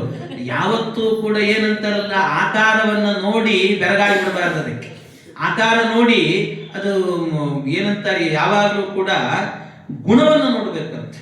ಒಬ್ಬ ವ್ಯಕ್ತಿಯ ಗುಣವನ್ನ ನೋಡಿ ಅವನನ್ನು ಅಳಿಬೇಕು, ಆಕೃತಿಯನ್ನು ನೋಡಿ ಅಲ್ಲ ಅಂತ. ಇದನ್ನು ವಾದರಾಜ ಸ್ವಾಮಿಗಳು ಯುಕ್ತಿ ಮಲ್ಲಿಕಾ ಗ್ರಂಥದಲ್ಲಿ ಹೇಳ್ತಾರೆ. ಯುಕ್ತಿ ಮಲ್ಲಿಕೆಯಲ್ಲಿ ಹೇಳುವಾಗ ಇದೇ ಮಾತನ್ನು ಹೇಳ್ತಾರೆ. ಯಾವತ್ತೂ ಕೂಡ ನಾಕಾರೇಣ ಧನೇನವ ಮಹತ್ವಂಚ ಗುಣೇನೈವ ನಾಕಾರೇಣ ಧನೇನವ. ವಾದರಾಜ ಸ್ವಾಮಿಗಳು ನಾಕಾರೇಣ ಆಕಾರವನ್ನು ನೋಡಿ, ಯಾರೋ ಒಬ್ರು ನೋಡ್ಲಿಕ್ಕೆ ದೊಡ್ಡ ಹೊಟ್ಟೆ ಇಟ್ಕೊಂಡಿದ್ದಾರೆ, ನಾಮ ದೊಡ್ಡ ಹಚ್ಚಿಕೊಂಡಿದ್ದಾರೆ, ಬಹಳ ಚೆನ್ನಾಗಿ ದೊಡ್ಡ ಜುಟ್ಟು ಬಿಟ್ಟಿದ್ದಾರೆ, ದೊಡ್ಡ ನಮಸ್ಕಾರ ಮಾಡ್ರಿ, ಇಂಥ ಬ್ರಾಹ್ಮಣರು ಸಿಗ್ತಾರೇನ್ರಿ? ಅಲ್ಲ. ನೀವು ಹ್ಯಾಕ್ ತೀರ್ಮಾನ ಮಾಡಬೇಕು ಅಂದ್ರೆ ನಾಮದಿಂದ, ಆಕಾರೇಣ ಅಥವಾ ಅವನಲ್ಲಿ ದುಡ್ಡಿದೆ ಅಂತ ತೀರ್ಮಾನ ಮಾಡಬೇಡಿ. ಮತ್ತೇನು? ಮಹತ್ವಂಚ ಗುಣೇನೈವ. ಗುಣ ಅಂದ್ರೆ ಯಾವುದು? ಜ್ಞಾನವೇ ಗುಣ ಅಂತ ಹೇಳ್ತಾರೆ. ಜ್ಞಾನ, ಅವನ ಜ್ಞಾನ ಎಷ್ಟಿದೆ, ಅವನು ಎಷ್ಟು ಭಾಗವತ ತಿಳಿದಿದ್ದಾನೆ, ಎಷ್ಟು ಶಾಸ್ತ್ರ ತಿಳಿದಿದ್ದಾನೆ, ಅವನ ಜ್ಞಾನ ಯಾವ ಮಟ್ಟದ್ದು, ಅದನ್ನು ತಿಳಿದು ಅವನಿಗೆ ಮಹತ್ವವನ್ನು ಕೊಡುವಂತ ಆ ರೀತಿ ಹೇಳಿದ್ರು. ಹಾಗೆ ಇಲ್ಲೂ ಕೂಡ ಏನಾಯ್ತು ಅಂದ್ರೆ, ಇವಳು ವೇಷ ಹಾಕೊಂಡು ಬಂದು ಕೂಡ್ಲೇನೆ ಆ ವೇಷ ನೋಡಿ ಬೆರಗಾಗಿ ಬಿಟ್ಲು. ಇವಳು ಅಲ್ಲಿ ಹೇಳಿದ್ದು, ಇವಳು ಯಾರೋ ದೇವಲೋಕದಿಂದ ಬಂದವಳು ಇವಳು ಎದೆ ಹಾಲನ್ನು ಕುಡಿದ್ರೆ ಮಕ್ಕಳು ಒಳ್ಳೆ ಸ್ಫುರದ್ರೂಪಿ ಆಗ್ತಾರೆ ಅಂತ ಹೇಳಿಬಿಟ್ಟಿದ್ರು. ಅದಕ್ಕೆ ಸರಿ ಅಂತ ಯಶೋದೇನು ಕೂಡ ತನ್ನ ಮಗುವನ್ನು ಎತ್ತಿ ಕೊಟ್ಬಿಟ್ಲಂತೆ, ಮಾರು ಹೋಗಿ ಕೊಟ್ಬಿಟ್ರು. ಎತ್ಕೊಂಡು ಹೋಗಿದ್ದನ್ನ ಅಂತ ಆಯ್ತು ಹಾಲು ಉಣಿಸ್ತೀನಿ ಅಂತ ಕರ್ಕೊಂಡು ಹೋಗ್ಬಿಟ್ರು. ಅಂದ್ರೆ ನಿಮ್ಮ ಜೀವನದಲ್ಲೂ ಕೂಡ ಇಂಥವ್ರು ಬರ್ತಿರ್ತಾರೆ, ಅದಕ್ಕೆಲ್ಲ ಮಾರು ಹೋಗ್ಬೇಡ್ರಿ. ಯಾಕೆ ಅಂದ್ರೆ ಇವರೆಲ್ಲ ಪೂತನೆಯರು ಅಂತ ಚಿಂತನೆ ಮಾಡಬೇಕಂತ. ಇವತ್ತು ನೀವು ನೋಡ್ರಿ, ಈ ಏನಂತಾರೆ ಈ ಸಿನಿಮಾಗಳಲ್ಲೆಲ್ಲ ಈ ಕೆಲವು ಏನಂತಾರೆ ಈ ನಟಿಯರಿರ್ತಾರಲ್ಲ ಅವರೆಲ್ಲ ಹಾಕಬಾರ್ದ ಬಟ್ಟೆನೇ ಹಾಕೊಂಡಿರ್ತಾರೆ. ಆದ್ರೆ ಯಾವತ್ತೋ ಒಂದೊಂದ್ಸರ್ತಿ ದೇವತೆಯ ಪಾಠ ಮಾಡಬೇಕು ಅಂದ್ರೆ ಉದ್ದು ಕುಂಕುಮ ಹಚ್ಚಿ ಕಚ್ಚೆ ಹಾಕಿ ಮಾಡಿ ಎಲ್ಲ ಮಾಡಿಬಿಟ್ಟಿರ್ತಾರೆ. ಅವ್ರು ದೇವರು ನಮಸ್ಕಾರ ಮಾಡ್ಲಿಕ್ಕೆ ಹೋಗ್ಬೇಡ್ರಿ, ನೀವು ಪೂತನೆ ಅಂತ ಚಿಂತನೆ ಮಾಡ್ರಿ ಅಂತ ಹೇಳ್ತಾರೆ. ಅವರೆಲ್ಲ ಪೂತನೆಯರು ಅಂತ ಹಾಗೆ ಅರ್ಥ ಮಾಡ್ಕೊಳ್ಬೇಕು. ಆ ರೀತಿ ಆ ಭಗವಂತ ಅವನನ್ನು ಎತ್ಕೊಂಡು ಹೋದ್ರೆ ಪರಮಾತ್ಮ ಏನ್ ಮಾಡಿದಂತೆ, ಹೋದ ಕೂಡಲೇ ಎದೆಯಲ್ಲಿರುವ ವಿಷವನ್ನು ಉಣ್ಣಿಸಬೇಕು ಅಂತ ಹೋದ್ರೆ ದೇವರೇನು ಮಾಡಿದ, ಪರಮಾತ್ಮ ವಿಷವನ್ನ ಹೇಗೆ ಹಾಕಬೇಕು ಅಂತ ನಿನಗೆ ಗೊತ್ತಿಲ್ಲ, ನಾನು ಮಾಡ್ತೇನೆ ನೋಡು ಅಂತ ವಿಷವನ್ನ ತಾನೇ ಎಳೆದಂತೆ, ಬಾಯಿಗೆ ಎಳ್ಕೊಂಡ. ಬಾಯಿಗೆ ಎಳೆದುಕೊಂಡು ತಾನೇ ಒಂದ್ಸರ್ತಿ ಊದಿದಂತೆ, ಇಂಜೆಕ್ಷನ್ ಮಾಡ್ತಾರಲ್ಲ ಹಾಗೆ ಇಂಜೆಕ್ಟ್ ಮಾಡಿದ ಕೂಡಲೇ ಅವಳ ದೇಹದ ಒಳಗೆ ಹೋಯ್ತು ಆ ವಿಷ. ಆ ವಿಷ ದೇಹದ ಒಳಗೆ ಹೋದ ಕೂಡಲೇ ಇಡೀ ದೇಹ ವ್ಯಾಪಿಸಿಕೊಂಡು ತನ್ನ ರೂಪ ಅವಳಿಗೆ ಬಂತಂತೆ. ಆ ಪೂತನೆ ತನ್ನ ದೇಹವನ್ನ ಪಡ್ಕೊಂಡು ಒಂದ್ಸರ್ತಿ ಕೂಗಿ ಅಯ್ಯೋ ಅಂತ ಕೂಗಿ ಕೆಳಗೆ ಬಿದ್ದಂತೆ. ಕೆಳಗೆ ಬಿದ್ದು ಕೂಡ್ಲೇನೆ ನೋಡ್ತಾರೆ, ದೊಡ್ಡ ದೇಹ ಬಿದ್ದು ಹೋಗಿದೆ ಅಂತೆ. ಎಷ್ಟು ದೊಡ್ಡ ದೇಹ ಅಂತಂದ್ರೆ ಅವಳದ್ದು ಭಾರಿ ದೊಡ್ಡ ದೇಹ. ಅವಳು ಬಿದ್ದಾಗ ಎಷ್ಟು ದೊಡ್ಡದಿತ್ತು ಅಂದ್ರೆ ಅವಳ ಪಾದ ಹುಬ್ಬಳ್ಳಿಯಲ್ಲಿದ್ರೆ ಅವಳ ತಲೆ ಹಾವೇರಿಯಲ್ಲಿ ಇತ್ತಂತೆ. ಅರ್ಥ ಮಾಡ್ಕೊಡ್ರಿ ಅವಳ ದೇಹ ಎಷ್ಟು ಗಾತ್ರ ಇತ್ತು ಅಂತ ಅರ್ಥ ಮಾಡ್ಕೊಡ್ರಿ. ಅಷ್ಟು ದೊಡ್ಡ ದೇಹದಿಂದ ಕೆಳಗೆ ಬಿದ್ದಂತೆ. ಆಗ ಈ ನಂದಗೋಪ ಏನ್ ಮಾಡಿದ್ದ ಅಂದ್ರೆ ಈ ಕಂಸನಿಗೆ ಟ್ಯಾಕ್ಸ್ ಕಟ್ಟಬೇಕು ಅಂತ ಹೋಗಿದ್ದಂತೆ. ಅವನು ಮಥುರಾಪಟ್ಟಣಕ್ಕೆ ಹೋಗಿದ್ದ. ಅಲ್ಲಿಂದ ಬರ್ತಿದ್ದಂತೆ. ಬರಬೇಕಾದ್ರೆ ಏನಾಗಿತ್ತು, ದಾರಿಯಲ್ಲಿ ಅವನಿಗೇನೋ ಒಂದು ಮರ ಬಿದ್ದು ಹೋಗಿತ್ತು. ಪಾಪ ಮರ ಬಿದ್ದೋಗಿ ಬಂಡಿ ತರ್ಲಿಕ್ಕಾಗ್ಲಿಲ್ಲ. ಅದನ್ನ ಬಿಟ್ಟು ಆ ಮರದ ದಿನ್ನೆ ಇರ್ತದಲ್ಲ ಅದನ್ನ ಹತ್ತಿ ಇಳಿದು ಮಾಡಿ ಒದ್ದಾಡ್ಕೊಂಡು ಬಂದಂತೆ. ಬಂದಾದ ಮೇಲೆ ಯಾರೋ ಹೇಳಿದ್ರಂತೆ, ನೀ ಬರುವಾಗ ಮರ ಬಿದ್ದಿತ್ತು ಅಂತ ತಿಳಿದಿಲ್ಲ, ಅದು ಮರ ಅಲ್ಲ, ಅದು ಪೂತನೆ ಕಿರುಬೆರಡು ಅಂತಂದಿದ್ರು. ಅಂದ್ರೆ ಅರ್ಥ ಮಾಡ್ಕೊಳ್ಳಿ ಅವಳ ದೇಹ ಎಷ್ಟು ಅಂತ. ಹಾಗೆ ಅಷ್ಟು ದೊಡ್ಡ ದೇಹದಿಂದ ಬಿದ್ದಿದ್ದಂತವಳು. ಅಂತಹದನ್ನೆಲ್ಲ ದಾಟಿ ಬಂದಿದ್ದ ಇವನು. ಹೀಗೆ ಪೂತನೆಯನ್ನು ಸಂಹಾರ ಮಾಡಿದ ಭಗವಂತ. ಪೂತನೆಯ ಸಂಹಾರ ಆದ ಕೂಡಲೇ ಭಗವಂತನಿಗೆ ಒಂದು ನಾಮಕರಣ ಆಯ್ತಂತೆ. ಪರಮಾತ್ಮನಿಗೆ ನಾಮಕರಣ ಏನು ಅಂದ್ರೆ ಪೂತನ ಜೀವಿತಾಹಾರಿ ಅಂತ ಒಂದು ನಾಮಕರಣ ಆಯ್ತು. ದೇವರು ಅನ್ಕೊಂಡಂತೆ, ಇವು ಎಷ್ಟು ದಿವಸ ಆಯ್ತಲ್ಲ ನನಗಿನ್ನೂ ನಾಮಕರಣ ಮಾಡ್ತಾ ಇಲ್ಲಲ್ಲ ಅಂತ. ಯಾಕೆ ಅಂತಂದ್ರೆ ನನಗೆ ನಾಮಕರಣ ನನಾಮ ಕುರುವಂತಿ ಮಮೇತಿ ನೂನಂ, ಇವ್ರು ಯಾರು ನನಗೆ ನಾಮಕರಣ ಮಾಡ್ತಿಲ್ಲ, ಅದಕ್ಕೆ ನಾನೇ ಮಾಡ್ಕೊಳ್ತೀನಿ ಅಂತ ಪೂತನೆ ಸಂಹಾರ ಮಾಡಿದ. 7ನೇ ದಿವಸಕ್ಕೆ ನಾಮಕರಣ ಆಗೋಯ್ತು. ಸಾಮಾನ್ಯ 11ನೇ ದಿವಸಕ್ಕೆ ಮಾಡಬೇಕು, ಇವನು 7ಕ್ಕೆ ಮಾಡ್ಕೊಂಡ. ಯಾಕೆ 11ರ ತನಕ ಕಾಯ್ಲಿಲ್ಲ ಅಂದ್ರೆ, ಅಲ್ಲ 11ನೇ ದಿನಕ್ಕೆ ನಾಮಕರಣ ಆದ್ರೂ ಕೂಡ ಮನೆಯಲ್ಲಿ ಅದ್ರ ಬಗ್ಗೆ ಚರ್ಚೆ ಆದ್ರೂ ಮಾಡ್ಬೇಕಲ್ಲ. ಏನ್ ಹೆಸರಿಡಬೇಕಾದ್ರೆ ಬಹಳ ವಿಚಾರ ಮಾಡ್ತಿರ್ತಾರೆ. 2 ಅಕ್ಷರ ಇರಬೇಕು, 3 ಅಕ್ಷರ ಇದ್ರೂ ಕೂಡ ಅರ್ಧ ಮಾಡಿ ಹೇಳಲಿಕ್ಕೆ ಬರಬಾರ್ದು, 4 ಅಕ್ಷರ ಇರಬೇಕು, ಅದನ್ನ ಹಂಗಿಂಗ್ ಹೇಳಬಾರ್ದು. ಯಾಕೆಂದ್ರೆ ಎಲ್ಲರೂ ಏನ್ ಹೆಸರಿಟ್ಟರು ಕೂಡ ನಾವು ಅದನ್ನ ಅರ್ಧ ಮಾಡಿ ಹೇಳಬೇಕು. ಕೃಷ್ಣಮೂರ್ತಿ ಅಂತ ಹೆಸರಿಟ್ಟಿರ್ತಾರೆ, ಅದು ಕರೆಯೋದು ಮಾತ್ರ ಕಿಟ್ಟಿ ಅಂತಲೇ ಕರೀತಾರೆ. ಹಂಗೆ ಅದನ್ನ ಅರ್ಧ ಮಾಡ್ಲಿಕ್ಕೂ ಆಗಿರಬಾರ್ದು, ಹಂಗಿಡಬೇಕು. ಏನ್ ವಿಚಾರ ಮಾಡ್ಬೇಕಲ್ಲ, ವಿಚಾರವೇ ಇಲ್ಲ ಮನೆಯಲ್ಲಿ. ಅದಕ್ಕೆ ದೇವರು ಅನ್ಕೊಂಡ, ಇವ್ರು ಯಾಕೋ ನನ್ನ ಬಗ್ಗೆ ವಿಚಾರ ಮಾಡ್ತಿಲ್ಲ, ನಾನೇ ನಾಮಕರಣ ಮಾಡ್ಕೊಳ್ಬೇಕು ಅಂತ ದೇವರು ನಾಮಕರಣ ಮಾಡಿಕೊಂಡ ಭಗವಂತ ಪೂತನ ಜೀವಿತಾಹಾರಿ ಅಂತ ಹೆಸರು ಬಂತು ಪರಮಾತ್ಮ. ಆಯ್ತು. ಆಮೇಲೆ ವಿಚಾರ ಮಾಡಿದ್ರು, ಯಾಕೋ ಏನೋ ಒಬ್ಬ ದೈತ್ಯಳು ಬಂದಿದ್ಲು, ನಮ್ಮ ಕೂಸಿಗೆ ಏನೋ ಮಾಡ್ತಾ ಇದ್ಲು ಕಾಣುತ್ತದೆ. ಅದಕ್ಕೆ ಭಗವಂತನಿಗೆ ಏನಾದರೂ ಮಾಡಿ ಒಂದು ಆದಷ್ಟು ಅವನ್ನ ಚೆನ್ನಾಗಿ ನೋಡ್ಕೊಳ್ಬೇಕು. ಅದಕ್ಕೋಸ್ಕರವಾಗಿ ಅವನಿಗೆ ಏನಾದರೂ ಒಳ್ಳೆ ಕತೆ ಹೇಳ್ತಿರಬೇಕು, ಅವನಿಗೆ ಒಳ್ಳೇದನ್ನೇ ಮಾಡ್ತಿರಬೇಕು ಅಂತ ಅನ್ಕೊಂಡ್ರು ಮನಸ್ಸಲ್ಲಿ. ಇಷ್ಟು ಅನ್ಕೊಂಡ್ರು. ಆಮೇಲೆ ಏನಾಯಿತು ಅಂದರೆ ಇನ್ನು ಸ್ವಲ್ಪ ದಿವಸ ಕಳೀತು. ಇನ್ನು ಸ್ವಲ್ಪ ದಿವಸ ಕಳೆದಾಗ ಆಗ ಉಪನಿಷ್ಕ್ರಮಣ ಅಂತ ಒಂದು ನಡೀತಂತೆ. ಉಪನಿಷ್ಕ್ರಮಣ ಸಾಮಾನ್ಯ ಉಪನಿಷ್ಕ್ರಮಣ ಅಂತ ಹೇಳಿದ್ರೆ ಅದನ್ನು ಉತ್ಥಾನ ಅಂತ ಹೇಳ್ತಾರೆ, ಉತ್ಥಾನ ಕಾರ್ಯಕ್ರಮ ಅಂತ ಹೇಳ್ತಾರೆ, ಉತ್ಥಾನೋತ್ಸವ ಅಂತ ಕರೀತಾರೆ, ಉಪನಿಷ್ಕ್ರಮಣ ಅಂತ ಕರೀತಾರೆ. ಏನಿದು ಉಪನಿಷ್ಕ್ರಮಣ ಅಂತ ಹೇಳಿದ್ರೆ ಅಂದ್ರೆ, ಈ ಮಗು ಹುಟ್ಟುತ್ತದಲ್ಲ, ಮಗು ಹುಟ್ಟಿದ ಮೇಲೆ ಸಾಮಾನ್ಯ 12ನೇ ದಿವಸ ಅಥವಾ 15 ದಿವಸದ ಒಳಗೆ, 15 ದಿವಸದ ಒಳಗೆ ಒಂದು ಸರ್ತಿ ಮನೆ ಒಳಗೆ ಇರುವಂತ ಕೂಸನ್ನ ಮೊದಲ ಬಾರಿಗೆ ಹೊರಗೆ ಕರ್ಕೊಂಡು ಬಂದು ಸೂರ್ಯನ ದರ್ಶನವನ್ನ ಮಾಡಿಸ್ಬೇಕು. ಸೂರ್ಯನ ದರ್ಶನವನ್ನು ಮಾಡಿಸಿ ಆಮೇಲೆ ಒಂದು ಹತ್ತಿರದಲ್ಲಿ ಇರುವಂಥ ಒಂದು ದೇವಸ್ಥಾನಕ್ಕೆ ಹೋಗಬೇಕು. ದೇವಸ್ಥಾನಕ್ಕೆ ಹೋಗಿ ದೇವರ ಮುಂದೆ ಆ ಮಗುವನ್ನು ಮಲಗಿಸಬೇಕಂತೆ. ದೇವರ ಮುಂದೆ ಮಗುವನ್ನು ಮಲಗಿಸಿ ಆ ಮಗುವನ್ನು ದೇವರ ಮುಂದೆ ಇಟ್ಟು ದೇವರಿಗೆ ಅರ್ಪಣೆ ಮಾಡಬೇಕಂತೆ. ದೇವರೇ, ನೀನು ಕೊಟ್ಟದ್ದು ನಿನಗೆ ಅರ್ಪಿತ ಅಂತ ಸಮರ್ಪಯಾಂಬಭೂವ ಅಂತ ಅವರಿಗೆ ಸಮರ್ಪಣೆ ಮಾಡಬೇಕಂತೆ. ಒಂದು ಸರ್ತಿ ಸಮರ್ಪಣೆ, ಹೀಗೆ ಸಮರ್ಪಣೆಯನ್ನು ಮಾಡಿ, ಅಂದರೆ ದೇವರು ಕೊಟ್ಟದ್ದು ಅಂತ ದೇವರಿಗೆ ಸಮರ್ಪಣೆ, ದೇವರು ಕೂಸಿದು ಅಂತ. ಯಾಕೆಂದರೆ ಆ ಮಗುವನ್ನು ನಾವು ರಕ್ಷಣೆ ಮಾಡಲಿಕ್ಕಾಗ್ತದೆ. ಮುಂದೆ ಬೆಳಿಬೇಕಾದ್ರೆ ಅದು ಯಾವಾಗ ಎಲ್ಲಿರ್ತದೋ ಏನಾಗ್ತಿರ್ತದೋ ನಮ್ದಲ್ಲ. ಎಲ್ಲ ಕಾಲದಲ್ಲೂ ಕೂಡ ರಕ್ಷಣೆ ಮಾಡುವಂಥವನು ಯಾರು ಅಂದರೆ ಭಗವಂತ ರಕ್ಷಣೆ ಮಾಡ್ತಾನೆ, ಪರಮಾತ್ಮ ರಕ್ಷಣೆ ಮಾಡ್ತಾನಂತೆ. ನಾವೆಲ್ಲ ರಕ್ಷಣೆ ಮಾಡೋದು. ಹೊತ್ತೊತ್ತಿಗೆ ನಾವು ಊಟಕ್ಕೆ ಹಾಕ್ತೀವಿ ಇಲ್ಲ ಗೊತ್ತಿಲ್ಲ, ಇದ್ದಕ್ಕಿದ್ದಾಗ ನಾವೇ ಹೋಗ್ಬಿಟ್ರೆ ಮಗು ನೋಡ್ಕೊಳ್ಳೋರು ಯಾರು? ಆದರೆ ಆ ಕಾಲಕ್ಕೆ ಭಗವಂತ ಒಂದು ವ್ಯವಸ್ಥೆ ಮಾಡಿರ್ತಾನಂತೆ. ಕೂಸನ್ನು ನೋಡ್ಕೊಳ್ಳಿಕ್ಕೆ ಅಂತ ಯಾರೋ ಬಂದಿರ್ತಾರೆ, ಎಲ್ಲೋ ಒಂದು ಕಡೆಯಲ್ಲಿ ಆ ಮಗು ಬೆಳೆಯುವಂತೆ ಮಾಡ್ತಾರಂತೆ. ನೀವು ಸುಮ್ಮನೆ ಒಂದು ವಿಚಿತ್ರ ಹೇಳ್ತೇನೆ ನಾನು. ನಮ್ಮ ಉಡುಪಿಯಲ್ಲಿ ಒಂದು ಏನಾಗಿತ್ತು, ಪರ್ಯಾಯದ ಕಾಲ, ಅದು ನಮ್ಮ ಗುರುಗಳ ಪರ್ಯಾಯದ ಕಾಲ. ಆ ಪರ್ಯಾಯದ ಕಾಲದಲ್ಲಿ ಯಾರು ಏನೋ ಹುಟ್ಟಿದ ಕೂಸು, 2 ತಿಂಗಳ ಕೂಸು, 2 ತಿಂಗಳದ ಕೂಸನ್ನು ಪರ್ಯಾಯ ಮಠದಲ್ಲಿ ಬಂದು ಆ ಕೂಸನ್ನು ಅಲ್ಲಿ ಇಟ್ಟು ಹೋಗ್ಬಿಟ್ಟಿದ್ರು, ಕೃಷ್ಣ ಮಠದಲ್ಲಿ ಇಟ್ಟು ಹೋಗ್ಬಿಟ್ಟಿದ್ದಾರೆ. ಯಾರು ಅಂತಲೇ ಗೊತ್ತಿಲ್ಲ, ಮಗು ಯಾರು ಅಂತಲೇ ಗೊತ್ತಿಲ್ಲ. ಆ ಮಗುವನ್ನು ನಮ್ಮ ಇವತ್ತಿನ ಪೇಜಾವರ ಶ್ರೀಪಾದರು ವಿಶ್ವಪ್ರಸನ್ನ ತೀರ್ಥರು ಅದನ್ನು ಎತ್ತಿಕೊಂಡು ಆ ಮಗುವನ್ನು ಕರ್ಕೊಂಡು ಬಂದು ಅದಕ್ಕೇನು ಬೇಕು ಆರೈಕೆಗಳನ್ನೆಲ್ಲ ಮಾಡಿ ಅವರಲ್ಲೇ ಒಂದು ಪ್ರಹ್ಲಾದ ನಿಲಯ, ಅಂದರೆ ಪ್ರಹ್ಲಾದ ವಿದ್ಯಾರ್ಥಿ ನಿಲಯ ಅಂತ ಒಂದು ಮಾಡಿದ್ರು. ಇಲ್ಲಿ ಧಾರವಾಡದಲ್ಲ, ಅಲ್ಲಿ ಪ್ರಹ್ಲಾದ ಗುರುಕುಲ ಅಂತ ಒಂದು ಉಡುಪಿಯಲ್ಲಿ. ಅಲ್ಲಿ ಆ ಮಗುವನ್ನು ಬೆಳೆಸಿ ಓದಿಸಿ ಇವತ್ತು ಆ ಹುಡುಗ ವಾದಿರಾಜ ಅಂತ ಅವನಿಗೆ ನಾಮಕರಣ ಮಾಡಿ ಸ್ವಾಮಿಗಳೇನೆ ಅವನನ್ನು ವಿದ್ಯಾಪೀಠದಲ್ಲಿ ಓದಿಸ್ತಾ ಇದ್ದಾರೆ. ಆ ಹುಡುಗನನ್ನು, ಅವನಿಗೆ ತಂದೆ ಇಲ್ಲ ತಾಯಿ ಯಾರು ಅಂತಲೇ ಗೊತ್ತಿಲ್ಲ, ಪಾಪ ವಿದ್ಯಾಪೀಠದಲ್ಲಿ ಓದ್ತಾ ಇದೆ ಆ ಕೂಸು. ಹೀಗೆ ಅಂದರೆ ಆ ಮಗುವನ್ನು ಅವರು ಬಿಟ್ಟು ಹೋದ್ರು, ಯಾರು ನೋಡ್ಕೊಂಡ್ರಾಗಾದ್ರೆ? ದೇವನೊಬ್ಬ ಇದ್ದಾನೆ, ಭಗವಂತ ಅಷ್ಟೇ. ಏನು ಯಾವಾಗ ಯಾರು ಎಲ್ಲಿ ಏನು ಕೊಡ್ತಾರೋ, ಯಾವ ಆಹಾರ ಕೊಡ್ತಾರೋ ಗೊತ್ತಿಲ್ಲ, ಹೇಗಾದರೂ ಒಂದು ರಕ್ಷಣೆ ಮಾಡ್ತಾನಂತೆ ಪರಮಾತ್ಮ. ನಾವು ಅನ್ಕೊಡ್ತೇವೆ ನಮ್ಮ ಸಂಸಾರ ನಾವು ನೋಡ್ಕೊಳ್ತಿದ್ರೆ, ನಾನು ದುಡ್ಡು ತಂದು ಹಾಕಿದ್ರೆ ಇವ್ರು ಬದುಕ್ತಾರೆ, ಇದ್ದಿದ್ರೆ ಏನು ಇವರಿಗೆ 4 ಮಂದಿ ನೋಡ್ಕೊಳ್ಬೇಕಾದ್ರೆ ಎಷ್ಟು ದುರಹಂಕಾರ ಬರ್ತಾ ಇರ್ತದೆ. ನಮ್ದೇನೂ ಇಲ್ಲ ಅಲ್ವಾ, ನಮ್ದೇನೂ ಇಲ್ಲದ್ರೆ ಭಗವಂತ ಸದಾ ಕಾಲದಲ್ಲೂ ಕೂಡ ರಕ್ಷಣೆ ಮಾಡ್ತಿರ್ತಾನೆ ಪರಮಾತ್ಮ. ನಾವು ಮಾಡಿದ್ವಿ ಅಂತ ತಿಳ್ಕೊಳ್ತೀವಿ ನಾವು ಅಷ್ಟೇ. ಅಡವಿಯೊಳಗಾಡುವ ಮೃಗ ಪಕ್ಷಿಗಳಿಗೆಲ್ಲ ಅಲ್ಲಲ್ಲಿ ಆಹಾರ ಇತವರು ಯಾರೋ, ಹಡೆದ ಜನನಿಯ ತೆರದಿ ಸ್ವಾಮಿ ಹೊಣೆಗೀಡಾಗಿ ಬಿಡದೆ ರಕ್ಷಿಸುವನು, ಇದಕ್ಕೆ ಸಂಶಯವಿಲ್ಲ. ಭಗವಂತ ಎಲ್ಲೆಲ್ಲೋ ರಕ್ಷಣೆ ಮಾಡ್ತಿರ್ತಾನಂತೆ ಪರಮಾತ್ಮ. ಹಾಗೆ ಒಂದೊಂದು ಕಡೆಯಲ್ಲಿ ಒಂದೊಂದು ಜೀವರಾಶಿಗಳನ್ನು ರಕ್ಷಣೆ ಮಾಡೋದು ಅಂತ ಇರ್ತದೆ ಪರಮಾತ್ಮನದ್ದು. ಹಾಗೆ ದೇವರು ರಕ್ಷಣೆ ಮಾಡ್ತಾನೆ, ಯಾರು ಮಾಡಲಿಲ್ಲ ಅಂದರೂ ದೇವರು ಇರ್ತಾನೆ ಅಂತ ಆ ನಂಬಿಕೆ ಇರಬೇಕು, ವಿಶ್ವಾಸ ಇರಬೇಕು. ಹಾಗೆ ಭಗವಂತನಿಗಾಗಬೇಕಾದ್ರೆ ಇಲ್ಲೂ ಕೂಡ ಮೊದಲಿಗೆ ಒಂದು ಉಪನಿಷ್ಕ್ರಮಣ ಅಂತ ಮಾಡಿದ್ರು. ಉಪನಿಷ್ಕ್ರಮಣ ಅಂದರೆ ದೇವರಿಗೆ ಸಮರ್ಪಣೆ ಮಾಡೋದು. ಇಷ್ಟು ಮಾಡಿದ ಮೇಲೆ ಇದೆಲ್ಲ ಕ್ರಮ, ಅದು 15 ದಿವಸಕ್ಕೆ ಅಥವಾ 3 ತಿಂಗಳಿಗೆ 4 ತಿಂಗಳಿಗೆ ಹೀಗೆ ಮಾಡಬೇಕು. ದೇವರ ಗುಡಿಗೆ ಹೋಗಿ ಸಮರ್ಪಣೆ ಮಾಡಿ ಆ ದೇವಸ್ಥಾನದಿಂದ ಹಾಗೆ ಬರಬೇಕಾದ್ರೆ ಸೋದರ ಮಾವನ ಮನೆಗೆ ಹೋಗಿ ಬರಬೇಕಂತೆ. ಅದರಿಂದ ಮಗುವಿನ ಆಯುಷ್ಯ ಹೆಚ್ಚುತ್ತೆ ಅಂತ ಶಾಸ್ತ್ರ ಹೇಳುತ್ತದೆ.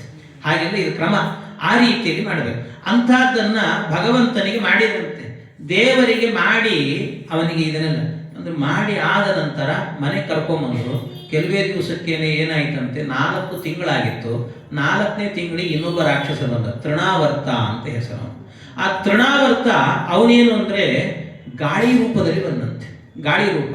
ಆ ಗಾಳಿ ರೂಪದಲ್ಲಿ ಬಂದು ನೋಡಿದ, ಆ ಗಾಳಿ ರೂಪದಲ್ಲಿ ಸುಂಟ್ರ ಗಾಳಿ ಅಂತೆ ಬಂದು ಮಲಗಿದ ಕೂಸನ್ನ ಸುಯ್ಯಂತ ಮೇಲೆ ಎತ್ಕೊಂಡು ಹೋದ. ಮೇಲೆ ಎತ್ಕೊಂಡು ಹೋಗಿ ಮೇಲಿಂದ ಕೆಳಗೆ ಹಾಕಿ ಕೊಲ್ಲಬೇಕು ಅಂತ ಅನ್ಕೊಂಡ್ರೆ ಮೇಲೆ ಹೋಗೋ ತನಕ ಸಾಸಿವೆ ಕಾಳಿನಂತೆ ಇದ್ದ ಭಗವಂತ. ಮೇಲೆ ಹೋದ ಕೂಡಲೇ ಪರ್ವತ ಗಾತ್ರದ ಭಾರ ಆದಂತೆ. ಈ ತೃಣಾವರ್ತನಿಗೆ ತಡಿಲಿಕ್ಕಾಗಲಿಲ್ಲ. ಅಯ್ಯೋ ಈ ಭಾರ ತಡಿಲಿಕ್ಕಾಗಲ್ಲ ಅಂತ ತಾನೇ ಮೇಲಿಂದ ಕೆಳಗೆ ಬಿದ್ದ. ಅಯೋಗ್ಯ ಕಾಮಸ್ಯ ಕಥಂ ನ ಪಾತಃ. ವಾದರಾಜರು ಹೇಳ್ತಾರೆ, ಇವನು ಅಯೋಗ್ಯ, ಅವನಿಗೆ ಅದೇ ಆಗಬೇಕಾಗಿರುವಂಥದ್ದು. ಅಯೋಗ್ಯವನ್ನ ಕಾಮಿಸಿದ, ಆದ್ರಿಂದ ಪತನ ಆಯ್ತು ಅವನಿಗೆ ಅಂತ. ಹೀಗೆ ಅವನು ಮೇಲಿಂದ ಕೆಳಗೆ ಬಿದ್ದ. ಕೆಳಗೆ ಬಿದ್ದ ಕೂಡಲೇ ಅವನ ದೇಹ ತುಂಡಾಯಿತಂತೆ. ಆಗ ಭಗವಂತನಿಗೆ ಇನ್ನೊಂದು ನಾಮಕರಣ ಆಯಿತು, ತೃಣೀಕೃತ ತೃಣಾವರ್ತ ಅಂತ ಹೆಸರು ಬಂತು. ತೃಣೀಕೃತ ತೃಣಾವರ್ತ. ಆಮೇಲೆ ತೃಣೀಕೃತ ತೃಣಾವರ್ತ ಅಂತ ಹೆಸರು ಬಂದಾದ ನಂತರ ಭಗವಂತನಿಗೆ ಮತ್ತೆ ಕೆಲವು ದಿವಸ ಕಳೀತು. ಮತ್ತೆ ಕೆಲವು ದಿವಸ ಕಳೆದಾಗ ಆಗ ಏನಾಗಿತ್ತು, ಸುಮಾರು ದಿನಗಳು ಕಳೆದಿದೆ ಅಂತ 5 ತಿಂಗಳು ಆಗ್ತಾ ಬಂತು. 5 ತಿಂಗಳು ಆಗ್ತಾ ಇದ್ದಂತೆ ದೇವರಿಗೆ ಏನಾಯ್ತಂತೆ, ಯಶೋದೆಗೆ ಅನ್ನಿಸ್ತು, ಬಹಳ ದಿವಸ ಆಗಿದೆ, ನಾನು ಮನೆಯಲ್ಲಿ ಸ್ನಾನ ಮಾಡ್ತಿದ್ದೀನಿ, ಬಾಣಂತನ ಸಾಕಿನ ಬಿಸಿನೀರು ಮಾಡಿದ್ದು, ಯಮುನಾ ಸ್ನಾನ ಮಾಡಬೇಕು ಅಂತ ಅನ್ನಿಸ್ತು. ಯಮುನಾ ಸ್ನಾನಕ್ಕೋಸ್ಕರ ಬಂಡಿ ಕಟ್ಕೊಂಡು ಹೋದ್ಲಂತೆ. ಯಮುನಾ ತೀರಕ್ಕೆ ಹೋದ್ಲು. ಯಮುನಾ ತೀರಕ್ಕೆ ಹೋಗಿ ಕೂಸನ್ನ ಬಂಡಿಗೇನೆ ಒಂದು ತೊಟ್ಲು ಕಟ್ಟಿ ಅಲ್ಲೇ ಮಲಗಿಸಿದ್ಲಂತೆ ತೂಗಿ. ಇವಳು ಸ್ನಾನಕ್ಕೆ ಅಂತ ಹೋದವಳು ತುಂಬಾ ಹೊತ್ತು ಬರಲಿಲ್ಲ. ಮತ್ತೆ ಹೆಣ್ಮಕ್ಳು ಸ್ನಾನ ಸ್ವಲ್ಪ ಲೇಟ್ ಆಗ್ತದೆ, ಹಾಗೆ ನಿಧಾನವಾಗಿ ಬಂದು ಅವಳು ಬರೋದ್ರೊಳಗೆ ಇಲ್ಲಿ ಏನಾಗಿತ್ತು, ಬಂಡಿ ರೂಪದಲ್ಲೇ ಒಬ್ಬ ಅಸುರ ಬಂದಿದ್ದ, ಶಕಟಾಸುರ ಅಂತ ಹೆಸರು. ಆ ಶಕಟಾಸುರನನ್ನು ಕೂಡ ಭಗವಂತ ತನ್ನ ಪುಟ್ಟ ಪಾದದಿಂದ ಒದ್ದು ಇಡೀ ಬಂಡಿ ಪುಡಿ ಪುಡಿ ಮಾಡಿ ಅವನ ಸಂಹಾರ ಮಾಡಿಬಿಟ್ಟಿದ್ದಂತೆ ಭಗವಂತ. ಕೊನೆಗೆ ನಂದಗೋಪ ಬಂದು ನೋಡ್ತಾನೆ, ಬಂಡಿ ಎಲ್ಲ ಪುಡಿ ಪುಡಿ ಆಗಿದೆ, ಶಕಟಾಸುರ ಸತ್ತಿದ್ದಾನೆ. ಆಗ ನಿಧಾನ ನಡ್ಕೊಂಡ್ ಬರ್ತಿದ್ದಾಳೆ ಯಶೋದೆ. ನೋಡಿದೆ, ನೀ ಹೆಣ್ಮಕ್ಳೇ ಹೀಗೆ ಸ್ನಾನಕ್ಕೆ ಹೋದ್ರೆ ಬೇಗ ಬರುವುದಿಲ್ಲ ನೀವು ಅಂತ ಒಂದ್ಸರ್ತಿ ಬೈದಂತೆ. ಅದು ಏನನ್ನೋ ಏನ್ ಕತ್ತೇನೋ ಆವತ್ತಿನಿಂದ ಎಲ್ಲಾ ಹೆಣ್ಮಕ್ಳು ಅದನ್ನ ಪಾಲನೆ ಮಾಡ್ತಿದ್ದಾರೆ. ಹಾಗೆ ಆ ರೀತಿಯಲ್ಲಿ ಅಂತೂ ಎಲ್ಲ ಆದ ನಂತರ ಆಗ ಇನ್ನೊಂದು ನಾಮಕರಣ ದೇವರಿಗೆ, ಶಕಟಾಸುರ ಭಂಜನ ಅಂತ ಹೆಸರು ಬಂತಂದ್ರೆ ಶಕಟಾಸುರ ಭಂಜನ. ಇದೆಲ್ಲ ಆದ ನಂತರ ಅನ್ಕೊಂಡ್ರು, ಯಾಕೋ ಮೇಲಿಂದ ಮೇಲೆ ನಮ್ಮ ಮಗುವಿನ ಮೇಲೆ ಏನೇನೋ ದೋಷಗಳಾಗ್ತಾ ಇದೆ, ಏನೋ ಗ್ರಹ ದೋಷ ಇರಬೇಕಿದು ಅಂತ ಒಂದು ಈ ಗ್ರಹ ದೋಷ ಪರಿಹಾರಕ್ಕೋಸ್ಕರವಾಗಿ ದೇವರಿಗೆ ಒಂದು ಸ್ನಾನ ಮಾಡಿಸ್ಬೇಕು ಅಂತ ಅದಕ್ಕೆ ಬಾಲಗ್ರಹ ದೋಷ ಪರಿಹಾರ ಅಂತ ಮಾಡುತ್ತಾರೆ. ಬಾಲಗ್ರಹ ದೋಷ ಪರಿಹಾರ ಮಾಡಬೇಕು ಅಂದ್ರೆ ಏನ್ ಮಾಡಬೇಕು ಅಂದ್ರೆ, ಈ ಗೋಮೂತ್ರ ಗೋಮಯವನ್ನು ತರಬೇಕು. ಗೋಮಯ ಇರ್ತದಲ್ಲ ಅಂದ್ರೆ ಸಗಣಿ, ಅದನ್ನ 12 ಅಂಗಗಳಲ್ಲಿ ಹಚ್ಚಬೇಕಂತೆ. ಅದನ್ನ ಯಾವ ರೀತಿ ಅಂದ್ರೆ ದ್ವಾದಶಾಕ್ಷರದಿಂದ, ಅಂದ್ರೆ ವಾಸುದೇವ ದ್ವಾದಶಾಕ್ಷರ ಮಂತ್ರ ಮತ್ತು ನಾರಾಯಣ ಅಷ್ಟಾಕ್ಷರ ಮಂತ್ರ, ಕೇಶವನಾಮ, ಈ ನಾಮಗಳಿಂದಾಗಿ ಅದನ್ನ ಮೈಗೆಲ್ಲ ಹಚ್ಚಬೇಕಂತೆ. 12 ಅಂಗಗಳಿಗೆ ಹಚ್ಚಬೇಕು ಗೋಮಯವನ್ನು. ಆಮೇಲೆ ಗೋಮೂತ್ರದಿಂದ ಸ್ನಾನವನ್ನ ಮಾಡಿಸ್ಬೇಕು ಮಗುವಿಗೆ. ಅದನ್ನ ಮಾಡಿಸಿದ್ರೆ ಏನಾದ್ರೂ ಬಾಲಗ್ರಹ ದೋಷಗಳಿದ್ರೆ ಅದೆಲ್ಲ ಪರಿಹಾರ ಆಗಿಬಿಡ್ತದೆ, ಪರಿಹಾರ ಆಗಿ ಹೋಗ್ತದೆ. ಅದನ್ನು ಮಾಡಬೇಕು ಅಂತ ಹೇಳ್ತಾರೆ. ಹಾಗೆ ಭಗವಂತನಿಗೂ ಕೂಡ ಮಾಡಿದಂತೆ ಎಲ್ಲ ಗೋಪಿಕಾ ಸ್ತ್ರೀಯರು ಸೇರಿಕೊಂಡು ನಾರಾಯಣ ಅಷ್ಟಾಕ್ಷರವನ್ನ ಮತ್ತು ದ್ವಾದಶಾಕ್ಷರ ಮಂತ್ರವನ್ನ, ಓಂ ನಮೋ ಭಗವತೆ ವಾಸುದೇವಾಯ ಇತ್ಯಾದಿ ಮಂತ್ರಗಳನ್ನೆಲ್ಲವನ್ನು ಕೂಡ ಹೇಳಿಕೊಂಡು ಆ ಗೋಪಿಕಾ ಸ್ತ್ರೀಯರೆಲ್ಲ ಏನು ಮಾಡಿದ್ರಂತೆ, ಪರಮಾತ್ಮನಿಗೆ ಇದನ್ನೆಲ್ಲ ಮಾಡಿದ್ರಂತೆ. ಇಷ್ಟೆಲ್ಲ ಮಾಡಿದ್ರಲ್ಲ, ಇದರ ಮೇಲೆ ಕೆಲವರು ಪ್ರಶ್ನೆ ಮಾಡಿಕೊಡ್ತಾರೆ, ಅಲ್ಲ ಗೋಪಿಕಾ ಸ್ತ್ರೀಯರು ಹೇಗೆ ನಾರಾಯಣ ಅಷ್ಟಾಕ್ಷರ ಹೇಳಿದ್ರು, ವಾಸುದೇವ ದ್ವಾದಶಾಕ್ಷರ ಹೇಳಿದ್ರು, ಯಾಕೆಂದ್ರೆ ಅವರಿಗೆ ಅಧಿಕಾರ ಇಲ್ಲಲ್ವ, ಹೆಣ್ಮಕ್ಳು ಅವರಿಗೆ ಅಧಿಕಾರ ಇಲ್ಲಲ್ವಾ ಅಂತ ಕೇಳಿದ್ರೆ ಯಾರು ಹೇಳಿದ್ರು? ಯಾಕೆ ಅಂದ್ರೆ ಉತ್ತಮ ಸ್ತ್ರೀಯರು ಅಂತ ಏನಿರ್ತಾರಲ್ವ, ಆ ಉತ್ತಮ ಸ್ತ್ರೀಯರಿಗೆ ಆ ಅಧಿಕಾರ ಎನ್ನುವಂತಹದ್ದು ಇದೆ ಅಂತ ಹೇಳ್ತಾರೆ. ಆಹುರಪ್ಯುತ್ತಮ ಸ್ತ್ರೀಣಾಂ ಅಧಿಕಾರಂತೂ ವೈದಿಕೆ ಅಂತ. ಉತ್ತಮ ಸ್ತ್ರೀಯರಿಗೆ ವೇದಾಧ್ಯಯನವನ್ನ ಮಾಡುವ ಅಧಿಕಾರವೂ ಕೂಡ ಇದೆ ಅಂತ.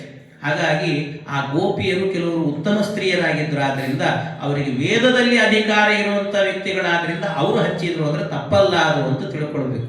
ಆ ರೀತಿ ಮಾಡಿದ್ರು. ಮಾಡಿ ಆದ ನಂತರ ಆಮೇಲೆ ಮುಂದೆ ಆಗಬೇಕಾದ್ರೆ ಭಗವಂತನಿಗೆ ಆ ಸಂದರ್ಭ ಎಷ್ಟು ಆನಂದ ಅಂತೇಳಿ. ಯಾಕೆ ಅಂದ್ರೆ ದೇವರಿಗೆ ಪರಮಾನಂದ ಆಯ್ತಂತೆ ಈ ಗೋಮೂತ್ರ ಮತ್ತು ಗೋಮಯವನ್ನು ಹಚ್ಚಬೇಕಾದ್ರೆ. ಗೋಮೂತ್ರವನ್ನು ಅವನಿಗೆ ಸ್ನಾನ ಮಾಡಿಸಿದ್ರೆ ಖುಷಿ ಅವನಿಗೆ. ಯಾಕೆ ಅಂದ್ರೆ ದೇವ್ರು ಈ ಮಹಾಭಾರತದಲ್ಲಿ ಶಾಂತಿ ಪರ್ವದಲ್ಲಿ ಒಂದು ಕಥೆ ಬರ್ತದೆ. ಅಲ್ಲಿ ಏನಂದ್ರೆ ಈ ಗೋ ಇದೆ ಅಲ್ವಾ, ಗೋವಿನಲ್ಲಿ ಎಲ್ಲ ದೇವತೆಗಳು ಇದ್ದಾರೆ, ಎಲ್ಲ ದೇವತೆಗಳ ಸನ್ನಿಧಾನ, ಎಲ್ಲರೂ ಹೋಗಿ ಕೂತ್ಕೊಂಡಿದ್ರಂತೆ ದೇವತೆಗಳು. ಕೊನೆಗೆ ಲಕ್ಷ್ಮೀದೇವಿ ಬಂದಂತೆ. ಕೊನೆಗೆ ಲಕ್ಷ್ಮೀದೇವಿ ಬಂದು ಗೋವಿನ ಹತ್ರ ಕೇಳಿದ್ದಂತೆ, ಗೋ ನಿನ್ನ ಒಳಗೆ ವಾಸ ಮಾಡಬೇಕು ಅಂತ ಅಪೇಕ್ಷೆ ಇದೆ, ಎಲ್ಲಾದ್ರೂ ವಾಸ ಮಾಡ್ಲಿಕ್ಕೆ ಜಾಗ ಕೊಡು ಅಂತ ಕೇಳಿ. ಗೋವು ಹೇಳಿತಂತೆ, ತಾಯಿ ಲಕ್ಷ್ಮಿ ಕ್ಷಮೆ ಮಾಡು, ಹೌಸ್ಫುಲ್ ಆಗಿದೆ ಅಂತ ಹೇಳಿದಂತೆ, ಎಲ್ಲೂ ಜಾಗ ಇಲ್ಲ ಅಂತ. ಅದಕ್ಕೆ ಇಲ್ಲ, ಎಲ್ಲಾದ್ರೂ ಆಗಲಿ ಅಡ್ಜಸ್ಟ್ ಮಾಡ್ಕೊಡ್ತೀನಿ ಅಂದ್ರೆ ಆಗ ಆ ಗೋವು ಹೇಳಿತಂತೆ, 2 ಜಾಗ ಖಾಲಿ ಇದೆ. ಯಾವುದು ಅಂದ್ರೆ ಒಂದು ನನ್ನ ಗೋಮಯದಲ್ಲಿ, ಇನ್ನೊಂದು ಗೋಮೂತ್ರದಲ್ಲಿ ಖಾಲಿ ಇದೆ ಅಂತ. ಅದೇ ಜಾಗ ಇರಲಿ ನನಗೆ ಅಂತಂತೆ ಲಕ್ಷ್ಮಿ, ಅಲ್ಲೇ ವಾಸ ಮಾಡ್ತೇನೆ ಅಂತ. ಆದ್ರಿಂದ ನಾವು ಹಿಂದಿನ ಕಾಲದಲ್ಲೆಲ್ಲ ಮನೆಯ ಮುಂಭಾಗದಲ್ಲಿ ಸೆಗಣಿ ಸಾರಿಸ್ತಿದ್ರು, ನಿತ್ಯದಲ್ಲೂ ಕೂಡ. ಸೆಗಣಿ ಅಂದ್ರೆ ಲಕ್ಷ್ಮೀ ಸನ್ನಿಧಾನ ಅಂತ ಅರ್ಥ. ಗೋಮೂತ್ರ ಗೋಮಯಗಳಿಂದಾಗಿ ಸಾರಿಸಿದ್ರೆ ಅದು ಲಕ್ಷ್ಮೀ ಸನ್ನಿಧಾನ ಇರುತ್ತೆ ಅಂತ. ಹಾಗಾಗಿ ಲಕ್ಷ್ಮಿ ಅಲ್ಲೇ ವಾಸ ಮಾಡ್ತೀನಿ ಅಂತಂತೆ. ಆಯ್ತು ಅಂತೇಳಿ ಆವತ್ತಿನಿಂದ ಲಕ್ಷ್ಮೀ ಸನ್ನಿಧಾನ ಅಲ್ಲಿ. ಅದಕ್ಕೆ ಕೃಷ್ಣನಿಗೆ ಈ ಗೋಮಯವನ್ನು ಹಚ್ಚಿದ್ರೆ, ಅಯ್ಯೋ ನನ್ನ ಹೆಂಡತಿ ನನ್ನ ಮೈ ಮೇಲೆ ಇದ್ದಾಳೆ ಅಂತ ಖುಷಿ ಆಗ್ತಿತ್ತು ಅಂತ. ಗೋಮೂತ್ರವನ್ನು ಅವನಿಗೆ ಸ್ನಾನ ಮಾಡಿಸಿದ್ರೆ ನನ್ನ ಮೈ ಮೇಲೆಲ್ಲ ಹೆಂಡತಿ ಓಡಾಡ್ತಿದ್ದಾಳೆ ಅಂತ ಆನಂದ ಪಡ್ತಾ ಇದ್ದಂತೆ ಭಗವಂತ. ಈ ರೀತಿಯಲ್ಲಿ ಖುಷಿಪಟ್ಟ ದೇವರು ಅಂತ ಹೇಳ್ತಾರೆ. ಆಮೇಲೆ ಇಷ್ಟಾದ ನಂತರ ಅವನಿಗೆ ಇವನೇ ಪೂತನ ಜೀವಿತಾಹಾರಿ ತೃಣೀಕೃತ ತೃಣಾವರ್ತ ಎಲ್ಲ ಹೆಸರಿಟ್ಟುಕೊಂಡಲ್ಲ, ಅದಕ್ಕೆ ನಾವೇ ಒಂದು ನಾಮಕರಣ ಮಾಡಬೇಕು ಅಂತ ಗರ್ಗಾಚಾರ್ಯರನ್ನ ಕರೆಸಿ ಅವನಿಗೊಂದು ನಾಮಕರಣ ಮಾಡಿದರಂತೆ. ನಾಮಕರಣ ಮಾಡಬೇಕಾದ್ರೆ ಏನು ನಾಮಕರಣ ಅಂದರೆ, ಆ ಗರ್ಗಾಚಾರ್ಯರು ಬಂದು ನಾನು ನಿಮ್ಮ ಕುಲಪುರೋಹಿತ ಅಂತ ಹೇಳಿಕೊಂಡು ಒಂದು 2 ಕೂಸಿತ್ತು, ರೋಹಿಣಿ ಮಗ, ಇನ್ನೊಂದು ಯಶೋದೆ ಮಗ. ರೋಹಿಣಿ ಮಗನಿಗೆ ಇವರು ನಾಮಕರಣ ಮಾಡಲಿಲ್ಲ, ನಾಮಸ್ಮರಣ ಮಾಡಿದ್ರಂತೆ. ನಾಮಸ್ಮರಣ ಅಂದರೆ ರಾಮ ಕೃಷ್ಣ ರಾಮ ಕೃಷ್ಣ, ಜೈ ಜೈ ರಾಮ ಜೈ ಜೈ ಕೃಷ್ಣ ಅಂತ, ಹೀಗೆ ರಾಮ ಕೃಷ್ಣ ಅಂತ ಭಜನೆ ಮಾಡಿದರು. ಇದು ನಾಮಸ್ಮರಣೆ ಅಂತ ಹೇಳ್ತಾರೆ. ಮನೆಯಲ್ಲಿ ಹೇಳ್ತಿರ್ತಾರೆ ನೋಡ್ರಿ, ವಯಸ್ಸಾದವರು ಇರ್ತಾರೆ, ಏನೋ ಅವರಿಗೆ ಅಪೇಕ್ಷೆ ಇರ್ತದೆ, ಟಿ ವಿ ಮುಂದೆ ಕೂಡಬೇಕು, ಕೂಡುವಾಗ ಸುಮ್ಮನೆ ಅಲ್ಲ ಸೋಫಾ ಮೇಲೆ ಕೂಡಬೇಕು, ಅದು ಹಾಯ ಕಾಫಿ ಕುಡಿತಾ ಕೂಡಬೇಕು, ಏನೇನೋ ಅಪೇಕ್ಷೆ ಇರ್ತದೆ. ಅದಕ್ಕೆ ನಿಧಾನವಾಗಿ ಅಡಿಗೆ ಮನೆಯಿಂದ ಒಂದು ಲೋಟ ಕಾಫಿ ಹಿಡ್ಕೊಂಡು ಬಂದು ಕೂಡ್ತಿರ್ತಾರೆ. ಕೂಡುವಾಗ ಅವರು ಅಡಿಗೆ ಮನೆಯಿಂದ ಇಲ್ಲಿಗೆ ಬರೋದ್ರೊಳಗೆ 4 ಕಡೆ ಕಾಫಿ ಚೆಲ್ಲಿರ್ತಾರೆ, ಅವರು ಕೈ ನಡುತ್ತಿರ್ತದೆ, ಚೆಲ್ಲಿ ಬಿಟ್ಟಿರ್ತಾರೆ. ಈ ಮನೆ ಕೆಲಸ ಮಾಡೋರು ಇರ್ತಾರಲ್ಲ, ಬೇರೆ ಯುವಕರು ಇರ್ತಾರಲ್ಲ, ಎಷ್ಟು ಸರ್ತಿ ಒರೆಸ್ಬೇಕು, ಸುಮ್ಮನೆ ಯಾಕೆ ಅಲ್ಲಿ ಇಲ್ಲಿ ಓಡಾಡ್ತಿರ್ತೀರಿ, ತಣ್ಣು ಒಂದು ಕಡೆ ರಾಮಕೃಷ್ಣ ಅಂತ ಕೂಡ್ಲಿಕ್ಕಾಗಲ್ಲ ಅಂತ ಬೈತಿರ್ತಾರೆ. ಅಂದ್ರೆ ಇದೇನಂತ, ತಣ್ಣಗೆ ರಾಮಕೃಷ್ಣ ಅಂತ ಕೊಡ್ರಿ ಅಂದ್ರೆ ಗರ್ಗಾಚಾರ್ಯ ಮಾಡಿದ ನಾಮಸ್ಮರಣೆ ಮಾಡ್ಕೊಂಡು ಕೊಡ್ರಿ ಅಂತ ಅರ್ಥ. ಅವರು ಸ್ಮರಣೆ ಮಾಡಿದ್ರಂತೆ, ಅವರು ರಾಮಕೃಷ್ಣ ಅಂತ ಸ್ಮರಣೆ ಮಾಡಿದ್ರೆ ಒಂದು ಕೂಸಿಗೆ ಬಲರಾಮ ಅಂತ ಹೆಸರು ಬಂತು, ಇನ್ನೊಂದಕ್ಕೆ ಕೃಷ್ಣ ಅಂತ ಹೆಸರು ಬಂತಂತೆ. ಇದು ನಾಮಕರಣ ಆಯ್ತು, ನಾಮಸ್ಮರಣ ನಾಮಕರಣ ಆಯ್ತು. ನಾಮಕರಣದ ದಿವಸ ಭಗವಂತನನ್ನ ತೊಟ್ಟಿಲಿಗೆ ಹಾಕಿದ್ರಂತೆ. ತೊಟ್ಟಿಲಿಗೆ ಹಾಕಿ ಪರಮಾತ್ಮನಿಗೆ ತೂಗಿದ್ರಂತೆ. ಎಂಥ ದಿವ್ಯವಾಗಿರುವಂಥ ತೊಟ್ಟಿಲದು ಅಂತಂದರೆ ಅದ್ಭುತವಾಗಿರುವಂಥ ತೊಟ್ಟಿಲಂತೆ ಪರಮಾತ್ಮನದು. ಅದರ ಮೇಲೆ ಸರಪಳಿಗಳನ್ನು ನೋಡಿದರೆ ಎಲ್ಲ ಬಂಗಾರದ ಸರಪಳಿಗಳಂತೆ. ಆ ಸರಪಳಿಗಳನ್ನೆಲ್ಲ ಎತ್ತರ, ಮನೆಗಳಲ್ಲಿ ಸಣ್ಣದಿರಲಿಲ್ಲ, ಬಹಳ ಎತ್ತರದ ಮನೆಗಳು. ಏನೊಂದು ಸರಪಳಿನ ಮೇಲೆ ಆಕಾಶಕ್ಕೆ ಹಾಕ್ಯಾರೋ ಏನೋ ಅಂತ ಅನಿಸ್ಬೇಕು, ಅಷ್ಟೇ ಎತ್ತರಕ್ಕೆ ಹಾಕಿರ್ತಿದ್ರಂತೆ. ಮಧ್ಯದಲ್ಲಿ ಅಲ್ಲಲ್ಲಿ ಕಲಶಗಳನ್ನು ಹಾಕಿರ್ತಿದ್ರಂತೆ. ಆಮೇಲೆ ಗುಲಗಂಜಿಗಳು ಇವೆಲ್ಲ ಇರ್ತಿತ್ತು. ಅದು ಎಂಥದ್ದು ಅಂತ ಹೇಳಿದರೆ, ಈ ಭೂಮಿ ಇದೆ ಅಲ್ವಾ, ಭೂಮಂಡಲ, ಆ ರೌಂಡ್ ಇರುತ್ತಲ್ಲ, ರೌಂಡ್ ಆಕಾರದಲ್ಲಿ, ಆ ಭೂಮಿಯ ಆಕಾರದಲ್ಲಿ ಆ ತೊಟ್ಲನ್ನು ಮಾಡಿದ್ರಂತೆ. ಅದಕ್ಕೆ 4 ದಿಕ್ಕಲ್ಲೂ ಕೂಡ ಒಂದೊಂದು ಸರಪಳಿಗಳನ್ನು ಕಟ್ಟಿದ್ರು. ಅಲ್ಲಲ್ಲಿ ಕಲಶಗಳನ್ನು 2 ಕಲಶ ಹಾಕಿದ್ರಂತೆ. ಇಷ್ಟನ್ನು ಹಾಕಿ ತೂಗ್ತಾ ಇದ್ರಂತೆ, ಭಗವಂತನನ್ನು ತೊಟ್ಲಲ್ಲಿ ಹಾಕಿ ತೂಗ್ತಾ ಇದ್ರು ಅಂತ ಹೇಳ್ತಾರೆ. ಎಂಥದ್ದು, ಆಲೋಲ ಹೈಮದ ವರದಾಮವತೀಂ ವಿತಾನ ಜಾಲಾವಲಂಬಿ ಶುಭ ಮೌಕ್ತಿಕ ರಮ್ಯಮಾಲಾಂ. ಎಂಥ ದಿವ್ಯವಾಗಿರುವಂತಹದ್ದು ಶ್ರೀಪಾದರಾಜರು ಹೇಳ್ತಾರೆ.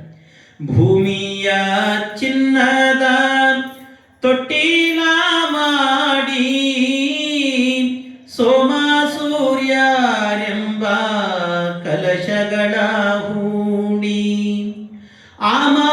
ಆಕಾಶಕ್ಕೆ ಕೊಂಡಿಗಳ ಹಾಕಿ ಜೋ ಜೋ ಜೋ ಜೋ ಜೋ ಎಂದು ಪಾಡಿ ಜೋ ಜೋ ಜೋ ಜೋ ಜೋ ಜೋ ಜೋ ಜೋ ಜೋ ಜೋ ಭಗವಂತನನ್ನು ಮಲಗಿಸಿ ತೂಗ್ತಾ ಇದ್ರಂತೆ. ಆನಂದವಾಗಿ ಮಲಗು ನೀನು ಅಂತ. ಎಷ್ಟು ಅದ್ಭುತವಾಗಿರುವಂಥದ್ದು. ಅಲ್ಲಲ್ಲಲ್ಲಿ ಆಗಬೇಕಾದ್ರೆ ಪಚ್ಚೆಯ ಮಣಿಗಳಂತೆ ಎಲ್ಲ ದಿವ್ಯವಾದದ್ದು. ಆ ತೊಟ್ಲನ್ನು ವರ್ಣನೆ ಮಾಡಲಿಕ್ಕೆ ಒಂದು ಅರ್ಧ ಗಂಟೆ ಬೇಕು ಅಂದ್ಕೊಳ್ರಿ, ಅಷ್ಟು ಅದ್ಭುತವಾಗಿರುವಂತಹದ್ದು. ಆಶ್ಚರ್ಯಜನಕವಾಗಿ ನಿರ್ಮಿಸಿದ ಪಚ್ಚೆಯ ತೊಟ್ಟಿಲಲ್ಲಿ ಅಚ್ಯುತಾನಂತನಿರಲು ತೂಗಿದರು ಕೃಷ್ಣಾವತಾರ ಹರಿಯ. ಭಗವಂತನನ್ನ ಹಾಕಿ ತೂಗ್ತಾ ಇದ್ರಂತೆ ಪರಮಾತ್ಮನ. ಹೀಗೆ ತೂಗಿ ತೂಗಿ ಕೃಷ್ಣ ಮಲಗು ಮಲಗು ಅಂತ ತೊಟ್ಲು ಸೇವೆಯನ್ನು ಮಾಡ್ತಾ ಇದ್ರಂತೆ ದೇವರಿಗೆ. ಆದರೆ ಆ ನಾಮಕರಣ ಮಾಡಿದ್ರಲ್ಲ, ದೇವರಿಗೆ ಎಷ್ಟು ಸಂತೋಷ ಆಗಿತ್ತು ಅಂದರೆ ಪರಮಾನಂದವಾಗಿತ್ತಂತೆ. ಎಂಥ ಹೆಸರಿಟ್ರಲ್ಲ ನನಗೆ ಅಂತ ಬಹಳ ಖುಷಿ ಪಡ್ತಾ ಇದ್ದಂತೆ ಪರಮಾತ್ಮ. ಎಷ್ಟು ಖುಷಿಯಾಗಿತ್ತು ಆ ದೇವರಿಗೆ ಅಂದರೆ, ಯಾಕೆಂದ್ರೆ ಅನ್ವರ್ಥವಾದ ನಾಮ, ಅನ್ವರ್ಥ ನಾಮ. ಅದು ಅನ್ವರ್ಥ ಅಂದರೆ ಕೃಷ್ಣ ಅಂತ ಹೆಸರಿಟ್ರಲ್ಲ. ಕೃಷ್ಣ ಅಂದರೆ ಏನರ್ಥ? ಕರ್ಷತೀತಿ ಕೃಷ್ಣ, ಎಲ್ಲರನ್ನು ಸೆಳೆಯುವಂಥವನು ಭಗವಂತ ಅಂತ ಅರ್ಥ. ಎಲ್ಲರನ್ನೂ ಸೆಳೀತಾನಂತೆ, ಅದಕ್ಕೆ ಅವನಿಗೆ ಕೃಷ್ಣ ಅಂತ ಹೆಸರು. ಅಷ್ಟೇ ಅಲ್ಲ, ಕೃಷ್ಣ ಪಕ್ಷದಲ್ಲಿ ಹುಟ್ಟಿದವನಾದ್ರಿಂದಲೂ ಕೂಡ ಅವನಿಗೆ ಕೃಷ್ಣ ಅಂತ ಹೆಸರು. ಅಷ್ಟೇ ಅಲ್ಲ, ಕೃಷ್ಣ ಪಕ್ಷ ಏನು ಮಾಡ್ತದೆ ಹೇಳಿ? ಕೃಷ್ಣ ಪಕ್ಷ ಏನು ಮಾಡುತ್ತೆ ಅಂದರೆ ಚಂದ್ರನ ಕಳೆಯನ್ನೆಲ್ಲ ಕಳೀತಾ ಹೋಗ್ತದೆ. ಕಳೀತಾ ಹೋಗಿ ಅಮಾವಾಸ್ಯೆ ಬಂದಾಗ ಡಿಸಪೇರ್ ಆಗಿಬಿಡ್ತಾನೆ, ಚಂದ್ರ ಇರೋದೇ ಇಲ್ಲ. ಅಂದರೆ ಚೆನ್ನಾಗಿ ರೌಂಡಾಗಿ ಕಾಣುವ ಚಂದ್ರನನ್ನು ಇಲ್ಲ ಅಂತ ಮಾಡ್ತದೆ ಕೃಷ್ಣ ಪಕ್ಷ. ಹಾಗೆ ಇವನು ಕೂಡ ಮಾಡ್ತಾನಂತೆ. ಏನದು ಅಂದರೆ ರಾಕ್ಷಸರ ಹೆಂಡಂದಿರ ಹಣೆಯಲ್ಲಿರುವ ಚಂದ್ರನನ್ನು ತೆಗಿತಾನೆ ಇವನು. ಅಂದರೆ ರಾಕ್ಷಸರನ್ನ ಕೊಲ್ತಾನೆ, ಅವನ್ನೆಲ್ಲ ವಿಧವೆಯನ್ನು ಮಾಡ್ತಾನೆ ಅಂತ ಅರ್ಥ. ಹೀಗೆ ರಾಕ್ಷಸರ ಸಂಹಾರ ಮಾಡ್ತಾನೆ, ಆದ್ರಿಂದಲೂ ಕೃಷ್ಣ ಅಂತ. ಈ ರೀತಿ ಅನೇಕ ಅರ್ಥದಲ್ಲಿ ಈ ಕೃಷ್ಣ ಎನ್ನುವಂತಹ ಹೆಸರು ಬಹಳ ಸಾರ್ಥಕವಾಗಿರುವಂತಹದ್ದು ಅಂತ. ಸಂಕರ್ಷ ಎಲ್ಲವನ್ನ ಎಳಿತದದು ಅಂತ. ಅದು ಕರ್ಷ ನೋಡ ಸಂಕರ್ಷ ನೋಡ, ಹೀಗಾಗಿ ಕೃಷ್ಣ ನೋಡ.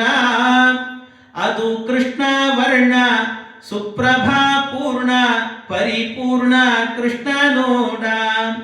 ಚೆನ್ನಿಗರ ಚೆನ್ನ ಚೆಲುಗಾರ ನನ್ನ ಶ್ರೀಕೃಷ್ಣ ನನ್ನ ನೋಡ. ಜಡ ಜೀವರನ್ನು ಸೆಳೆದಿರಿಸಿಕೊಂಡ ಸೆಳೆಮಿಂಚು ಕೃಷ್ಣ ನೋಡ. ಎಲ್ಲರನ್ನ ಸೆಳೆಯುವ ರೂಪ ಇದು ಭಗವಂತನದ್ದು ಅಂತ ಎಷ್ಟು ರೀತಿ ಹೇಳಬೇಕ್ರಿ. ಸಚ್ಚಿದಾನಂದ ಆನಂದ ಕಂದ ಗೋವಿಂದನಾಗಿ ಬಂದ. ಗೋವಳರ ಸೆಳೆದ ಗೋವುಗಳ ಸೆಳೆದ ಗೋಪಾಲನಾಗಿ ನಿಂದ. ಹಾಲ್ ಬೆಣ್ಣೆ ಸೆಳೆದ ಸೀರೆಯನು ಸೆಳೆದ ಕಣ್ಣೀರು ತೊಳೆದು ನಿಂದ. ಎಲ್ಲವನು ಸೆಳೆದ ಎಲ್ಲರನ್ನು ಸೆಳೆದ ಕೃಷ್ಣಾವತಾರದಿಂದ. ಇದು ಕೃಷ್ಣಾವತಾರ ಅಂದ್ರೆ ಎಲ್ಲರನ್ನ ಸೆಳೆಯುವ ರೂಪ ಭಗವಂತನದ್ದು. ಹಾಗಾಗಿ ಕೃಷ್ಣ ಅನ್ನೋದಕ್ಕೆ ಎಷ್ಟು ಅರ್ಥಗಳು ಹೇಳಿದ್ರು ಸಾಕ, ಅಷ್ಟು ಅರ್ಥಗಳು ಸಿಗಿದ್ದಾವೆ. ಅಂಥ ಕೃಷ್ಣ ಎನ್ನುವ ನಾಮಕರಣ ಬಹಳ ಪ್ರೀತಿ ಆಯ್ತಂತೆ ಭಗವಂತನಿಗೆ, ಖುಷಿ ಆಯಿತು. ಇದೇ ಹೊಸ ಹೆಸರೇನಲ್ಲ ಅವನಿಗೆ, ಬೇಕಾದಷ್ಟು ಹೆಸರುಗಳಿದ್ದಾವೆ ದೇವರಿಗೆ. ಆದರೂ ತನ್ನವರು ಏನಾದರೂ ಒಂದು ಹೆಸರಿಂದ ಕರೆದ್ರೆ ಖುಷಿ ಆಗ್ತದಂತೆ, ಪ್ರೀತಿಯಿಂದ ಕರೆಯುವ ಹೆಸರು ಅಂತಾರಲ್ಲ ಹಾಗೆ ಗರ್ಗಾಚಾರು ಕರೆದಾಗ ಪರಮಾನಂದ ಆಯ್ತಂತೆ ಭಗವಂತನಿಗೆ ಅಂತ. ಯಾಕೆ ಅವನಿಗೆ ಹೆಸರಿಲ್ವ ಬೇರೆ ಅಂತಂದ್ರೆ ಬೇಕಾದಷ್ಟು ಹೆಸರಿದೆ ಪರಮಾತ್ಮನಿಗೆ, ಬೇಕಾದಷ್ಟು. ಎಷ್ಟು ಅವನಿಗೆ ಹೇಳಲು ನಿತ್ಯ ನಾವು ಈ ಹಬ್ಬ ಹರಿದಿನಗಳು ಎಲ್ಲಾದರೂ ಅಷ್ಟೋತ್ತರ ಪಾರಾಯಣ ಅಂದ್ರೆ ಮೊದಲು ಮಾಡೋದು ವಿಷ್ಣು ಸಹಸ್ರನಾಮ ಮಾಡ್ತೀವಿ, ಸಹಸ್ರನಾಮ ಅಂತೀವಿ. ದೇವರಿಗೆ ಒಂದ ಎರಡು ಹೆಸರು, 1000 ನಾಮಗಳಿದ್ದಾವೆ ಅಂತ ಹೇಳ್ತೀವಿ. 1000 ನಾಮ. ಏನು ನಾವು 1000 ನಾಮ ಇಟ್ಟುಕೊಳ್ತೀವಿ, ನೀವು ಒಂದು ನಾಮ ಇಟ್ಟುಕೊಂಡ್ರೇನೆ ಯಾರು ಕರೆಯಲ್ಲ, ಅದನ್ನೇ ಅರ್ಧಂಬರ್ಧ ಕರೀತಾರೆ ಅಲ್ವಾ. ಅಂಥದ್ರಲ್ಲಿ 1000 ನಾಮ ಇಟ್ಕೊಂಡು ಏನು ಬಂತು. ಆದರೆ ದೇವರ ನಾಮಕ್ಕೂ ನಮ್ಮ ನಾಮಕ್ಕೂ ವ್ಯತ್ಯಾಸ ಇದೆ. ದೇವರಿಗೆ 1000 ನಾಮ ಅಂದ್ರೆ ಅರ್ಥ ಏನು ಗೊತ್ತಾ? ಶಾಶ್ವತವಾದ ನಾಮ ಅಂತ. ನಮ್ದು ಈ ದೇಹ ಬಿದ್ದರೆ ಯಾರು ಕರೆಯಲ್ಲ, ಇದ್ದಾಗಲೇ ಕರೆಯಲ್ಲ, ಇನ್ಯಾರು ಕರೀತಾರೆ. ಆದ್ರಿಂದ ಅದರ ಅರ್ಥ ಏನು ಗೊತ್ತಾ? 1000ದ ನಾಮ ಸಾವ್ ಇರದ ನಾಮ ವಿಷ್ಣುವಿನ ಪುಣ್ಯ ನಾಮ. ಸಾಕೊಂದೇ ನಾಮ ಭವ ಭಯ ವಿರಾಮ ಶ್ರೀರಾಮ ನಾಮ ಧಾಮ. ಋಗ್ವೇದ ಸಾರ ಋತ ಚಿದ್ವಿಚಾರ ಸವಿದನಿತು ನೋಡು ನಾಮ. ನೀನೇಕೆ ದೂರ ನಿಂತಿರುವೆ ಬಾರ ಕುಡಿದೊಮ್ಮೆ ನೋಡು ನಾಮ. ಈ ರಾಮ ಕೃಷ್ಣ ಅನ್ನುವ ನಾಮಗಳಿದೆಯಲ್ಲ, ಅದನ್ನು ಪಾನ ಮಾಡಿದರೆ ಆಗುವ ಆನಂದವೇ ಆನಂದ. ಅಂಥ ಒಂದು ನಾಮ ಇದು ಅಂತ. ಸಾವು ಇರದ ನಾಮ ಇದು ಅಂತ ಭಗವಂತನ ನಾಮ. ಆದ್ದರಿಂದ ಇಂಥ ದಿವ್ಯವಾದ ನಾಮವನ್ನು ಭಗವಂತನಿಗೆ ಮಾಡಿದ್ದಾರೆ ಪರಮಾತ್ಮನಿಗೆ. ತೊಟ್ಟಿಲಲ್ಲಿ ಹಾಕಿ ತೂಗಿದ್ರಂತೆ ಪರಮಾತ್ಮನನ್ನ. ಅದಕ್ಕೆ ಭಗವಂತ ಎಲ್ಲರೂ ತೂಗ್ತಾ ಇದ್ದಾರೆ ನನ್ನನ್ನ, ಹಾಡು ಹೇಳಿ ತೂಗ್ತಾ ಇದ್ದಾರೆ ಭಗವಂತನನ್ನ.